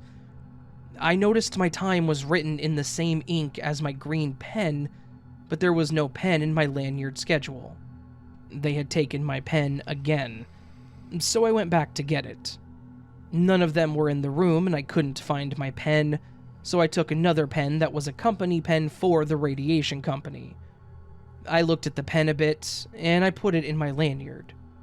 I walked down the hallway feeling slightly guilty for stealing their pen, but I justified it to myself that they had my green pen to write with.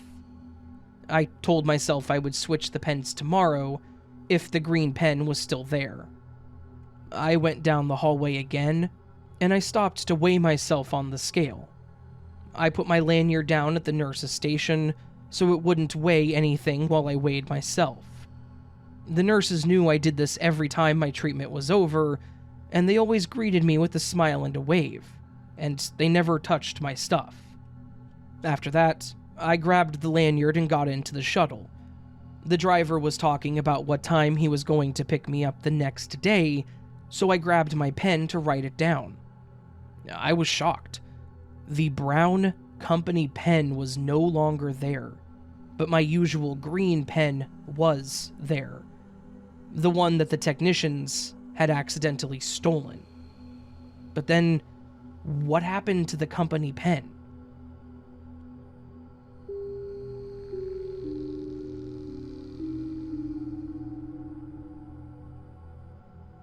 This happened in Ontario, Canada, during the winter of 2012. I was walking home from work at around 3 a.m., and the temperature was well below zero, and the walk was long. There was a large parking lot without a single car in it, and it was covered entirely with freshly fallen snow. Not drifts, a fresh, even light snowfall of a few centimeters tops. Now, I get to the glitch in the Matrix part that I will never be able to explain. In the middle of this snowy parking lot was footprints. One set, like the invisible man was standing there or like someone flew away, I don't know. I need to make this more clear. The entirety of the parking lot was undisturbed. No footprints leading to the single set of footprints in the middle, and no footprints were leading away from them. There was nobody standing in the middle of the parking lot, and furthermore, there were no tire tracks in the snow. It was a completely fresh and undisturbed, evenly distributed, snowy parking lot, other than the impossible footprints in the middle. The world record long jump would not make that distance if jumping comes to mind as an explanation. And there were no snowdrifts to have covered the trail of footprints.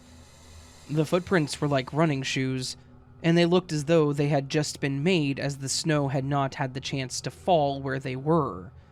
There was no way that I know of that anyone could have made the footprints without walking to or away from their location, which boggles my mind.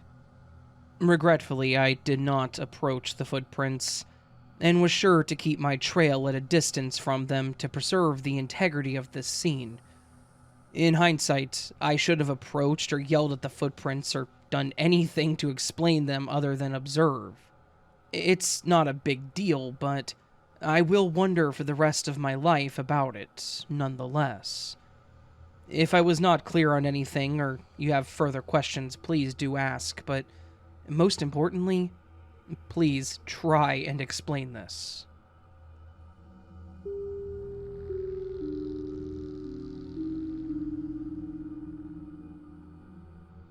Okay, first big one in a while. I have 2 metal gates for climbing vines. About 3 foot tall, thinner at the bottom, about a foot, spreads to top maybe 1.5 feet. Vertical, they're 5 thin metal bars, horizontal 4 bars, and the ground one is flat. The other 3 are curved and all 4 connect the vertical bars. Bars are a few millimeters thick. Yes, I'm American, hence the blend of scales. They are turquoise-ish. I repurposed them as sidewalk sides to stand on either side of my walkway to show where to snowblow in the winter, for the HOA people. So, the second one that I set up had a reddish-brown 3/4 inch thick vine, about 1.5 feet long, wrapped around it, with little fiddly tendril bits. It sat out there for weeks like that. Finally, I decided to remove it. I untangled it and snipped sections with an electrical pliers as I did. I cleaned it all up, all the little fiddly bits. Both are perfectly clean and like new and framing my walkway. The next few weeks, I would constantly sit outside on my porch staring at them as the weather was nice. Suddenly, around November 28th of this year, I got up in the morning. I opened my curtains, and immediately my eyes are drawn to the gate that had the big reddish vine previously. It now has a 1.5 foot long old dried piece of gray vine on it. I did a quadruple take, threw on my sneakers, and headed outside. An old dry vine segment appeared on this gate after being meticulously cleaned for 2 weeks. It's gray, about 4 millimeters in width, and about 1.5 feet long. I'm not prone to delusion and am often accused of being hyper-aware of everything. This vine was not in the universe that I inhabited for at least the last month. I live alone, so I can't ask if anyone else noticed. So, hi, new universe. I hope that this one is better than the last one that I lived in. May your glitches be in your favor, and thanks for letting me share.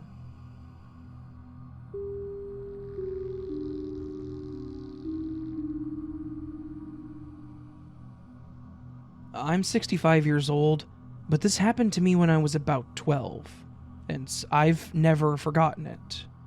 I lived in a small coal mine town, and me and 5 of my childhood friends used to watch the town boys play ball. They came out from in town to play ball in our field. One day we were all sitting on the bleachers, watching a game, when I looked up and saw what seemed to be about 40 hot air balloons. I looked over at my friend next to me as I said, "Look at that!" And, to my surprise, I was alone. Everyone was gone.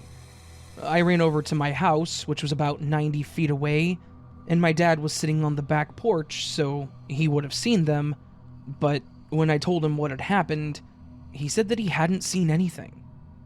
I went back to the ball field and everyone was back. It was like nothing had happened.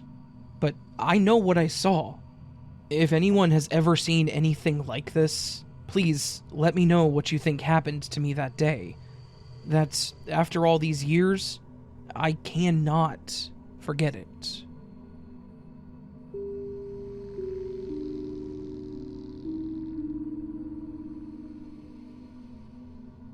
I have experienced other glitches, but nothing of this magnitude or so readily obvious to my perception. This glitch was a couple of months ago, and I'm still thinking about it, but I've just chalked it up to weird stuff happening, and things like glitches are bound to happen if you are paying attention. I was waiting in a hotel room for a ride. My room was on the ground floor with a view out the peephole into the parking lot. There were maybe 3 cars in the lot, so I was peeking out to see when my ride arrived. The initial event, I looked out the peephole and saw a red car pull up, not my ride, and saw a girl getting out. She was talking on the phone far enough away that I could hear her voice, but not what she was saying.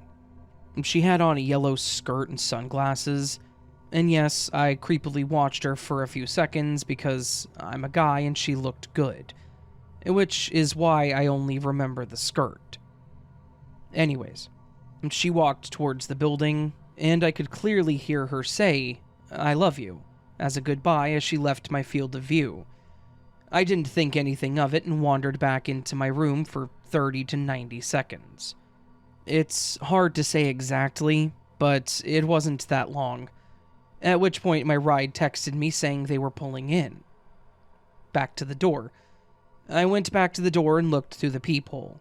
I'm not sure why. And I watched the exact same scene replay. Girl in yellow skirt and sunglasses getting out of the same red car in the same spot on the phone.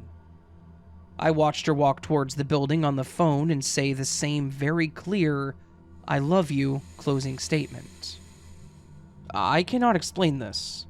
My first thought was logically someone could go back to their car if they forgot something or whatever. This was exactly the same action and conversation. I remember doing the cartoon triple take and my mind being super incredulous at watching this repeat. I'm not sure what the hell happened, and I'm just going with weird stuff happens. It makes me think of deja vu in The Matrix for sure, though, and I can't help but think, what did they change?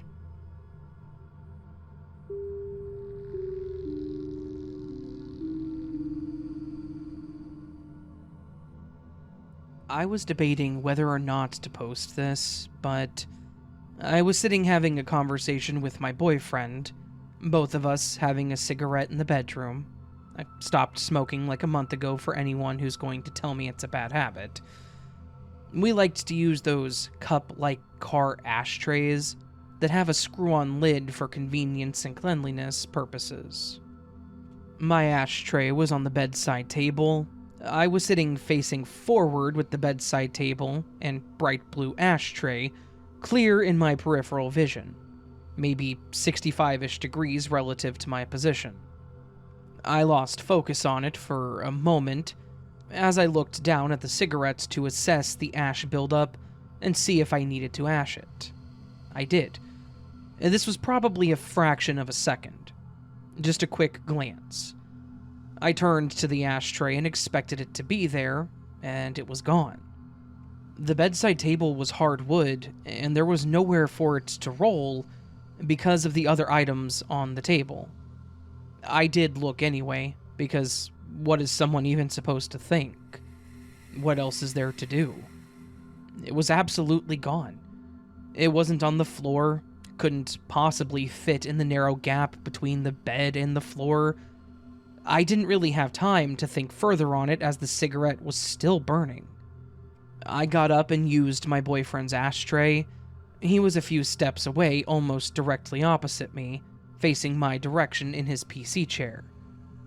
I put out the cigarette and go to sit back down on the bed. The boyfriend swivels in his chair to check something on the PC, and then I see the ashtray fall from somewhere above my field of vision and smack loudly into the bedside table, rocking slightly from the impact. There were no shelves near me. We had no pets. The cupboards next to me were built into the wall. Unless I somehow momentarily lost complete sanity and placed the ashtray on the blade of the ceiling fan without my boyfriend seeing, I don't understand how this is possible. Does anyone have any theories?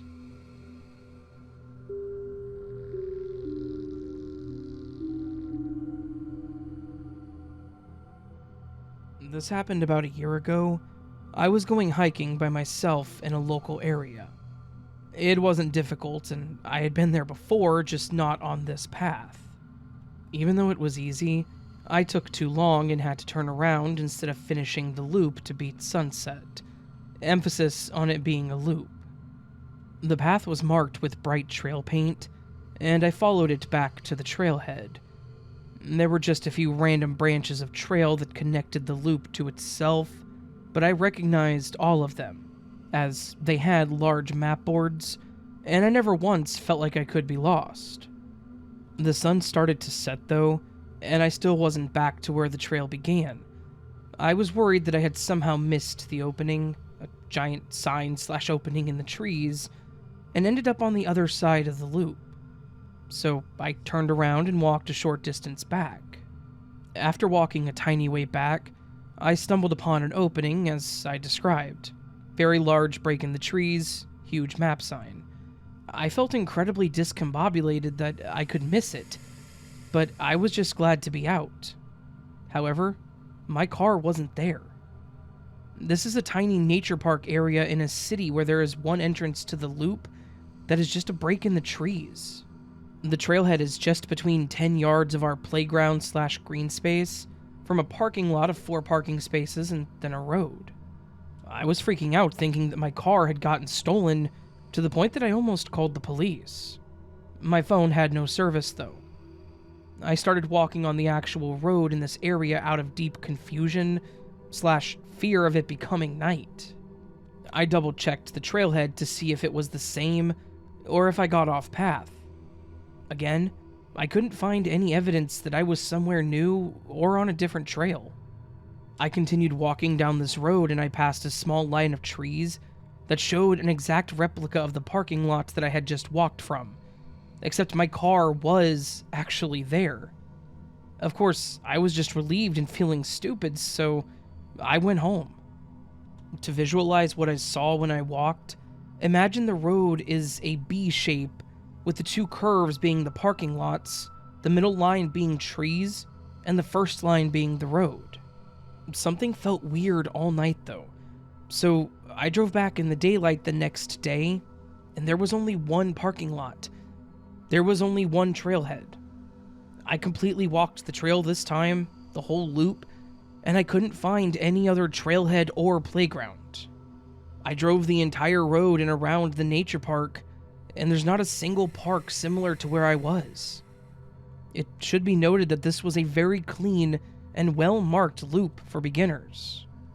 I looked at a map of all the trails, and none of them were close enough to this loop for me to even stumble upon them, and that's pretending there are 2 trailheads to find.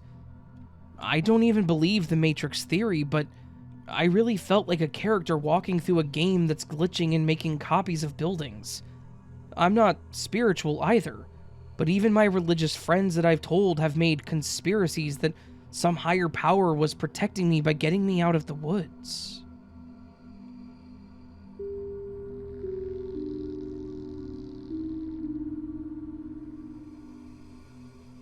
So, I joined this sub because something weird happened to me a couple of nights ago, and it's been bothering me ever since. I know it's not the craziest or scariest story ever, but it's just plain weird. So, a few nights ago, I was in my room with my laptop just watching some videos on YouTube and I had a random thought about my flashlight, because I had the lights off and my room is really dark. It's one of those super bright lights that runs on a high-powered battery. I remember that I kept it on my dresser, but when I went to look for it, it was gone. I recently moved my dresser across the room, so I thought maybe it fell behind it. But when I checked, I didn't see it. I thought, oh well, I'll look for it some other time. I have a small fridge in my room next to my bed. The only thing I have on top of it is my remote and sometimes a bottle of water. The next night I was doing the same as I mentioned above, but this time I went to get the water out of my fridge, and lo and behold, my flashlight was sitting upright on the fridge. I know it wasn't there before because I would have surely seen it. I looked all over my room for it the night before that. Not intently, but I definitely looked at the fridge and only the remote and water bottle were on top of it. Nothing like this has ever happened to me before. I know that I didn't put it there myself. I would have certainly remembered since I had been looking for it. Like I said, it's not the craziest story, but it is my first so-called glitch story. And thank you for reading.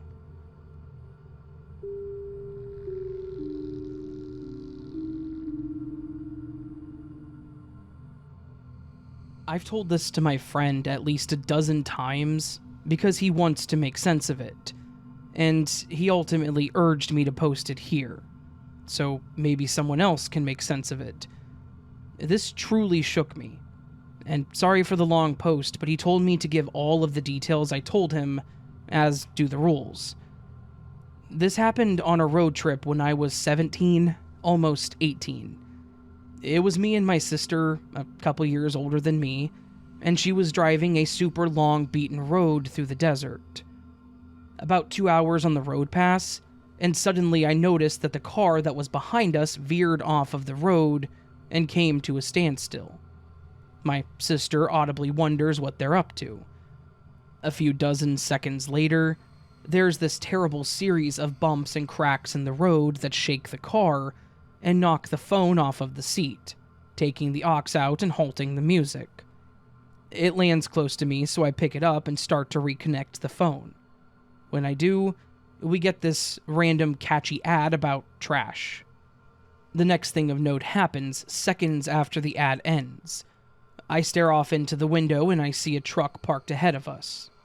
As we pass it, I stupidly kept looking at it, and the sheen that it gave off, the glare from the sun, completely blinded me for a bit. When I closed my eyes, I still saw the outline of it.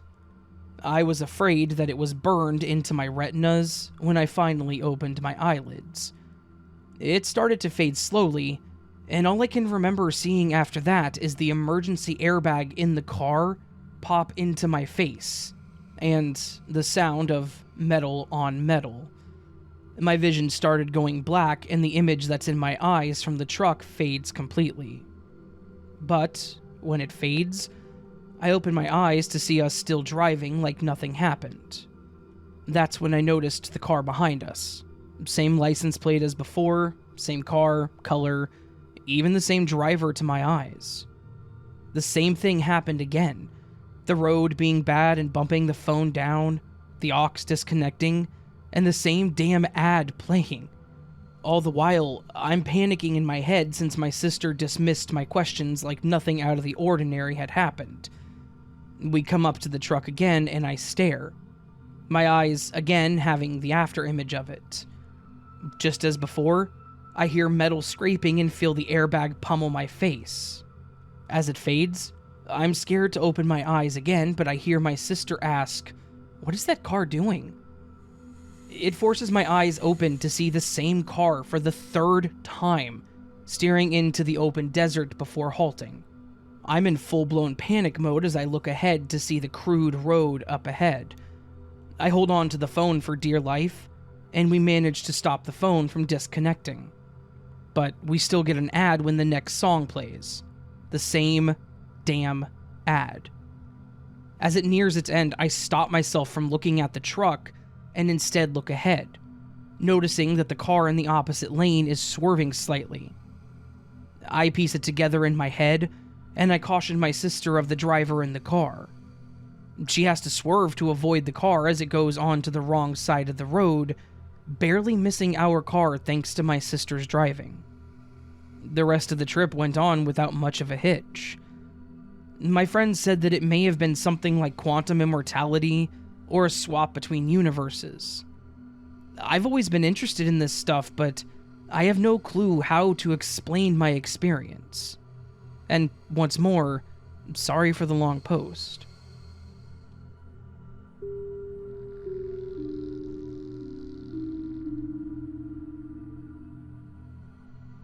I'm not sure how to classify this story.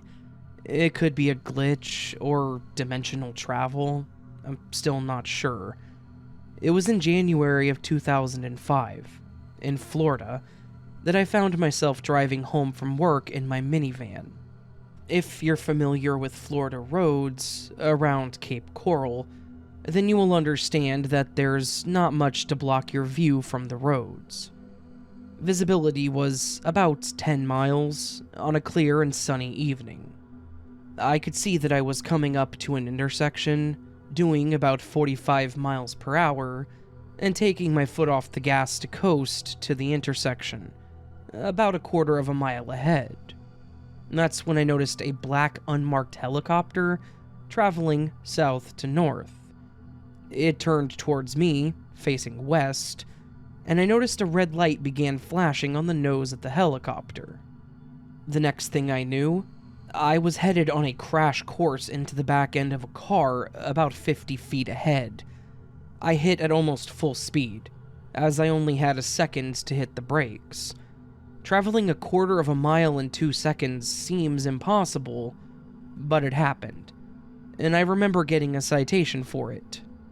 It also seemed darker, or dusk, when before it was sunny.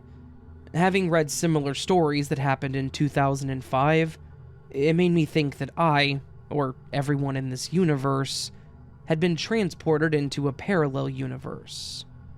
Things just don't feel right. But I can't put into words just how it's different.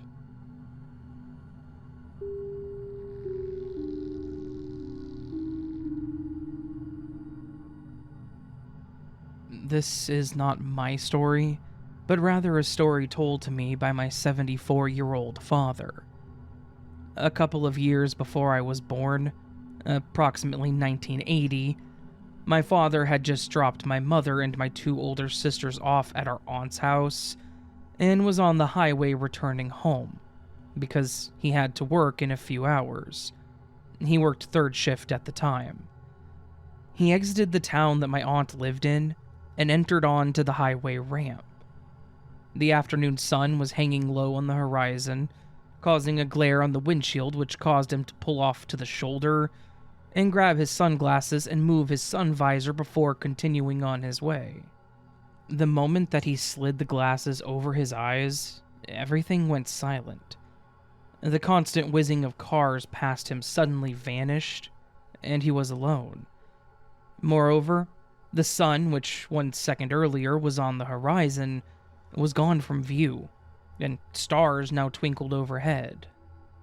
Convinced that he had dozed off somehow, he put his car in drive and merged back onto the highway, driving further from my aunt's town into ours. As he continued his drive, the smooth, well-paved highway suddenly became rough and bumpy. Glancing at the roadway, he could see multiple cracks and entire chunks misplaced, as well as the light posts that lined the concrete median were twisted and bent. As bizarre as this was, he continued driving until he saw something that caused him to slam on the brakes.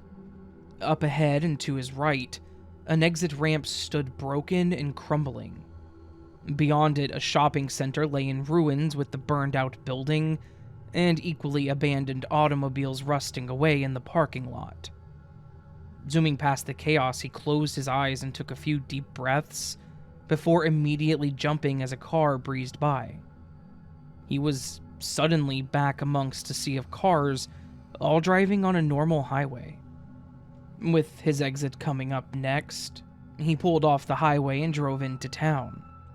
The town is just as he remembered it. He then heated up his dinner, sat down to watch some television before getting ready to leave for work. This being the 1980s, there was no such concept as a glitch in the Matrix, so he basically kept his experience to himself for nearly 40 years, until relating it to me. When I told him about the glitch phenomenon and asked him what he thought had happened, he likened it to a brief transition from one universe to another, perhaps a version of reality where the unthinkable had happened.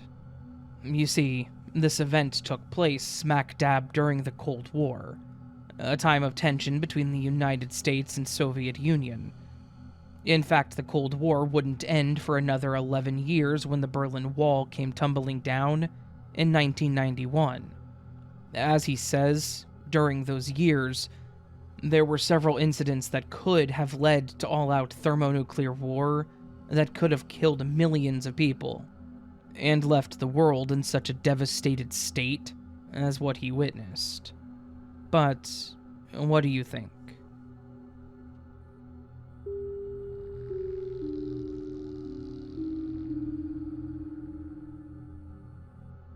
I know that this will sound fake, but this happened to me back in September of 2019. Before the strange day, I had a massive headache. I usually walk to my house from school every day with my friend, buying the same drink every day in the same store every day. Eventually, the next day, I woke up, and although everything seems normal, it doesn't. I can feel that something is wrong. Everything was wrong. Not knowing what it is, I just walked to school. School was different every day since that day. Everyone seems to be friendly with me, know who I am, but I've never talked to them, or did anything to be popular. I ignored them. I also realized that, since that day, time is much quicker. An hour feels like minutes, not the other way around. When school ended, I was waiting for my friends to walk home, but here's the twist. My friend was different. Usually he talks to me while walking, but that day he was wearing headphones, listening to a band that I've never heard of. He was laughing at me because I didn't know the band, which I never knew. I just ignored him and kept walking to the store. When we were at the store, I grabbed the drink that both me and my friend usually drink. I was confused when my friend grabbed another drink. I asked him, "Are you all right?" He laughed and asked what was wrong with me, and he claimed that he has always drunk that drink since the first day that we met. I freaked out. I ran home, and since that day, everything has been like this. What happened to me?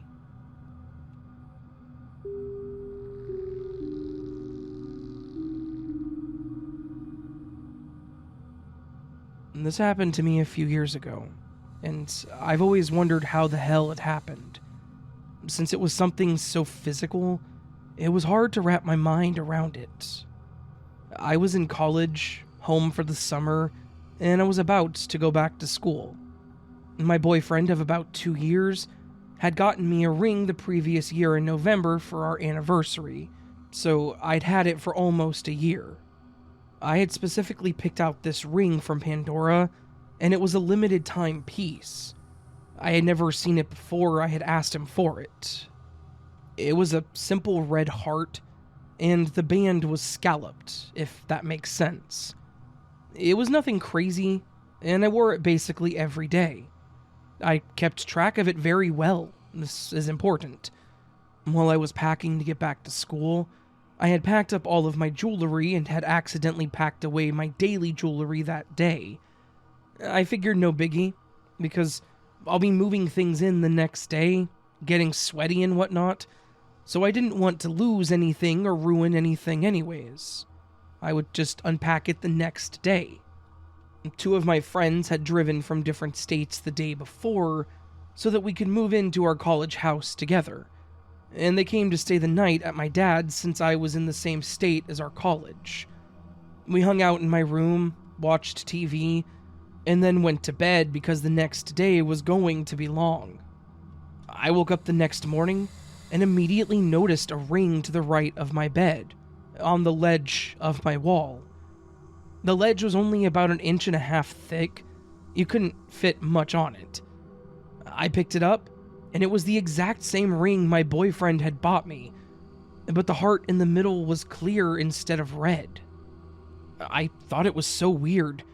I picked up the ring and brought it into the room with my 2 friends and asked if either of them had left their ring in my room last night, and that it was so funny that we had the same one. Although I'd been friends with them for years and I would have noticed by then if we had the same ring. They both said it wasn't theirs. I laughed and told them to stop messing with me, and they looked really confused. They both said that they had never seen the ring before and never owned one like it. I really thought they were trying to mess with me, but they genuinely denied it, and were just as confused as I was. Then I texted my boyfriend asking if maybe he had bought 2 different ones to test out the colors, and forgot about it and somehow it ended up in my room, even though I had never noticed it on the ledge before. He said he definitely only bought the one, and it was the red one. I reached out to my dad's girlfriend, who was the only other woman that stayed in that house, asked if she owned the same ring, and she said she had never seen it before. I was trying to check any logical explanation that there was. I know what you're probably thinking, that I didn't actually pack the ring from my boyfriend, and it was up there all along. I ran to my packed bag and pulled out the ring my boyfriend gave me, and it was still as red as I remember. I was holding 2 nearly identical rings in my hand, with no explanation as to how the second one came about. The second ring was also my size. I went to Pandora's website to look at the ring, and it wasn't even sold anymore. I couldn't find it anywhere. I still have no idea where it came from or why. And the creepiest piece is that my dad's house was built in the 1700s. It was the original farmhouse of the town that he lives in. Definitely not short on paranormal possibilities, so that's why I figured it would be paranormal at first. To this day, I'm dying to know how it happened. I would love to know people's opinions on this. It does seem like more of a glitch than anything paranormal, since the ring came out of absolutely nowhere. My friends that were there that night and I still talk about it to this day, wondering what it was. A commenter in the other subreddit mentioned me in another dimension, which is an extremely interesting solution to me.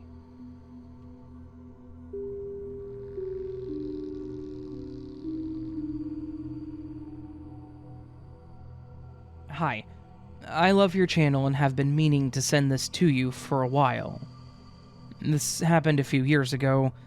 When my daughter was, I think, a junior or senior in high school, she bought this necklace from someone on Etsy. The pendant on the necklace was like a tiny light bulb, and inside of the bulb were a couple lavender herb pieces. So, one day, she comes and shows me the necklace and how she somehow lost the pendant. I examined the chain and, sure enough, the unique pendant is missing. We were both commenting on how sad it was because the pendant really was one of a kind. The next day, I'm busy upstairs cleaning the house, and I see her necklace lying on one of our shelves outside the bathroom. I examine it, and, as you can guess, the pendant is back on it. I yelled downstairs to her, "Oh, so you found your pendant?" And she cautiously approached me on the stairs, saying, "What? No, you're scaring me." She takes the necklace and has no idea how it's all whole again. Frankly, I love glitch stories, so this didn't freak me out in the slightest. I thought it was completely fascinating. But she's a scaredy cat and was spooked out by it. Also, no one else in the family knew anything about the necklace. The only thing, though, that makes me think that it could be supernatural is that during this time, my daughter was dabbling in good witchcraft. Apparently, this necklace was bought from someone who was into that as well. So, who knows how or why it reunited. But happy glitching all.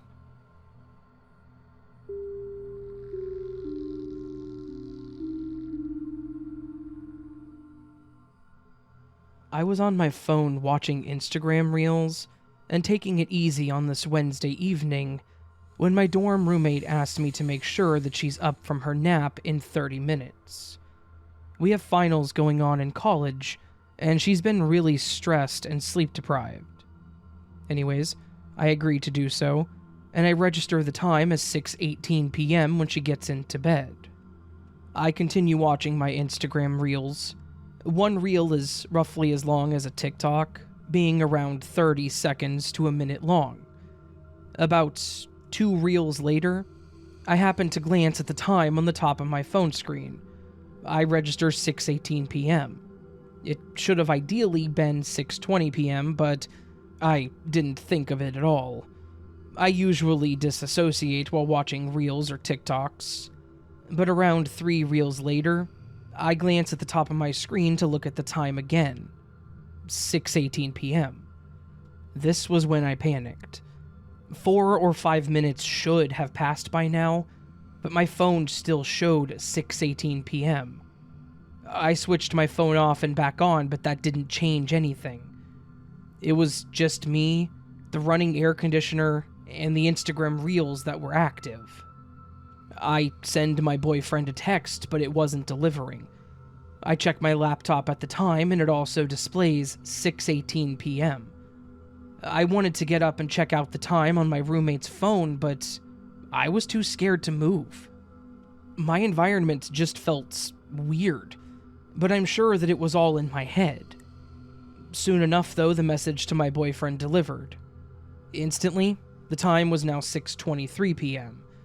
I could now start hearing my roommate breathe in her sleep, and I realized that the whole time before, I could not hear her breathing. I was also then receiving a message from my friend who was complaining about experiencing acid reflux and how she can't wrap her head around our project management and contracts final assignment. I felt amazing reading her messages because it all felt so trivial and insignificant to what I thought I had experienced. At around 6:36, though, my roommate's phone started ringing. She wakes up from the nap, speaks on the phone, and disconnects. I ask her if she would like to be up now since that call woke her up. She looked really shocked to see me. She literally asked me twice, "Wait, you're here?" And the whole time I kept thinking, of course, it's my room, and you knew I was here before you went to sleep. But I didn't say much. Why was she so shocked to know that I was in the room? I'm ruling that off as her being slightly disoriented from having woken up after being sleep-deprived. I'm trying to rationalize with the situation as much as I can by telling myself that she was sleepy, and that my devices probably glitched. But I don't know entirely. Time freezing, my environment feeling wrong, her just looking shocked to see me, I just don't understand.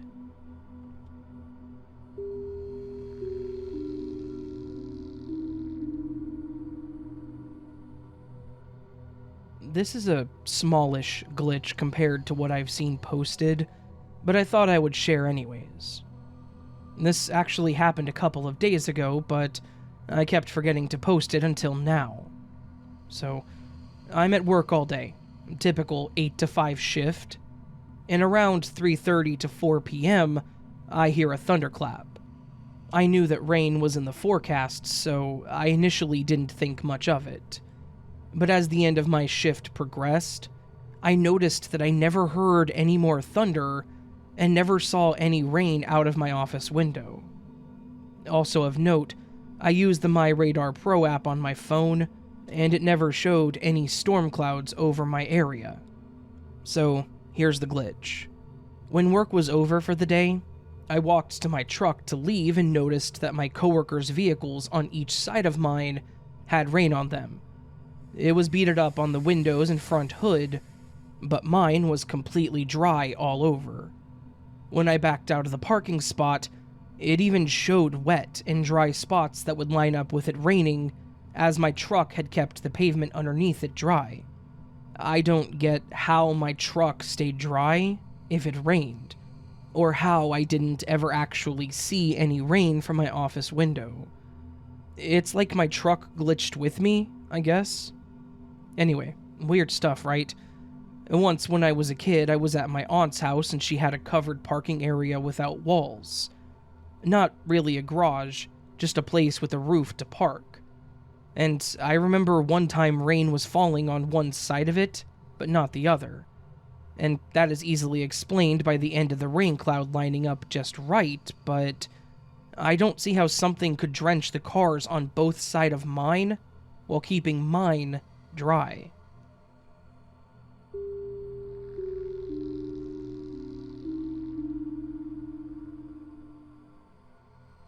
This is a story that I've always wanted to share, and have finally found a sub where maybe it'll be taken seriously.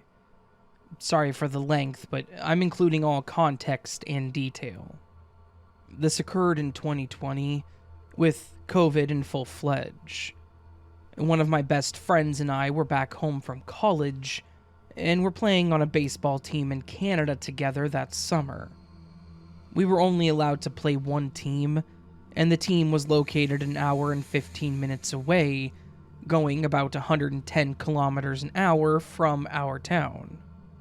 We also did not have a bus due to COVID, and drove ourselves to games. This is also the town that my friend was originally from, so I had done this drive probably 100 times by this point. Another important note is that we would always time how long it took to get there and back, because sometimes we would go super fast and see how fast we could get there. Yeah, we were stupid kids, but I held the record with 37 minutes. You turn off the Trans-Canada Highway about 5 minutes after leaving our town, onto this narrow, rural road. It's single lane and nothing but farm or ranch land for the entire drive. The closest thing to civilization is the odd farmhouse you see way beyond a field. Also, about halfway through the drive, there is a coulee which you must go up and down. It's impossible to miss, as it's the only part of the drive where you have to touch your pedals, other than to pass. Otherwise, you risk 1, veering into the river, which is at the bottom of the coulee by going too fast, or 2, blowing out your engine due to the insanely steep hill. Another important note is that there is only one way to get between these two towns, and that is the single-lane highway. Anyways, we made the drive there and played our baseball games and then sat for a bit. We talked with my friend's parents, watched them leave, and then sat at the ballpark for about 30 minutes afterwards. Finally, we decided to leave and we checked the clock, which read 5:17. We started talking as we drove, making time feel really fast, but after a while, I looked at my friend and said, "How have we not hit the coulee yet?" He responded with, "I don't know, but it should probably be right around this bend." We then pondered how it felt like we had been driving forever. We got around the bend, but to our surprise, we did not see the coulee. But we were coming up to the main highway already. I looked down to see that I was only doing 110 to 115 kilometers an hour. That's when both my friend and I checked the clock. This is when we realized the glitch. It was only 5:40. We thought there has to be some explanation, so we went to my friend's house where we arrived at 5:45. We thought maybe we just forgot the time, but another detail doesn't add up. His parents aren't home. We immediately call his parents and ask where they are because they left 30 minutes before us, but they replied saying that they were only about halfway home. We interrogated them more, saying, "Did you guys stop? No. Did we pass you? No.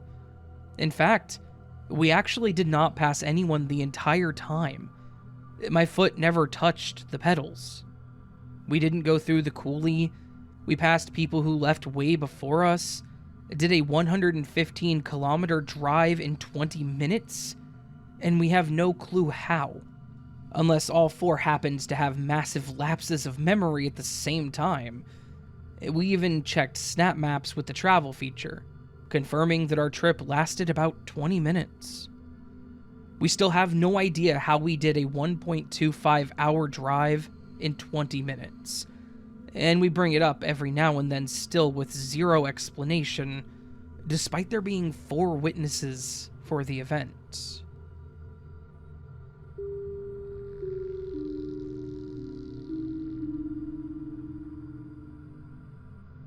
This happened a few weeks ago. I just wasn't sure how valid it was as a glitch, but I'm truly still unsure of what happened. A while back, a friend gave me a big lighter with the pickle image on the wrapping. It's green, of course, and it says pickle underneath the image as well. My partner is doing the laundry sometime after I received this lighter, probably a couple of weeks. At one point, he comes up to me saying that I'd left 2 lighters and a chapstick in my clothes, and that of course had fallen out of the washer. He hands me these items. 2 pickle lighters, and now an empty chapstick. I ask him where the second lighter came from because I'd only had the one given to me by my friend. I asked him if it was in the washer beforehand, and he said that it wasn't. For reference, we live in an apartment building that has 2 washers and 2 dryers that we share with 11 other units. He's somewhat adamant about checking the machines before and after washes and dries to assure that we aren't mixing stuff with other people or washing something weird with ours, like random objects. So, now, I have 2 of the same lighter. There were no differences that I could see. I can't tell which is mine and which suddenly appeared, and they're both still functional. I know pickles are a common thing that people enjoy, so either someone had the exact same lighter and had left it in the washer and my partner didn't notice, or someone threw it in there while the load was going, and that one doesn't make much sense. The first is more likely. Maybe someone just did one load and overlooked the lighter. It's just a very weird coincidence, but I've been thinking about it and wondering if it was a true glitch or not.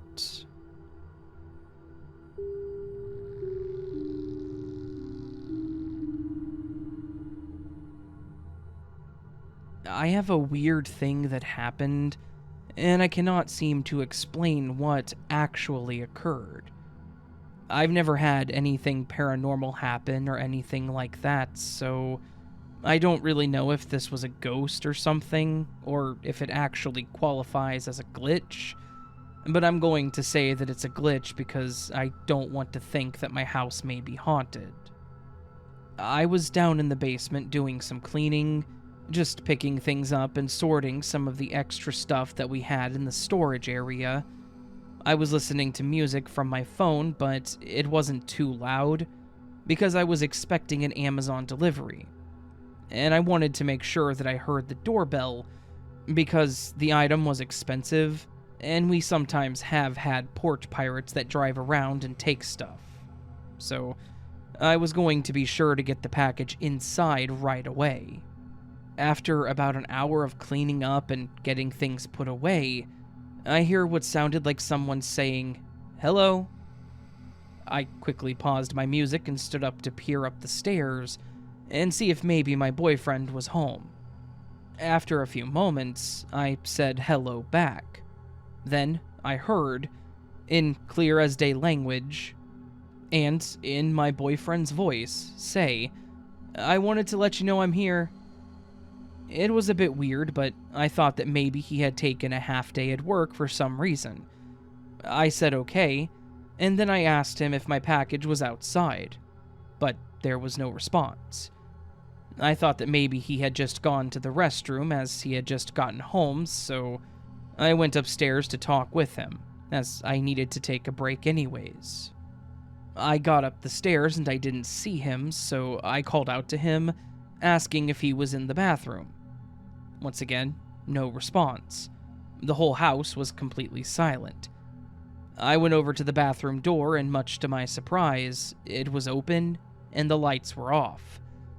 I checked the other rooms, still calling for my husband, but I was completely alone.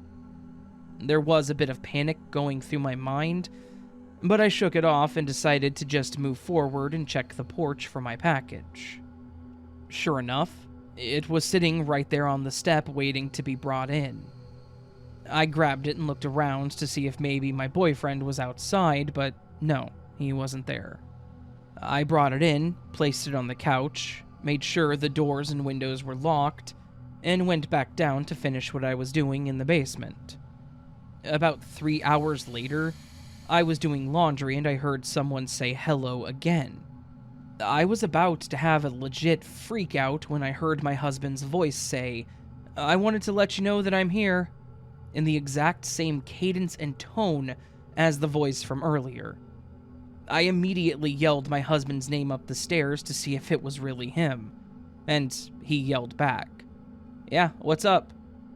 I went upstairs to make 100% sure that it was him, and sure enough, he was standing there in the kitchen just staring at me. I was relieved that he was actually here, and that it wasn't just his voice again, but I was still mentally weirded out. Despite how stupid it was going to sound, I asked him if he had come home for lunch for a few minutes and then left, and he, of course, said no. I told him that I swore I heard his voice earlier, and he just kind of laughed it off, saying, "That's weird," and went back to doing what he was doing. So that's my event. I have absolutely no idea what it was. If I just imagined the voice, or if it was a ghost or some kind of premonition, but it was the weirdest thing. I'm kind of thankful for it, as it did get me to go check for the package, and it had been delivered without them ringing the bell, but I hope that nothing like this ever happens again.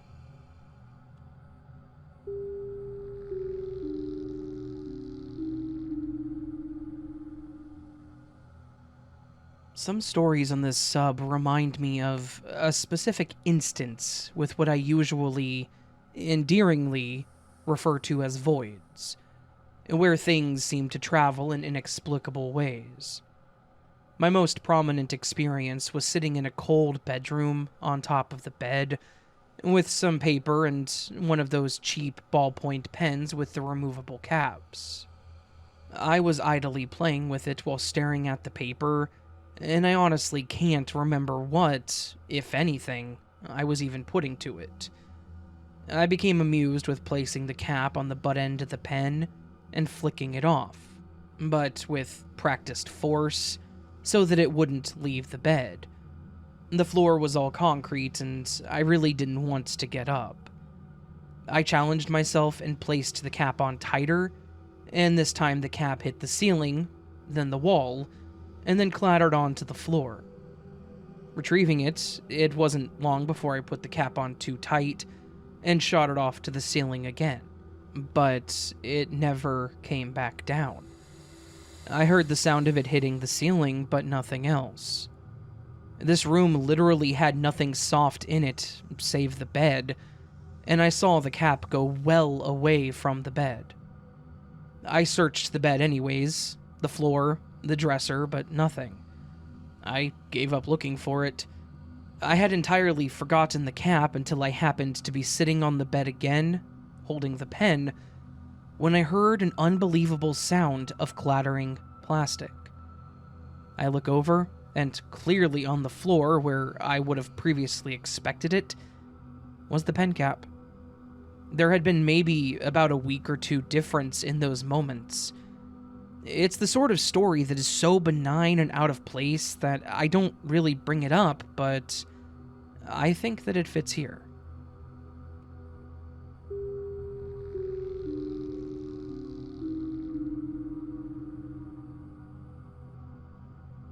I have a bit of a story, but I'm not sure if it's actually a glitch in the Matrix or some kind of telepathic thing, but I'm just going to say that telepathy is a glitch in the Matrix, because it's something that we're not supposed to be able to do.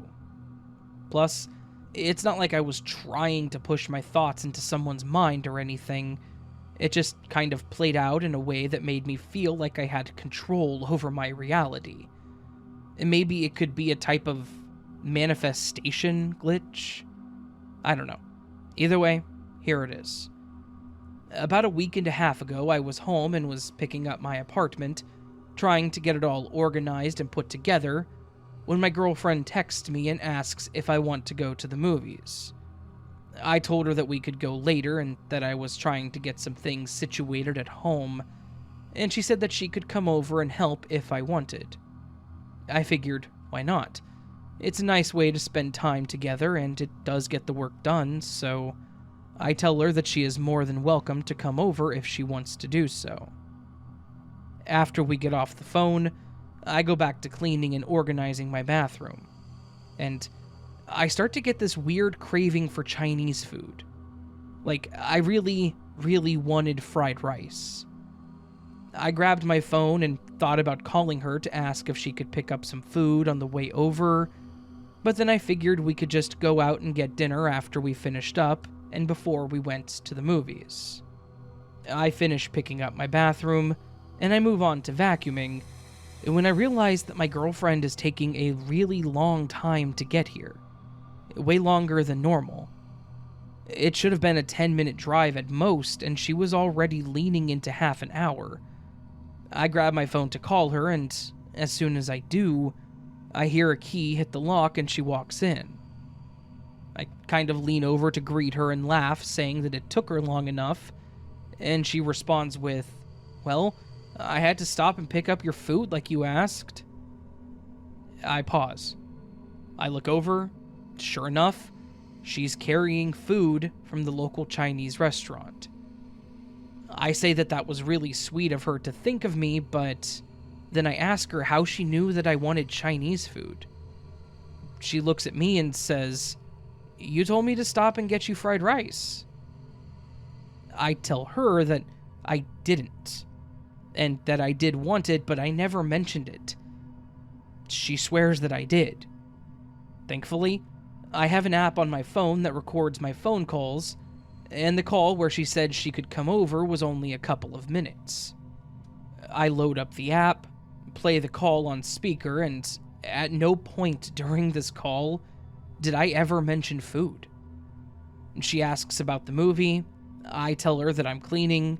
She said she can come over and help, and I say go for it. We then say our goodbyes and hang up.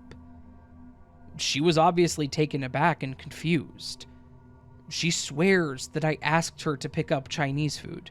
She swears that I specifically asked her for shrimp fried rice.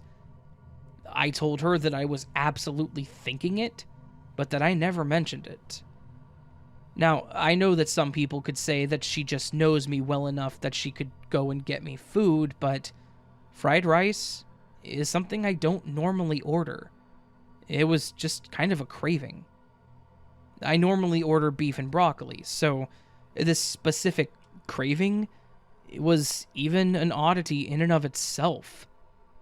In the end, we just chalked it up to us being on the same wavelength, but it was a really weird, minor event that happened between us that I do consider a glitch in the Matrix. And it actually hasn't happened since that day, unfortunately.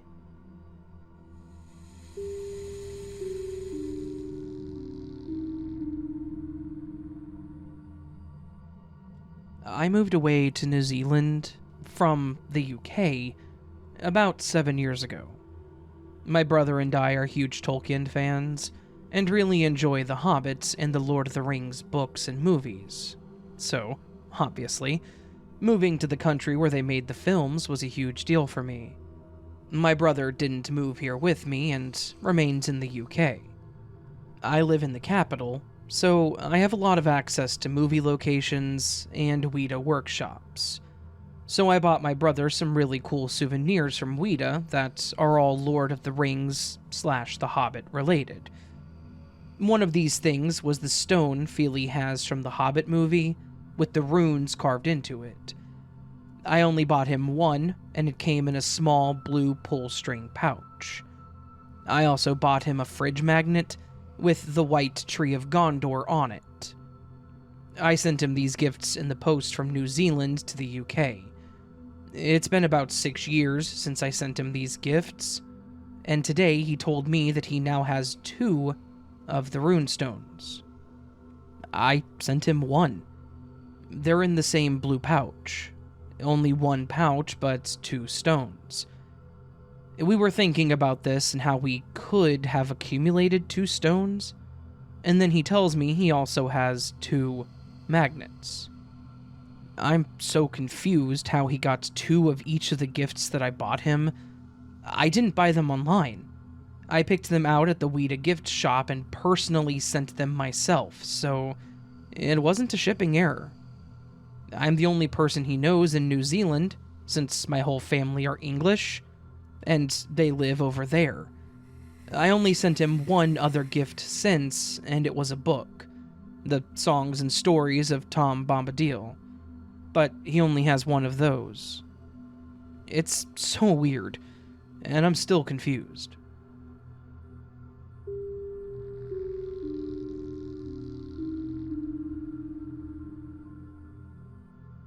This isn't really a crazy story, but I'm still kind of beside myself anyways.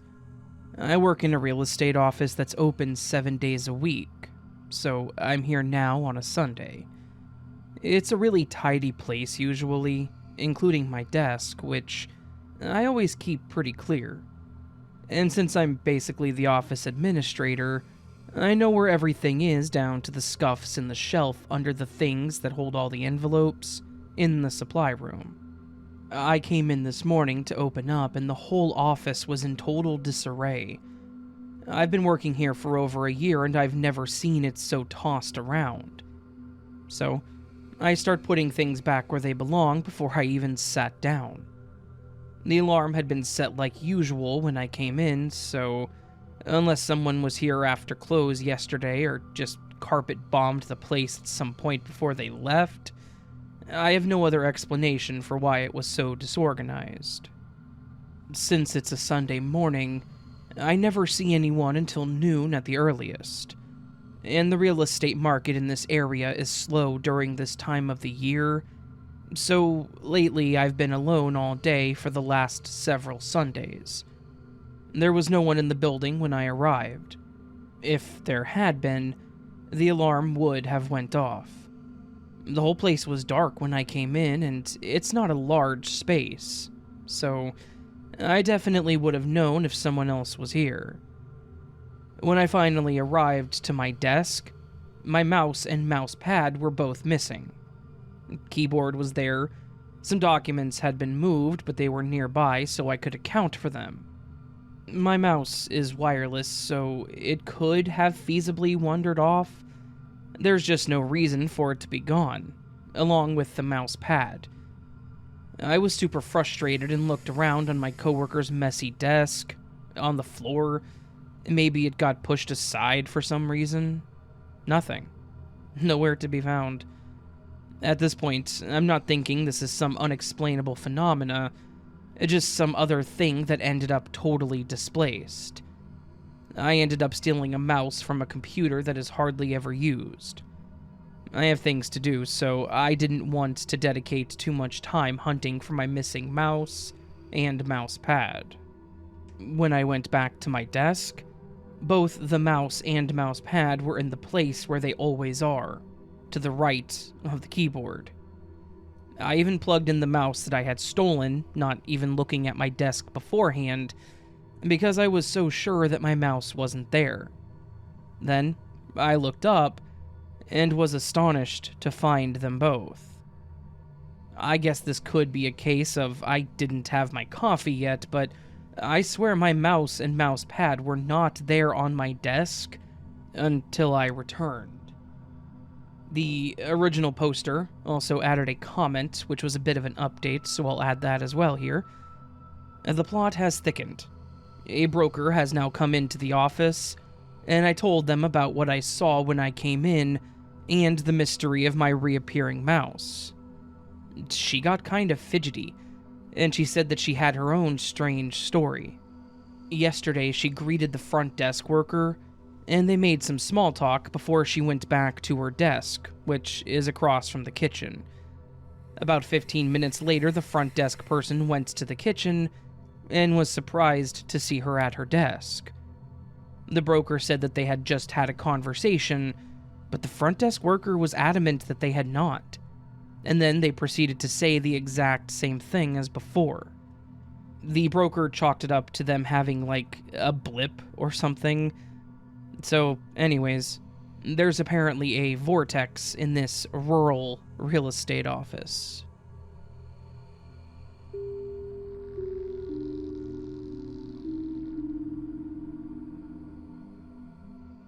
This glitch happened to me a while ago now. 1992 to be exact. I was dumbfounded at the time, and throughout the years I would often think about what happened that day. But I was never able to come up with any rational explanation. That is, until I started listening to glitch stories by creators such as Raven. And I now believe that what I experienced was, in fact, a glitch. It was just a small thing, but as anyone who has experienced a genuine glitch would agree, any glitch, even a small one, is not easily forgotten. It haunts you. It changes you. It changes the way that you see the world. So, it was 1992. I was, and still am, a huge gamer. My machine of choice back then was an Amiga 500. It was an amazing time for games. Advancing technology was allowing games to deliver more cinematic and immersive experiences. The game everyone was talking about at the time was Flashback. It was said that this game would usher in a new era of interactive storytelling, and over the previous months, I had saved some of my meager student allowance so that I could purchase a copy on the day it was released. The day finally arrived. I was so excited, I skipped my last class and took a bus into town. I took the game from the shelf in all of the screenshots on the back of the package. This was going to be amazing. I didn't want to go home straight away or my parents would be sus on me skipping class, so I decided to sit down on the floor in a quiet overpass and kill some time by reading the game's instruction manual. I opened the box. The first thing I noticed were the discs. 2 3.5-inch floppies in a small plastic bag. I better not forget these, I thought, and I placed them under my right leg for safekeeping. I then removed the manual and gleefully read it from cover to cover. I couldn't wait to try out all the different moves and see the main character come to life on my CRT TV. After finishing the manual and bonus materials, I thought that it was late enough to head home, so I placed the manual and stuff in the box, and then reached down under my leg to retrieve the discs. But I couldn't find them. What? I thought. I reached further, searching the area with my hand, still couldn't feel them. I frantically sat up and checked the floor where I had been sitting. The discs were nowhere to be seen. That's impossible, I thought. I was literally sitting on them. I then went through all my pockets, clothes, bags, and combed the surrounding area. The discs were gone. At this stage, I was in complete panic. I thought that I was losing my mind. After going through every possible scenario, there was only one conclusion that I could come to. There never were any discs in the box, and I somehow imagined unpacking them. Even though I knew deep down that this wasn't the case, I was somehow able to convince myself of it, and so I headed back to the shop to demand that they provide my missing discs. The shop clerk believed me, probably more so than I did, and provided me with a set of discs. I quickly packed the discs and went home. That night, I proceeded to play the game for several hours, and it was indeed everything I had been hoping for. But what was supposed to be the greatest gaming experience of my life was being overshadowed by the persistent feeling that something very strange had happened to me, and I had absolutely no explanation for it. And the missing discs never did show up.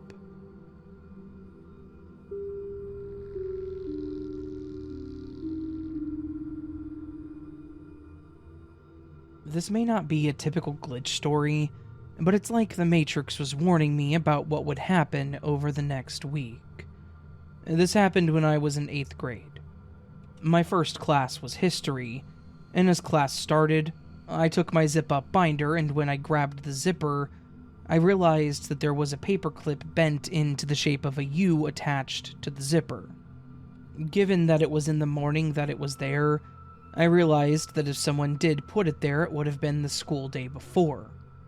On the other hand, I would have noticed if it was there because I would use my binder in basically every class, and where I went, it went.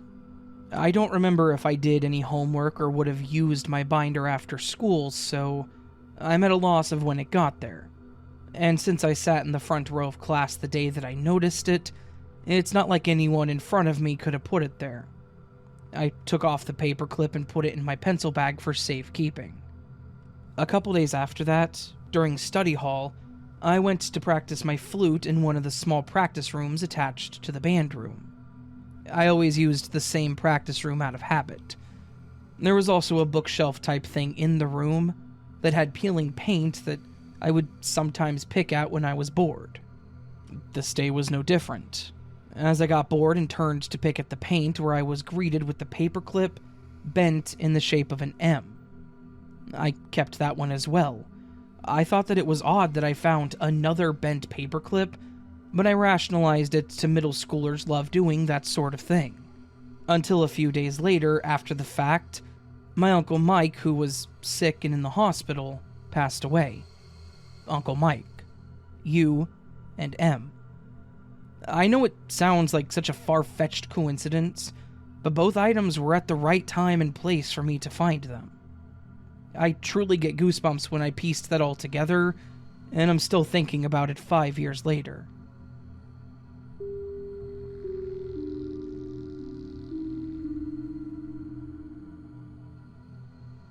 I had a weird glitch that happened about a month ago that I've been thinking about sharing, but just haven't gotten a chance to do so.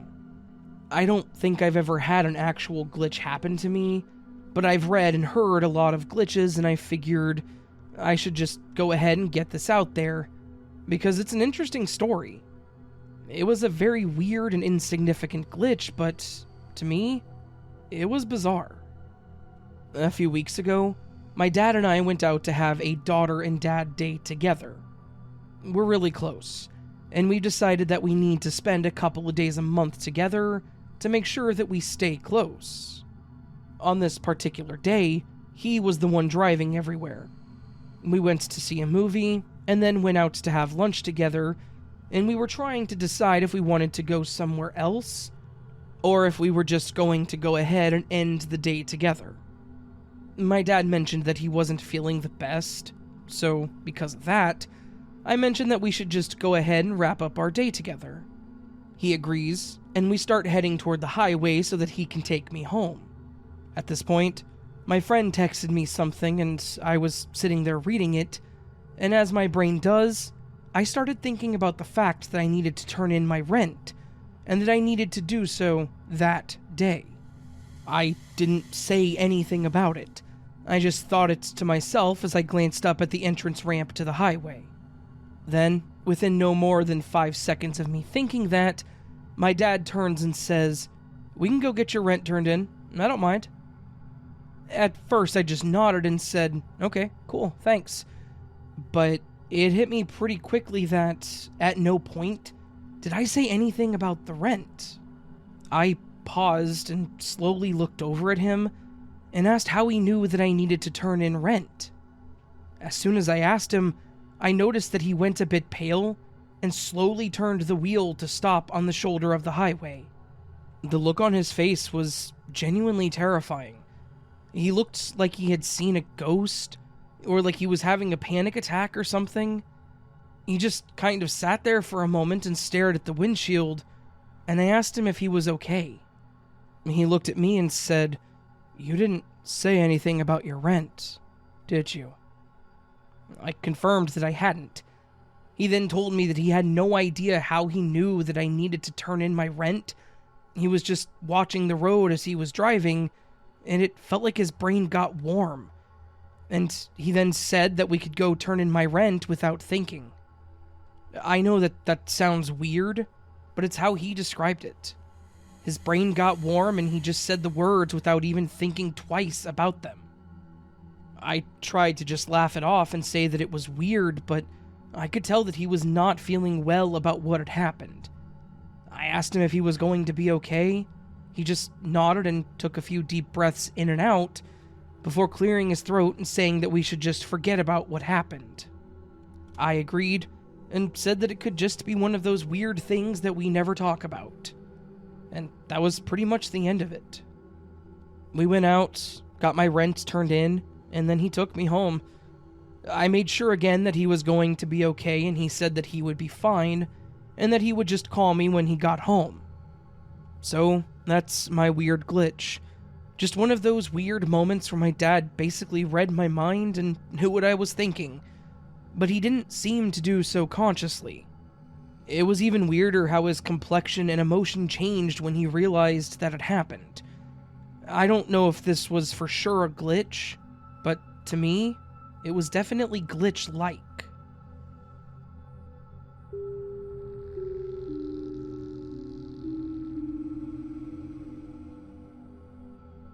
I'm on holiday break from school right now, and my sleeping habits have become terrible. Usually nowadays, I sleep around 5 in the morning and get woken up at 2 p.m. by my mother. So, today, I was woken up by her and I was feeling super tired. Growing more and more tired as I ate lunch and got onto my computer. As I browsed the internet, I remember my sister having a friend dressed in red. I don't remember what she was wearing exactly, but she came over. I remember my friend asking if I wanted to play a game together. I declined, and went into my room to browse Reddit for a while before reading a book that I've never read before. And then, I was woken up in my bed, and it was 6:30 p.m. I don't remember how this happened, but my mother was shaking me awake, telling me that it was 6:30. She had never let me sleep past 2 p.m. before, and I was stunned that she had let me sleep in like this. I didn't say anything to her, thinking that she felt I needed the rest and that it had all been a hyper-realistic dream. But then I opened my phone. My friend had asked me if I wanted to game with the exact message I thought I had dreamt 2 hours ago. This time, I had it unanswered as I was supposedly sleeping when this was sent. I left my room, and my sister's friend was outside in a red dress. The book that I was reading was also displaced, lying on my bedside table, but I don't remember the story that I was reading.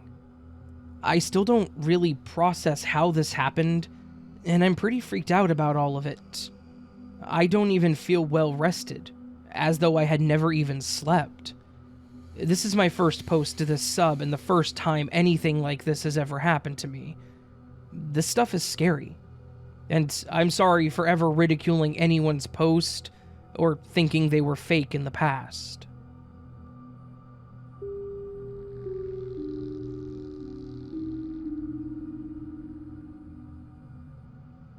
It's really hard to make a coherent story out of this, but I hope some people would comment if they're experiencing the same phenomenon.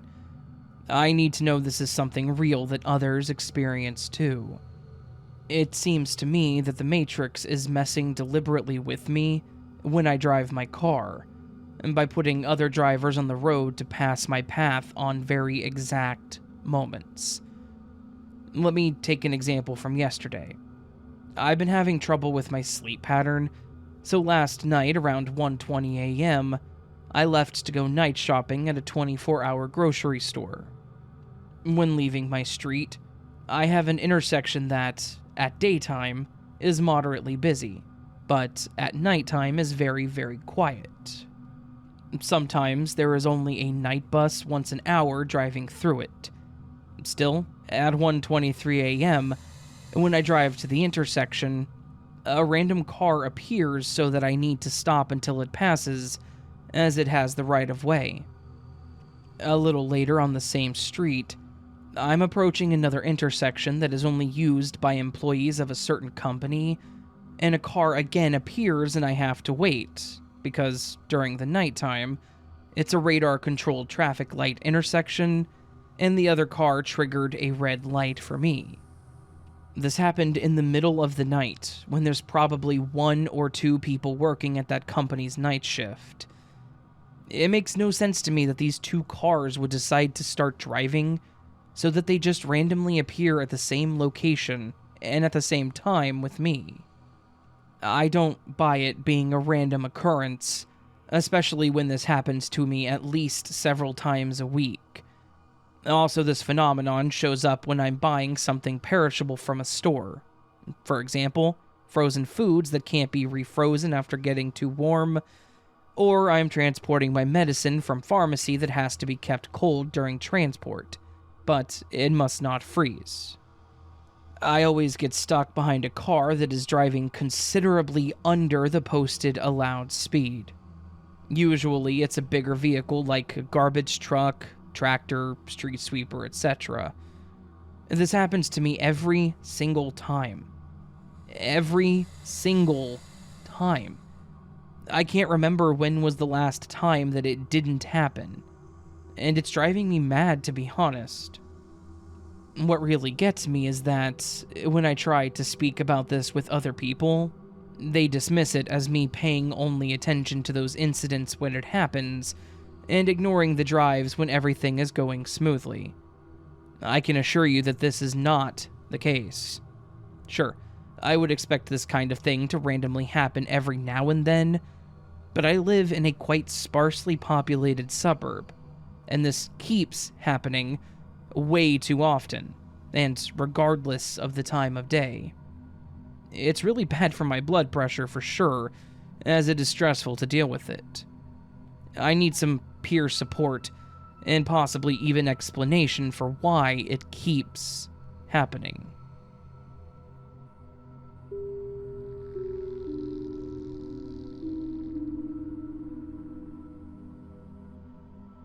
Tonight, I had my first real glitch experience, and I just don't know how to deal with it. My partner's son came over for dinner, and when he left, we walked him out to his car. I could see a car that I've never seen before sitting there and immediately said, "Where's your other car?" They both asked, "What car?" And I replied, "The black one. You know, the Dodge Ram?" Sitting there was a Nissan Patrol. It looks nothing like the car that I have seen parked outside every time he visits. My partner and his son both said, "No, this is the car he's had for a year, that he had to wait months for." I knew that he had to wait months for the car. We talked about it a lot, and when he finally got it, we were all really happy for him. But it's not the same car. I enjoy listening to the glitch stories, and I've empathized with the confusion people felt when everyone around them looks at them like they are mad, to the point where they say just drop it because they don't want to look like an idiot. And that's exactly what I did. I just dropped it. But the physical reaction of suddenly being in that situation took me by surprise. I felt a sudden wave of nausea, and I really had to hold it together. To be confronted by something you know is not right, but to have everyone tell you that what you know is not true was intense. I'm not a car person, so I could explain it away if it was a similar looking black car, but it wasn't even the same color. And I know that he had a car that was not common here. I'm in Australia. A Dodge Ram is unique. A Nissan Patrol isn't.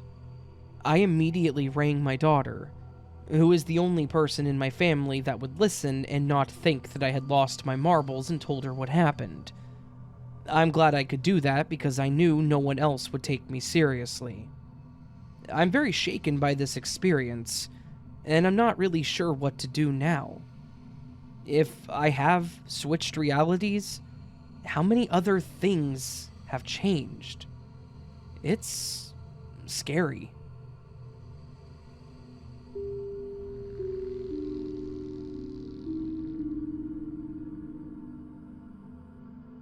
I have no idea if this is the right place to post this, but I just need to get this into the world because both me and my boyfriend are feeling like we're going crazy. So, my boyfriend and I wanted to go to Amsterdam yesterday. We had been planning this day for about a week. We were ready to leave, and all I had to do was grab my hip bag, containing my wallet, debit cards, ID, driver's license, etc. I always put it in the same spot, but it wasn't there. We both frantically searched the entire house without success. I didn't leave the house on Tuesday, so we thought that I must have lost it on Monday. We only went to a pet store on Monday, which is an hour drive from our home. We stopped on a gas station on the way there. I used my card at the gas station, and I'm 100% sure that I still had the bag when we walked back to the car. We then drove to the pet store, went inside for about 20 minutes, and started driving back. We did not stop again. We went back to both places to look around the parking lots and asked the employees if they had found anything. No luck. At this point, we were sure that it must still be at home, and decided to go to Amsterdam anyways, and to look for the bag again when we got home. So, the day went by and we got home. I started searching every inch of the house, including the most illogical places like the freezer, container with dog food, etc. My boyfriend did the same. We didn't find it, which seemed impossible, but we agreed that I must have lost it. That night, I canceled all of my cards, reported my driver's license as missing, and started the process of getting a new ID. We then went to bed. We woke up this morning and went downstairs. I made a cup of tea and immediately started calling around to make appointments at various places to replace all the lost cards. In the meantime, my boyfriend was sitting on the couch, chatting with our bank, to see if they could see if anyone had tried using my card. Maybe someone found my bag and took it. I sat down after getting off the phone to take a sip of my tea, and I look up the next number to call, when my boyfriend looked at me wide-eyed and said, "How did your bag get here?" I was confused, and I looked at where he was pointing, and there it was, as if nothing happened, laying perfectly placed on the couch next to us with everything in it. We just looked at each other in disbelief for a few minutes. Neither of us had placed it there, and we both looked literally everywhere for it last night. We hadn't done anything prior to finding it, besides getting out of bed, making tea, and sitting on the couch calling places. We both feel like we are going insane. This just is not possible. Has anyone ever experienced anything like this? It just feels so freaking unreal.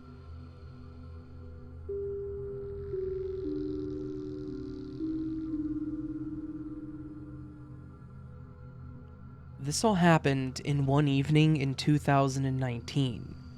Not so much glitches, but profound coincidences. This is a long one, so please try to stay awake. 1. I played at an open mic and was invited to record one of my songs by a musician that we will call JD. I was very happy with the recording, and I wanted him to look into other musical issues. I purchased a portable digital recording studio years ago that I could never get working, and JD, being an excellent engineer and technician, was given the task. He was able to get it working, and we were able to hear what was recorded by the previous owner. The first track was a solo rap vocal track, and all you could hear him saying is, red rum, M effing red rum, red rum. We kind of laughed at it for a moment, until we looked up at a poster that he had above his studio. It showed a caricature drawing of the actors in The Shining, and in balloon lettering was the word, red rum. 2. Later that evening, I remembered that I brought JD a guitar pedal of which I had no use. It was great for shredding guitar leads, which he excels at, and I do not. As I handed him the unit, he says to hold on a minute, and he comes back with the box meant for the exact make and model pedal. He had sold his years before, but for some strange reason had held on to the box. Then, number 3. After that episode, we were discussing speakers and how I wanted to upgrade my PA system. I mentioned that I had an older system with custom brand speakers. Again, he left, and then returned with feedback screen inserts that were meant for my exact size speakers. He said that he meant to put them into the exact pair that he owned years prior, but sold them before he could install them. As an addendum, the people that he sold the pedal and the speakers to are now deceased. It makes me wonder if that rapper had a successful career, or succumbed to having the same fate.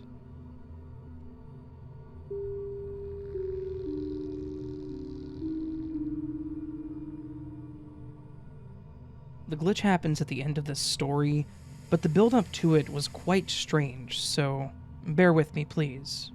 This happened just before Christmas of 2019, and I guess it popped in my mind recently due to it being the Christmas season. So, in December of 2019, I was traveling by train back to my hometown. When I arrived at the train platform, I started walking towards the ticket machines. As I approached, there was an attendant standing by the machines. As soon as he turned and saw me, he loudly said to me, "Well, finally, you're here. I've been waiting 30 years for you to show up."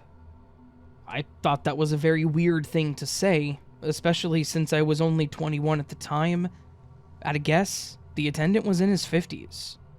The way he said it, it was a very happy and sincere, not sarcastic or even in a joking tone.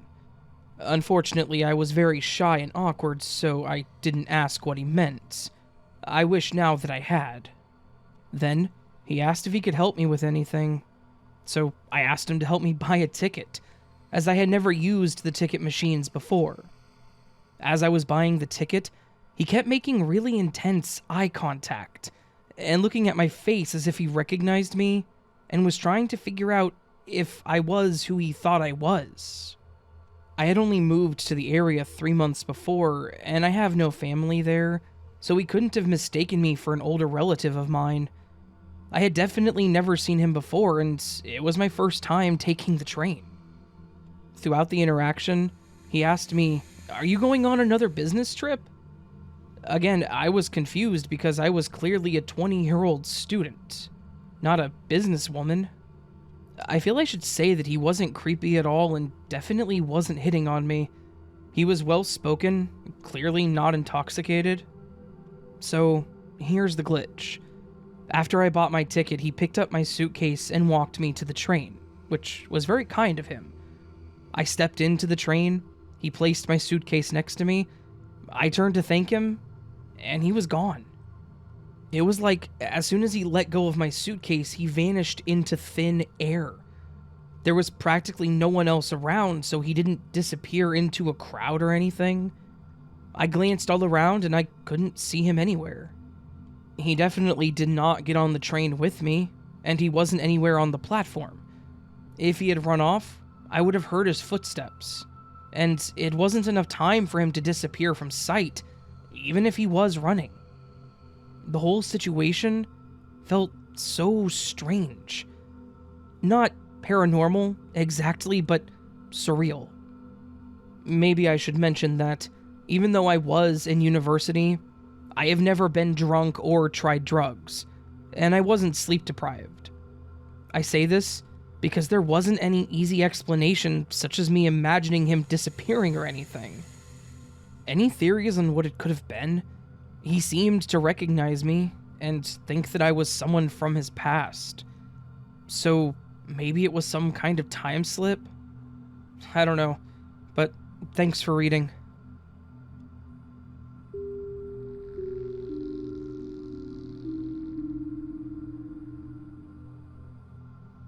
Hi all. First time posting here. I thought I would share as it seems to fit within the should I share flowchart. I also thought this was interesting and would be curious to know if anyone has experienced something similar. So, to give some context, I'm in Oxfordshire, UK, and earlier on today, whilst me and the family were driving home, I noticed an unusual plane. The reason it was unusual was because it was completely white, no logos, etc. It's worth me pointing out that, as I was the one driving, I wasn't able to get the greatest of looks. Anyway, the plane was kind of low, perhaps having just taken off or coming in to land. The strange part here was that the plane appeared to change color.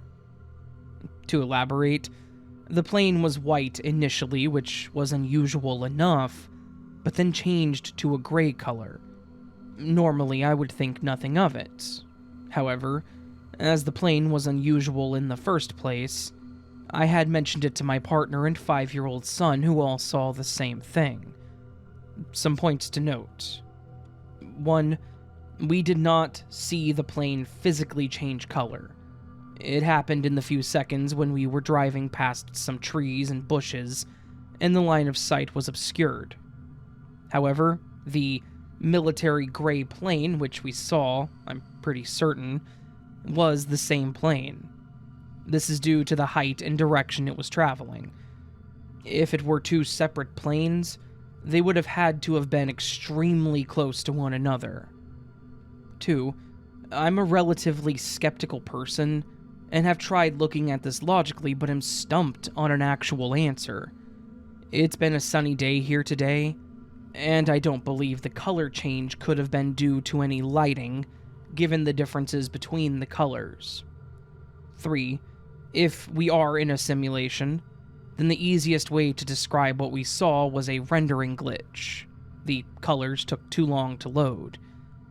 Again, this would have been something that I'd have brushed off had I been the only one to witness it, but I'm curious to hear others' thoughts and experiences.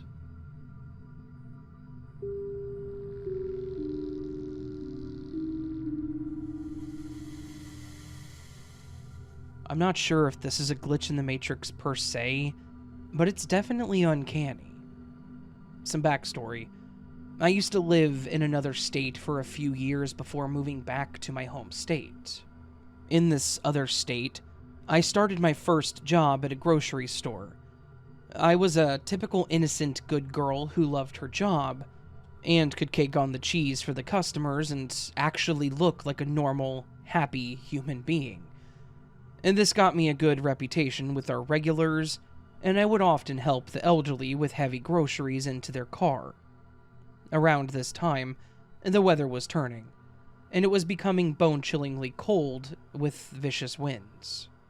One of my regulars saw that I didn't have a heavy coat, let alone gloves, and she surprised me with a gift one day. I opened up the little bag and she kindly gifted me a pair of unique, knitted green gloves. They were long, and had been specially knit to have a left and right hand. I was touched. I thanked her genuinely and wore the gloves every winter for as long as I was in the state. When I moved back to my home state, at some point, I lost that pair of gloves. I don't know how and I don't know where, but it was early 2012. Fast forward to 2017, and I'm just getting to know a coworker on a more non-work level, and we decided to hang out at her house for the first time. I'm just getting to know her and all, and we had some deep conversations. Somehow, the subject of gloves comes up. I told her that I needed some actually, as I had lost my pair a while back, and she goes to her closet to grab a shoebox on the top shelf. She says she actually has a whole box of gloves that she's found over the years, and I can gladly take a pair. She's digging through the box, sets out a few pairs, and of the whole box full, she says, "How about these?" And she has the same pair of gloves that I once had. My jaw drops. She sees my face, and I'm like, "No way." She looks confused as I do, and I tell her, "You're not going to believe this, but those are actually my gloves that I lost a few years ago." And she says, "Are you sure?" And I told her my story of how a customer had gifted them to me, and she just says, "Whoa, I just gotta chill. Synchronicity." We had a very deep friendship for years after that. She was very spiritual and taught me a few things, and made a huge impact on my life. But, unfortunately, she met a toxic guy and she just let him control her life and she became unrecognizable. Now that I type this, the last gift she ever gave me was a pair of new gloves, with foxes on them, before we stopped talking to each other over that psychopathic guy. But I just thought it was pretty crazy that she, of all people, had my pair, and instinctively gravitated towards that pair to give to me.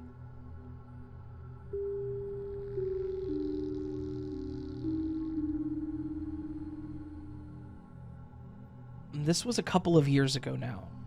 I was staying at my childhood home right before my mom was going to be moving. I had spent that day helping her pack and going through my childhood things, and was kind of excited to sleep in my childhood bedroom one last time. I was pregnant at the time, so I was struggling to get comfy in bed, and I hadn't slept yet. When it got to be 1 in the morning and I knew that my husband was just getting home from work by then, I decided to just call him briefly to say goodnight, and maybe by then I would be tired enough to just fall asleep. I've always had to pace when I talk on the phone, so I just instinctively started pacing, occasionally passing by my bedroom door. As I was on the phone with him, I saw my mom walk by my bedroom door heading for the bathroom. Same pajamas that she fell asleep in, same curly hair in a ponytail. It was clearly, even in very dim lighting, my mother. I didn't think much of it at first, aside from worrying that I had woken her up. I was all set to apologize for my noise, when I realized from where she was, she could not have walked into the bathroom door. She must have walked into the wall next to the door closer to my bedroom. I went silent. My husband still says that he's never had goosebumps the way he did when I went silent. And then I finally spoke. He says it was probably about 2 minutes. As I'd realized that she hadn't been in the pathway to the door, I also started to realize that I could still hear my mother snoring away in the room next to me. I felt frozen with fear, but I slowly left my room, looked towards the bathroom, which was pitch black, and nervously walked to her door. She always kept the door open for her cat to go in and out. There was just enough light from the kitchen area to see into her room. My mom was right there in bed, sound asleep. I quickly got back to my room and tried to find the words to tell my husband what had just happened. I still don't understand why or how. My husband and I have talked about it so many times now, and thinking about that night still gives us chills. It just doesn't make any sense.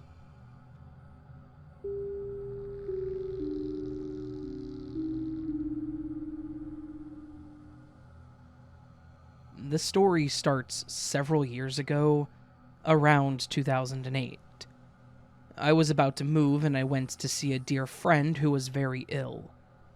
We had a nice evening and visit, and I decided to spend the night at her house instead of going home. The next morning was chilly, and as I had not brought any extra clothes, she let me have a shirt to wear. It had the name of a local band, Moon Alice, and the silk-screened graphic had a picture of a woman. It was white ink on a rust-red colored long-sleeve t-shirt. Now, I don't usually have long-sleeved t-shirts, and rust red is not a color that I would choose, nor do I usually have things with logos. But that didn't matter. It was a gift from a dear friend. So I wore it home and I put it in my closet. My dear friend passed away a short time later, and that shirt was a special reminder of her, the place, and the music that she liked. I took it camping with me once and showed it to a friend who camped with me and asked if he knew the band. I showed him the shirt and talked about that band. Then it went home to my closet.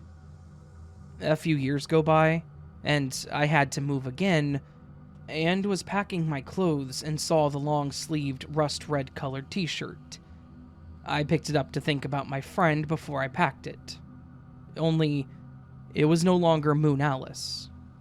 It had the same woman's face as a graphic in white ink, but it now read Mermaid University, Alaska. I thought, that's weird, and looked for my Moon Alice shirt, but it was nowhere to be found. I was moving and packing all of my clothes, but there was no rust-red Moon Alice shirt anywhere. Besides that, I would have never have bought a shirt like that. I don't wear that color and don't wear logos. I'm basic black and gray all the time. Yet, I now have a rust-red long-sleeved t-shirt with a similar graphic, but just totally different words. I've never been to Alaska, and I wouldn't have bought a Mermaid University shirt anyway.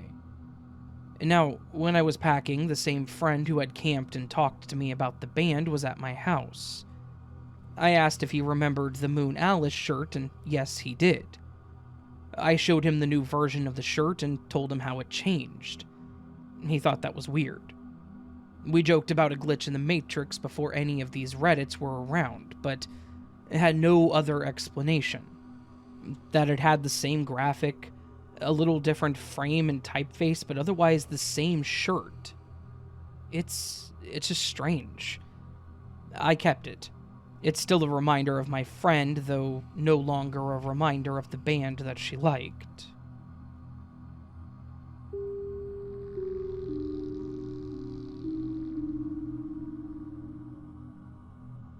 I'm still tripped up over what happened. For some background, I, a little over a month ago, purchased this really nice green flannel for $60. Now, for the past month or month and a half, I've been wearing this flannel basically non-stop, and it was never out of my sight for very long. Well, this past Friday, I left my house to head over to my boyfriend's. Now, I have multiple Ring cameras around my condo/parking area that showed me very clearly having that green flannel in my bag that I packed for his place. So, I know for a fact that I left with it Friday night around 9 p.m. Saturday morning rolls around, and I drive back to my place very early to drive my mom to the airport, and my Ring camera footage very clearly showed that I did not bring it back to my house. I also know for a fact that I left all of my stuff at his place, as I knew that I would return after the drive to the airport. Later that Saturday, when I returned to my boyfriend's house, I noticed that my green flannel, which I always place very carefully on an office chair in his room, is nowhere to be seen. I start panicking because it was expensive, plus I almost never lose or misplace things, and I tear apart not only his entire room searching everywhere for it, but I also tear up his entire house looking in places that I had not even gone with it. I even checked my car, his car, my mom's car. This flannel had entirely disappeared without explanation.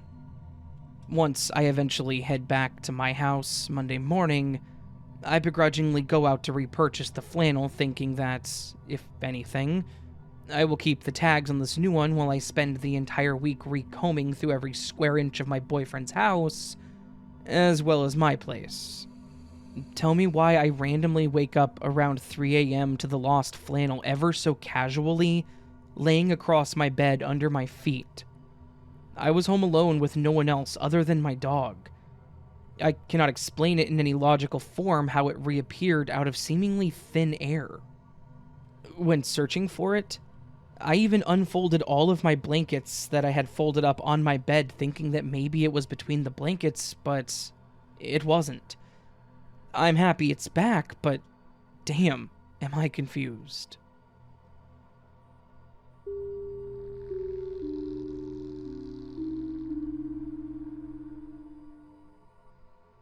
One evening, a few weeks ago, my partner and I were driving home from a city festival that we attended. This area of town, in particular, has street lighting, lit up signs, etc. So even in the dark, it's not that dark. I could have driven without headlights and still seen where I was going. For background, we had not been drinking, it was not late at night. In fact, it was before 9 p.m., and there are no mitigating factors that can explain why this happened. As we cruised through the downtown portion of this decent-sized city, we came to a four-way stop on a road that we have driven dozens, if not hundreds, of times. Up ahead to the left, there was a dumpster at the corner of the post office, which sat at the next intersection. The dumpster was not tucked away in the dark. It was in front of the building, away from any structures. I'm guessing less than 40 yards away from where we stopped. As I'm waiting at the intersection, I notice there's a man very obviously standing at the dumpster. He's got a black hoodie and what appears to be gray sweatpants on, smoking a cigarette with his back turned to us. I gestured in his direction and said casually to my partner, "I wonder what this guy's up to." Note, I said nothing to my partner about his appearance or what he looked to be doing. I slowly rolled the stop sign, approaching the dumpster at less than 20 miles per hour, and at this point we're both paying close attention to what he's doing out there in the dark. We got within 10 yards of the next stop sign, which was directly next to the dumpster, and it was as if the man slowly morphed and disappeared. It felt like a slow-motion scene of a movie where his whole figure was just absorbed into the dumpster. Both of us audibly gasped at the same time and looked at each other in disbelief. The man was gone. I don't know how long we stopped there to recall what had just happened, but there is no way that a person could have been standing there and walked away without us blatantly seeing it. My partner turned and said to me, "What the hell? That guy was smoking a cigarette, was he not? Wearing a black hoodie and sweatpants?" Again, I did not share with them anything about the appearance of the man that I saw, just pointed in his direction. The rest of the way home, we just sat in disbelief. To this day, it still blows my mind because I've never seen anything like this right before my eyes. Both of us bring it up frequently and wonder what the hell we saw. I'll probably never know, but I had to share my experience.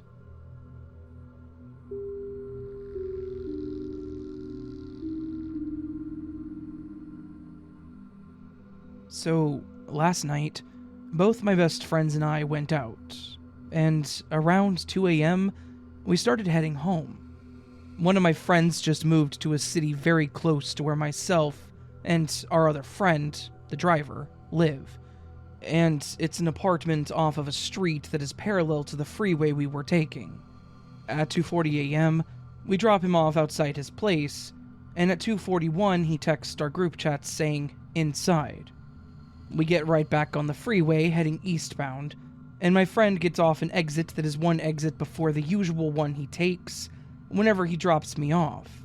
And I even made a comment like, "Why did you get off here instead of insert other exit?" And he said he just felt like taking this one. We're now on surface streets driving for a few minutes when my friend suddenly goes, "Where the hell are we?" and pulls the car over and starts panicking, telling me to pull up maps on my phone. The clock reads 2:55 a.m., and we're about 9 miles southeast from my house in a different city, and coming up on an entrance to a freeway that is not even connected to the original one we were on. I start to panic as well, because I don't understand how we got so far so fast without noticing. We FaceTime the friend that we had just dropped off, and he picks up with a massive nosebleed, and he's confused about why our locations are where they are with the Find My Friends app. We explain to him what happened, and he's just as confused. The drive from his apartment to the initial exit we used is a 10-minute drive, in and of itself, at 85 plus with no traffic.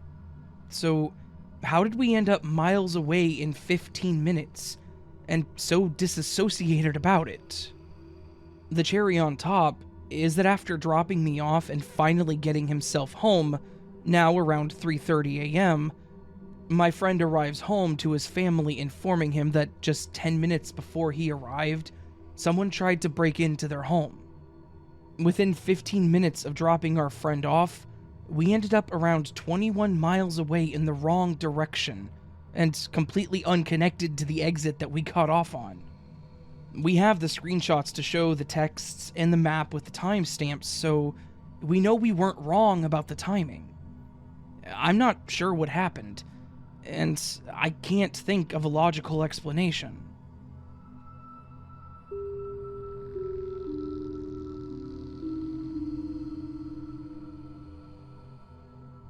Growing up, I've always had small things happen that are hard to explain. My family kind of decided that it's a ghost of a family member or something like that, but after reading more about glitches in the Matrix, that sounds completely like what has been happening. My most recent was just over a month and a half ago, and it's definitely the most memorable. I have a little bin in my house that I keep things like my wallet, keys, stuff for work, etc. I pass the bin multiple times every day, as it's on a desk in the kitchen. One night, as I was getting ready for bed, I noticed my wallet wasn't in the bin. So, I figured I had left it in my pocket when I changed. I ran to go grab it so I would have it ready when I left for work the next day. It wasn't in my pocket. I decided to retrace my steps that I had taken all day. No sign of the wallet. I proceeded to tear the house apart for about 2 hours, until I decided that I was probably just overtired and that it would show up in the morning. In the morning, I mentioned to my mom that I didn't know where my wallet was, and I asked for help looking for it. She was already asleep at the time that I noticed it was missing that night. We tore the house apart again, emptying out every shelf and drawer in the house. We had been out Christmas shopping the day before, and I couldn't remember the last place that I had my wallet. So, we called every store that we had stopped at. Nobody had turned it in. So, I called and canceled my credit cards, and had to go to the BMV and get a new license. Around 2 weeks later, I had gotten all of my replacement cards and a new license. I had basically forgotten about the missing wallet at that point. The day after my last replacement item came in, my mom woke me up early and asked where I found my wallet. I asked her what she was talking about and told her that I hadn't. My old wallet, with everything still in it, was sitting right behind my bin. We had searched the bin, dumped everything out of it, cleared off the desk completely, yet it was right there, exactly where it was supposed to be. I had also been grabbing things out of this bin every day, as, like I said, I kept my keys, wallet, and work stuff in it. I know this isn't the craziest glitch, but situations like this have been happening to my family semi-regularly as long as I can remember. Does the Matrix just like messing with us? Does the programmer working on my family just get lazy sometimes and forgets to program items back in it for a while? If anyone knows why things like this happen so often, I would love an explanation. And thank you for listening to my weird experience.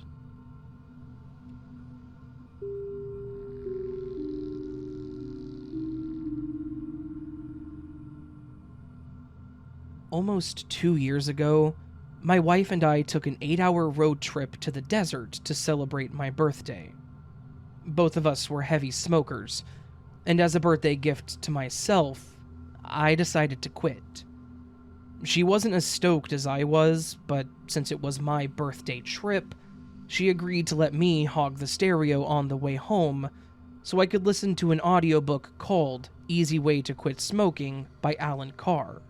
The thing about this book is that the reader is encouraged to smoke while they read, or in my case, listen to the book, and only decide if they want to quit after they have finished.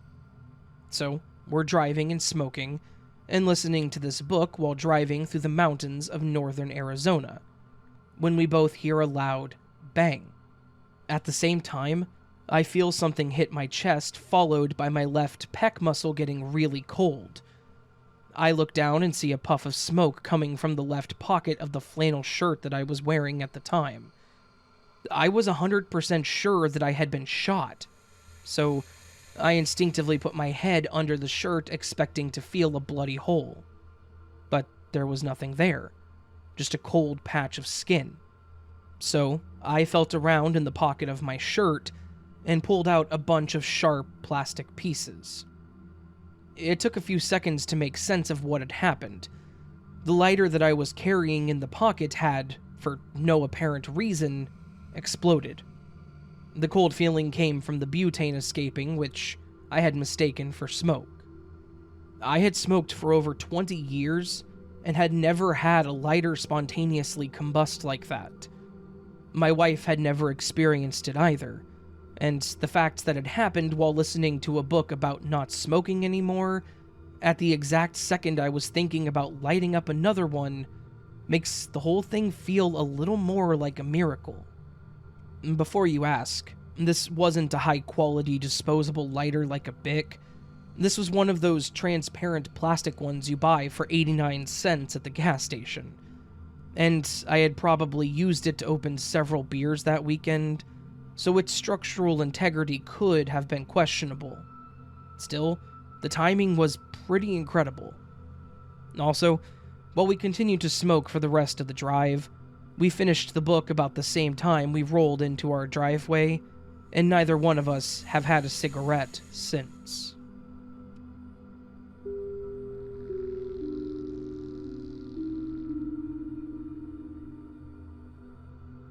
My uncle and I went to a Bucks game a few weeks ago, as his friend wasn't able to make it, so we used his season tickets to go to the game. As we're scanning the tickets, we ask the worker how to get to our section and seats.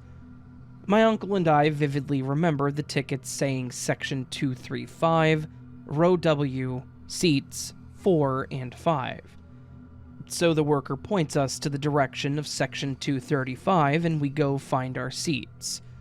I double-checked the tickets before we got to our section just to make sure that we are finding the correct seats, and I confirmed that it said Section 235, Row W, Seats 4 and 5.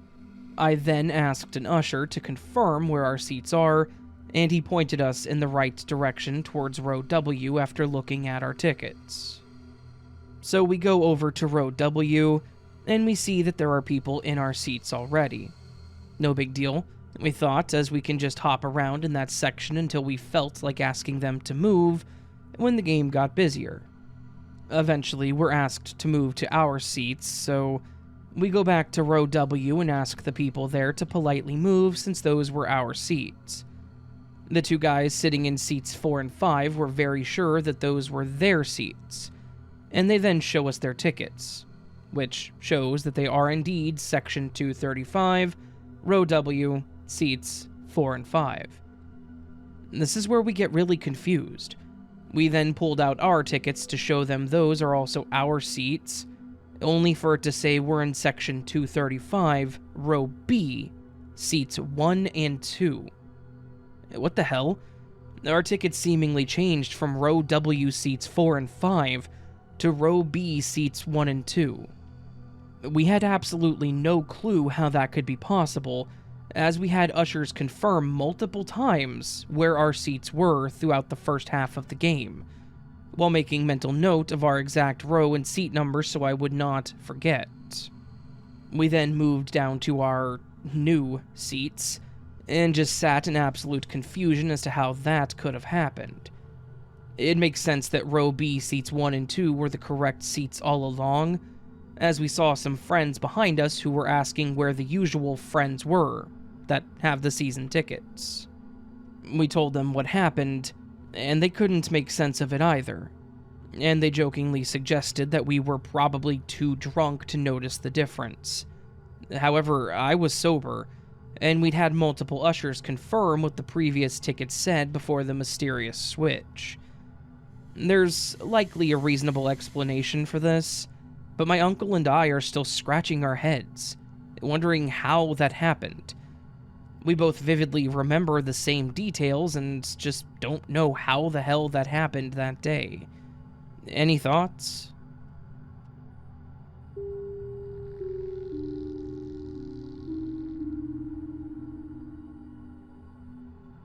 This happened a year or so back when my husband and I were living in a rental house throughout COVID.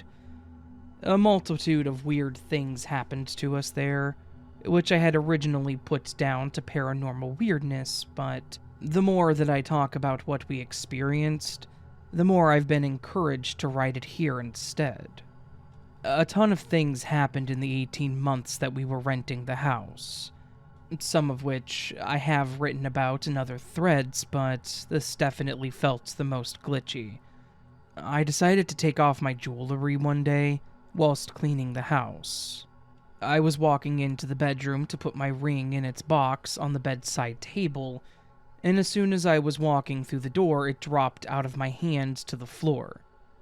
As soon as that thing hit the carpet, it was gone. Despite the fact that it landed on the soft carpet and settled in pretty much in the exact place that it felt like as soon as I blinked, it had disappeared. I looked everywhere, under the furniture, across every inch of the bedroom, even checking the other rooms despite knowing there was no way it had gone that far. After searching for a while, I decided to go back to cleaning, hoping that I would find it along the way and all would be well. I cleaned the house from top to bottom that day, and could safely say that the ring had completely disappeared. I was disappointed, but there was little that could be done.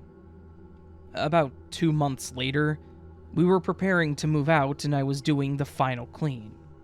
Doing pretty much the same routine every week, I went into a sort of robot mode, moving around the house methodically before getting to the bedroom. The furniture from the whole house was already moved out a couple of days prior. I was finishing the clean before handing the keys back to the landlord. As soon as I walked through the door, something fell, seemingly out of the sky, and bumped me on the nose before falling on the floor and settling on the carpet. It was the ring, back in the exact spot that it had fallen 2 months prior, as though it was mere seconds ago that I had dropped it. I was so perplexed at the time that I picked the ring up and carried on cleaning, convinced that it must have been tangled in my clothing or something. However, the more I talk and think about it, the more I feel that this was a true glitch in the Matrix. Although the rational side of me, my husband mostly, says there has to be some sort of reasonable explanation.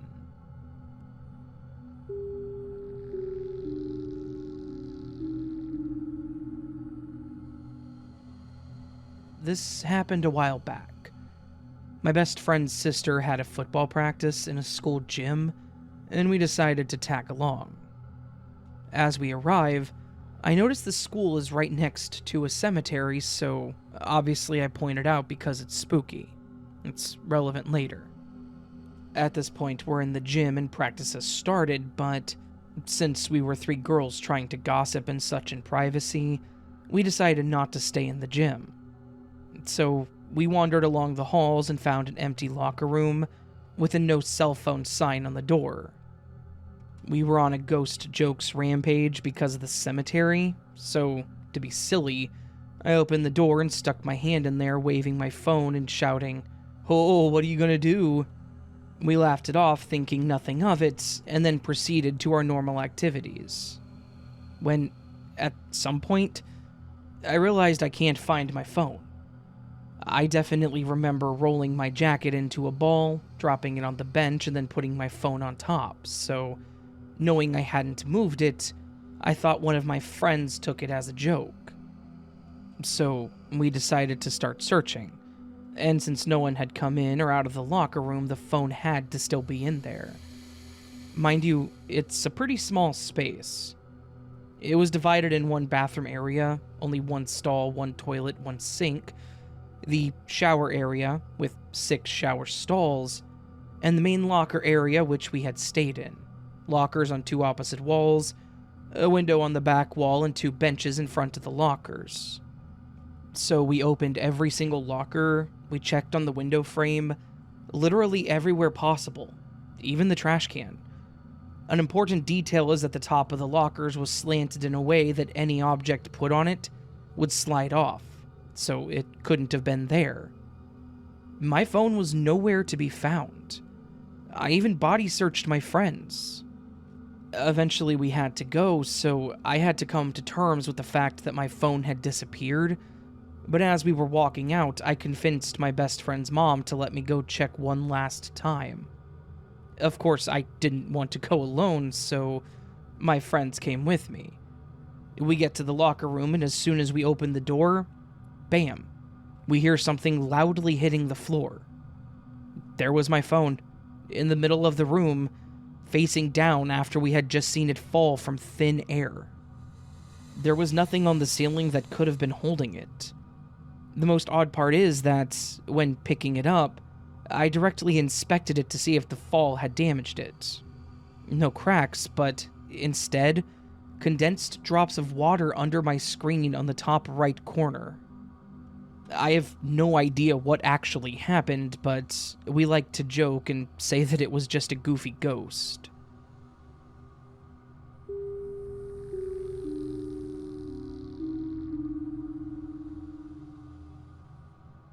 I have a young cat who's really smart and really naughty. She's allowed outside during the day, but she's also afraid of birds, so she prefers it if me or my partner are outside with her. However, she really wants to be out at night, and she knows that she's not allowed. She used to try to bolt if the door was opened for even a second, but we wised up to her and now she tries to be stealthy. It doesn't work on me because, I've got her number, but my partner can be oblivious sometimes and she'll take the opportunity to slip out. I like to read, smoke, and drink on the back deck at night, and there's a huge glass-paneled door that she can jealously watch me through. Sometimes she stays by the door the entire time, especially when the moths are out. But sometimes she gets bored and goes to her spot on the couch. And now, for story time. One night, I'm out reading and drinking, and I hear a soft thump on the deck. I look up, and there she is, that little rat. I start scolding her for being out at night, assuming that my partner accidentally let her out. And she ignores me, doing her usual routine of standing up on her haunches and smelling this particular spot on the wall. It's an unusual posture, and it looks really funny and distinctive. As I'm still scolding her, she meanders under the table just out of my reach. I look under, but she seems to have disappeared into the shadows. I know that she'll eventually want to come back in, so I don't pursue her. That just makes her stay away. So I get up to go in and refill my drink, and berate my partner. And what do I see? She's in her spot on the couch, completely passed out asleep. I start yelling for my partner, and she wakes up slightly, looking at me through drowsy eyes. I saw her outside less than 2 minutes ago, and my partner said that they hadn't gone out at all recently. I wondered if there was a cat who looked like her, but she's so distinct down to her extra hangy primordial pouch and silly little quirks. And clearly the cat outside knew me and was comfortable enough with me. We also don't have many strays around here because we border the wilderness, and they can't survive. I know all of my neighbors' cats, and they definitely don't look or act like mine. Was she astral projecting? Was I seeing into the future or the past? Or does my cat have a doppelganger?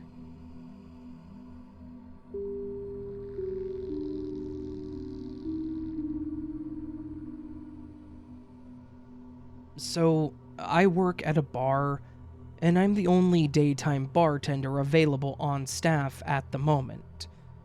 One of my main jobs is to make sure the liquor and beer is stocked and ready for the dinner rush.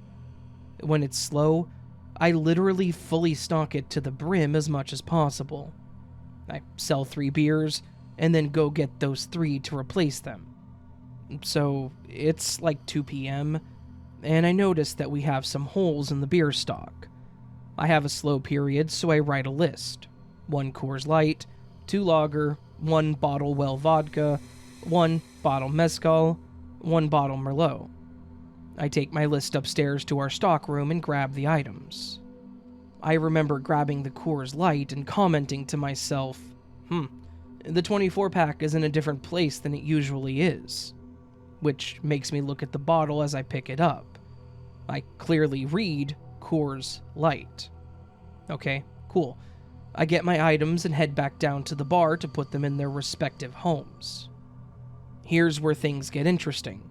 The missing beer that I wrote down as Coors Light is not missing. The Coors are fully stocked. The Miller Lite next to it, however, is missing 1 single beer.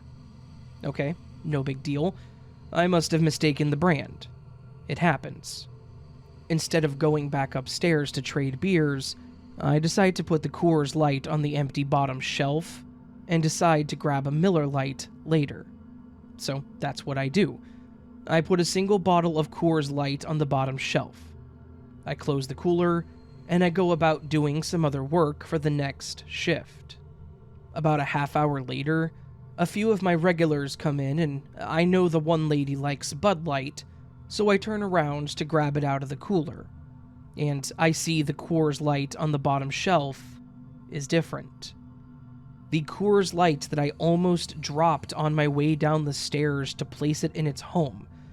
The Coors Light that I stared at 3 separate times and made mental notes about is gone. In its place, a bottle of Miller Lite. Miller Lite, not Coors Light. No one was behind my bar but me. I will swear on whatever you want me to, but I am dead certain that beer was a Coors Light. But, sitting in its place on the bottom shelf, is a single bottle of Miller Lite. The crazy thing is, today, within the same 4-hour period, 3 separate people in my immediate world have had glitch stories. I was a mild follower before, but now I am 100% convinced that the Matrix glitched today.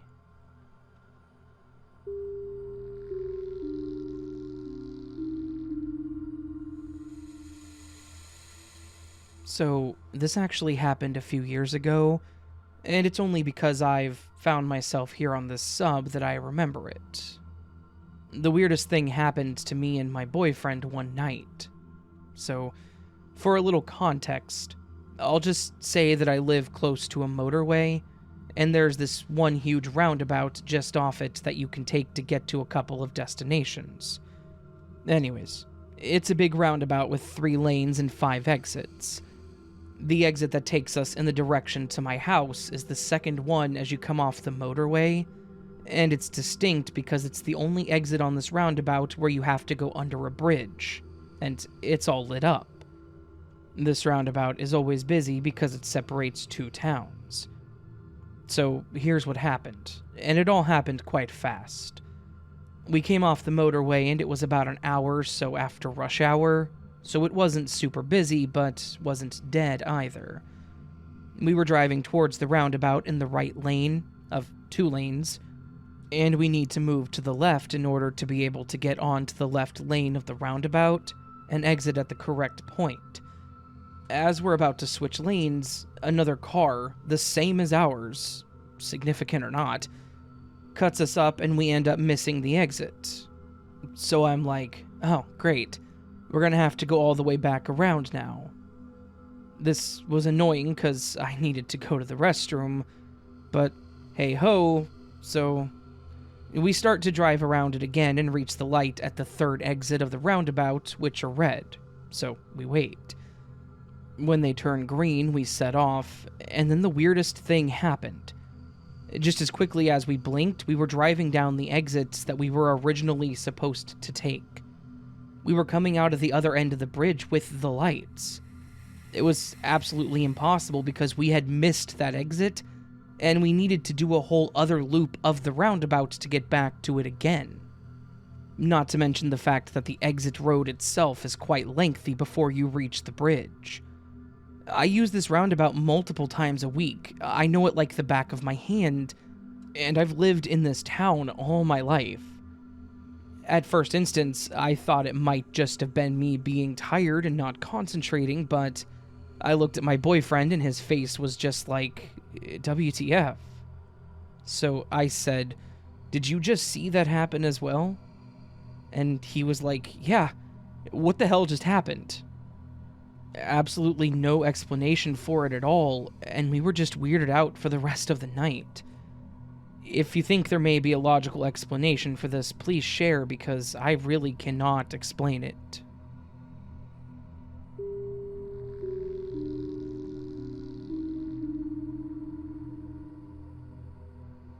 This probably barely counts, but it's all I have. I wear glasses.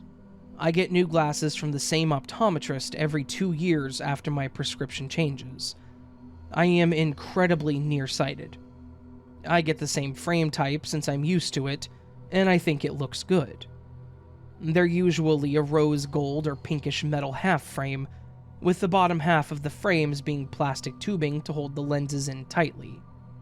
My last pair were pink with swirling wave-like patterns on the legs of the frames.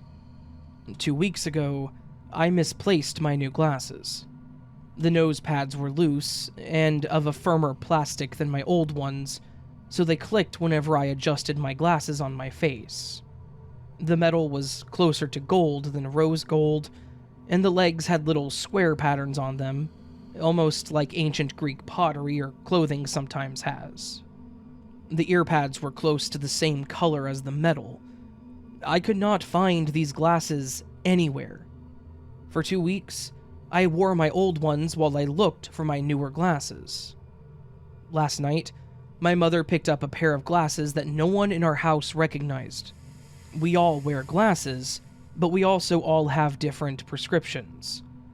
My father and brother are just barely nearsighted to the point that their glasses are just for driving and reading, whereas my mother requires trifocals. I do not require trifocals or bifocals just yet.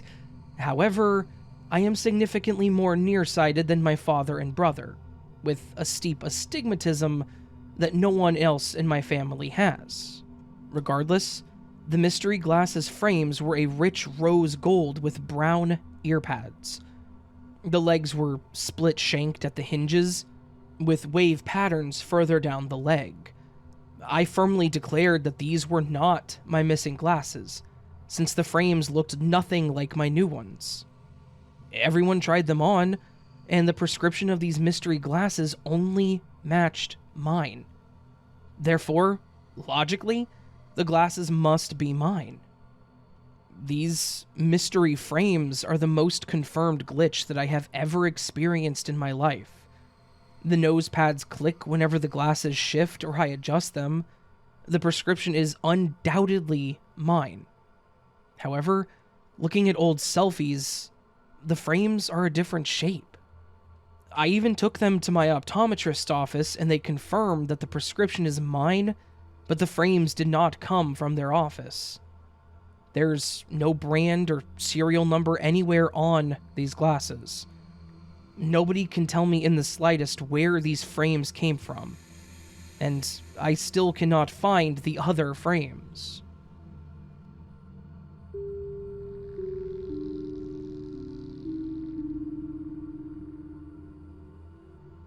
I've had this happen 3 distinct times, several years apart.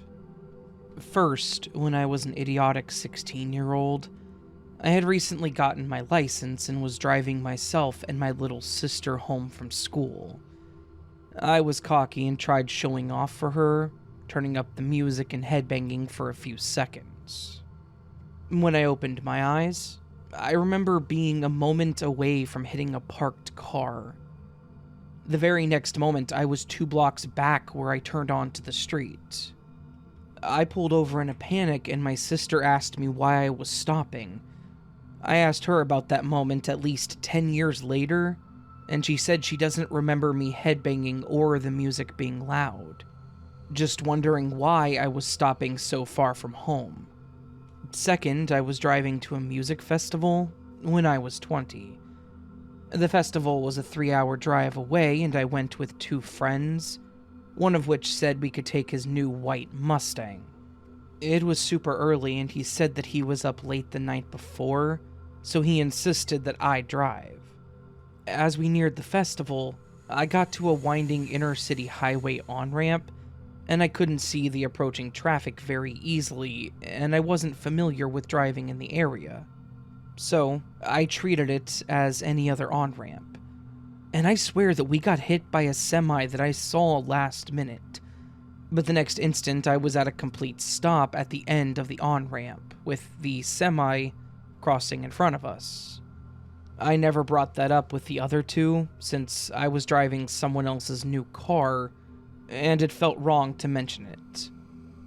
Finally, I was in my early 20s and remember driving across the state with my sister on our way back from visiting family. It was late, probably 10 p.m. I was in the left-hand lane and someone came up on me faster than I anticipated. They passed me on the right as I saw another car approaching quickly. I moved to the right lane immediately as the first car passed me to get out of the way of the second car. I hear a loud grinding sound as I hit the black trailer the first car was pulling, only to blink and see the first car and trailer well ahead of me. There was no damage on my car, and my sister didn't see or hear anything weird once again. I'm at the point where I try to avoid driving if possible. I'd rather offer to just pay to help someone cover the cost of gas if it means that I don't have to drive. I've been sitting on these for a while now, and I think about them pretty regularly whenever I'm on a long road trip.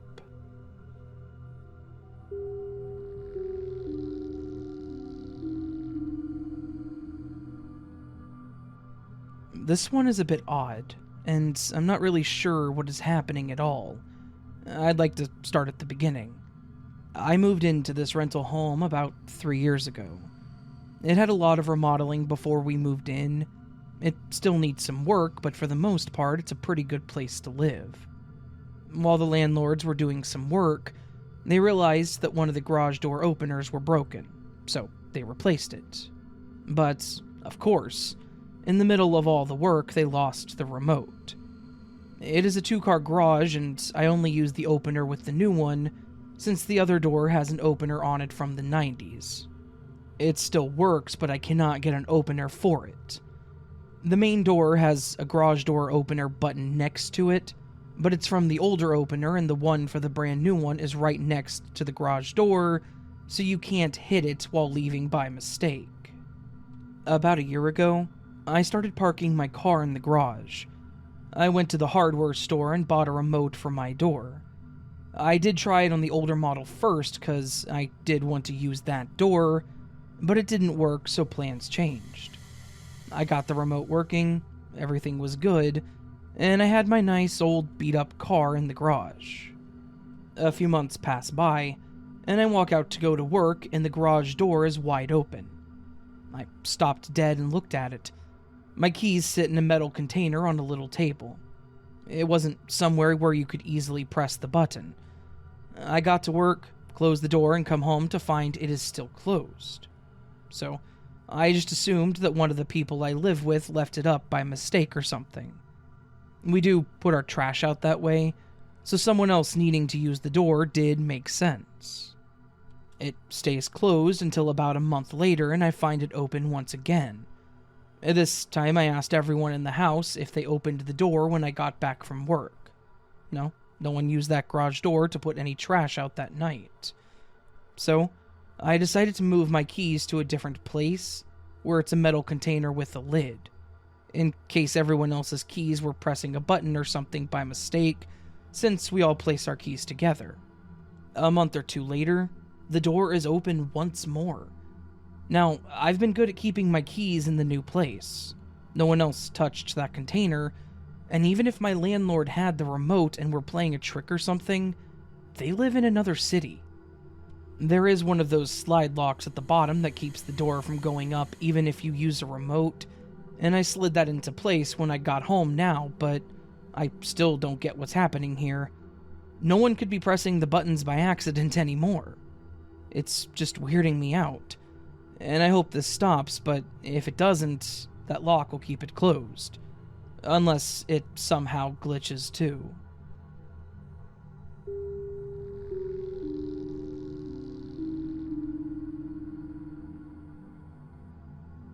This could be chalked up to me being in a state of shock, or it could be considered a glitch. I'll let you decide. For a little context, I'm a 44-year-old woman and I'm in a wheelchair. I've lived on my own, independently, since I was 19.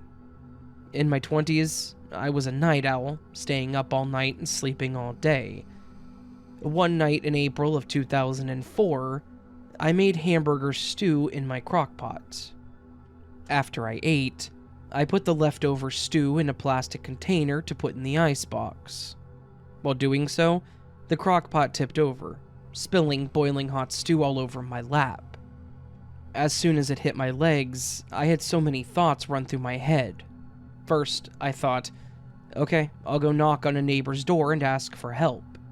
But it was 4 a.m, so that was a no-go. I was at a loss of what to do.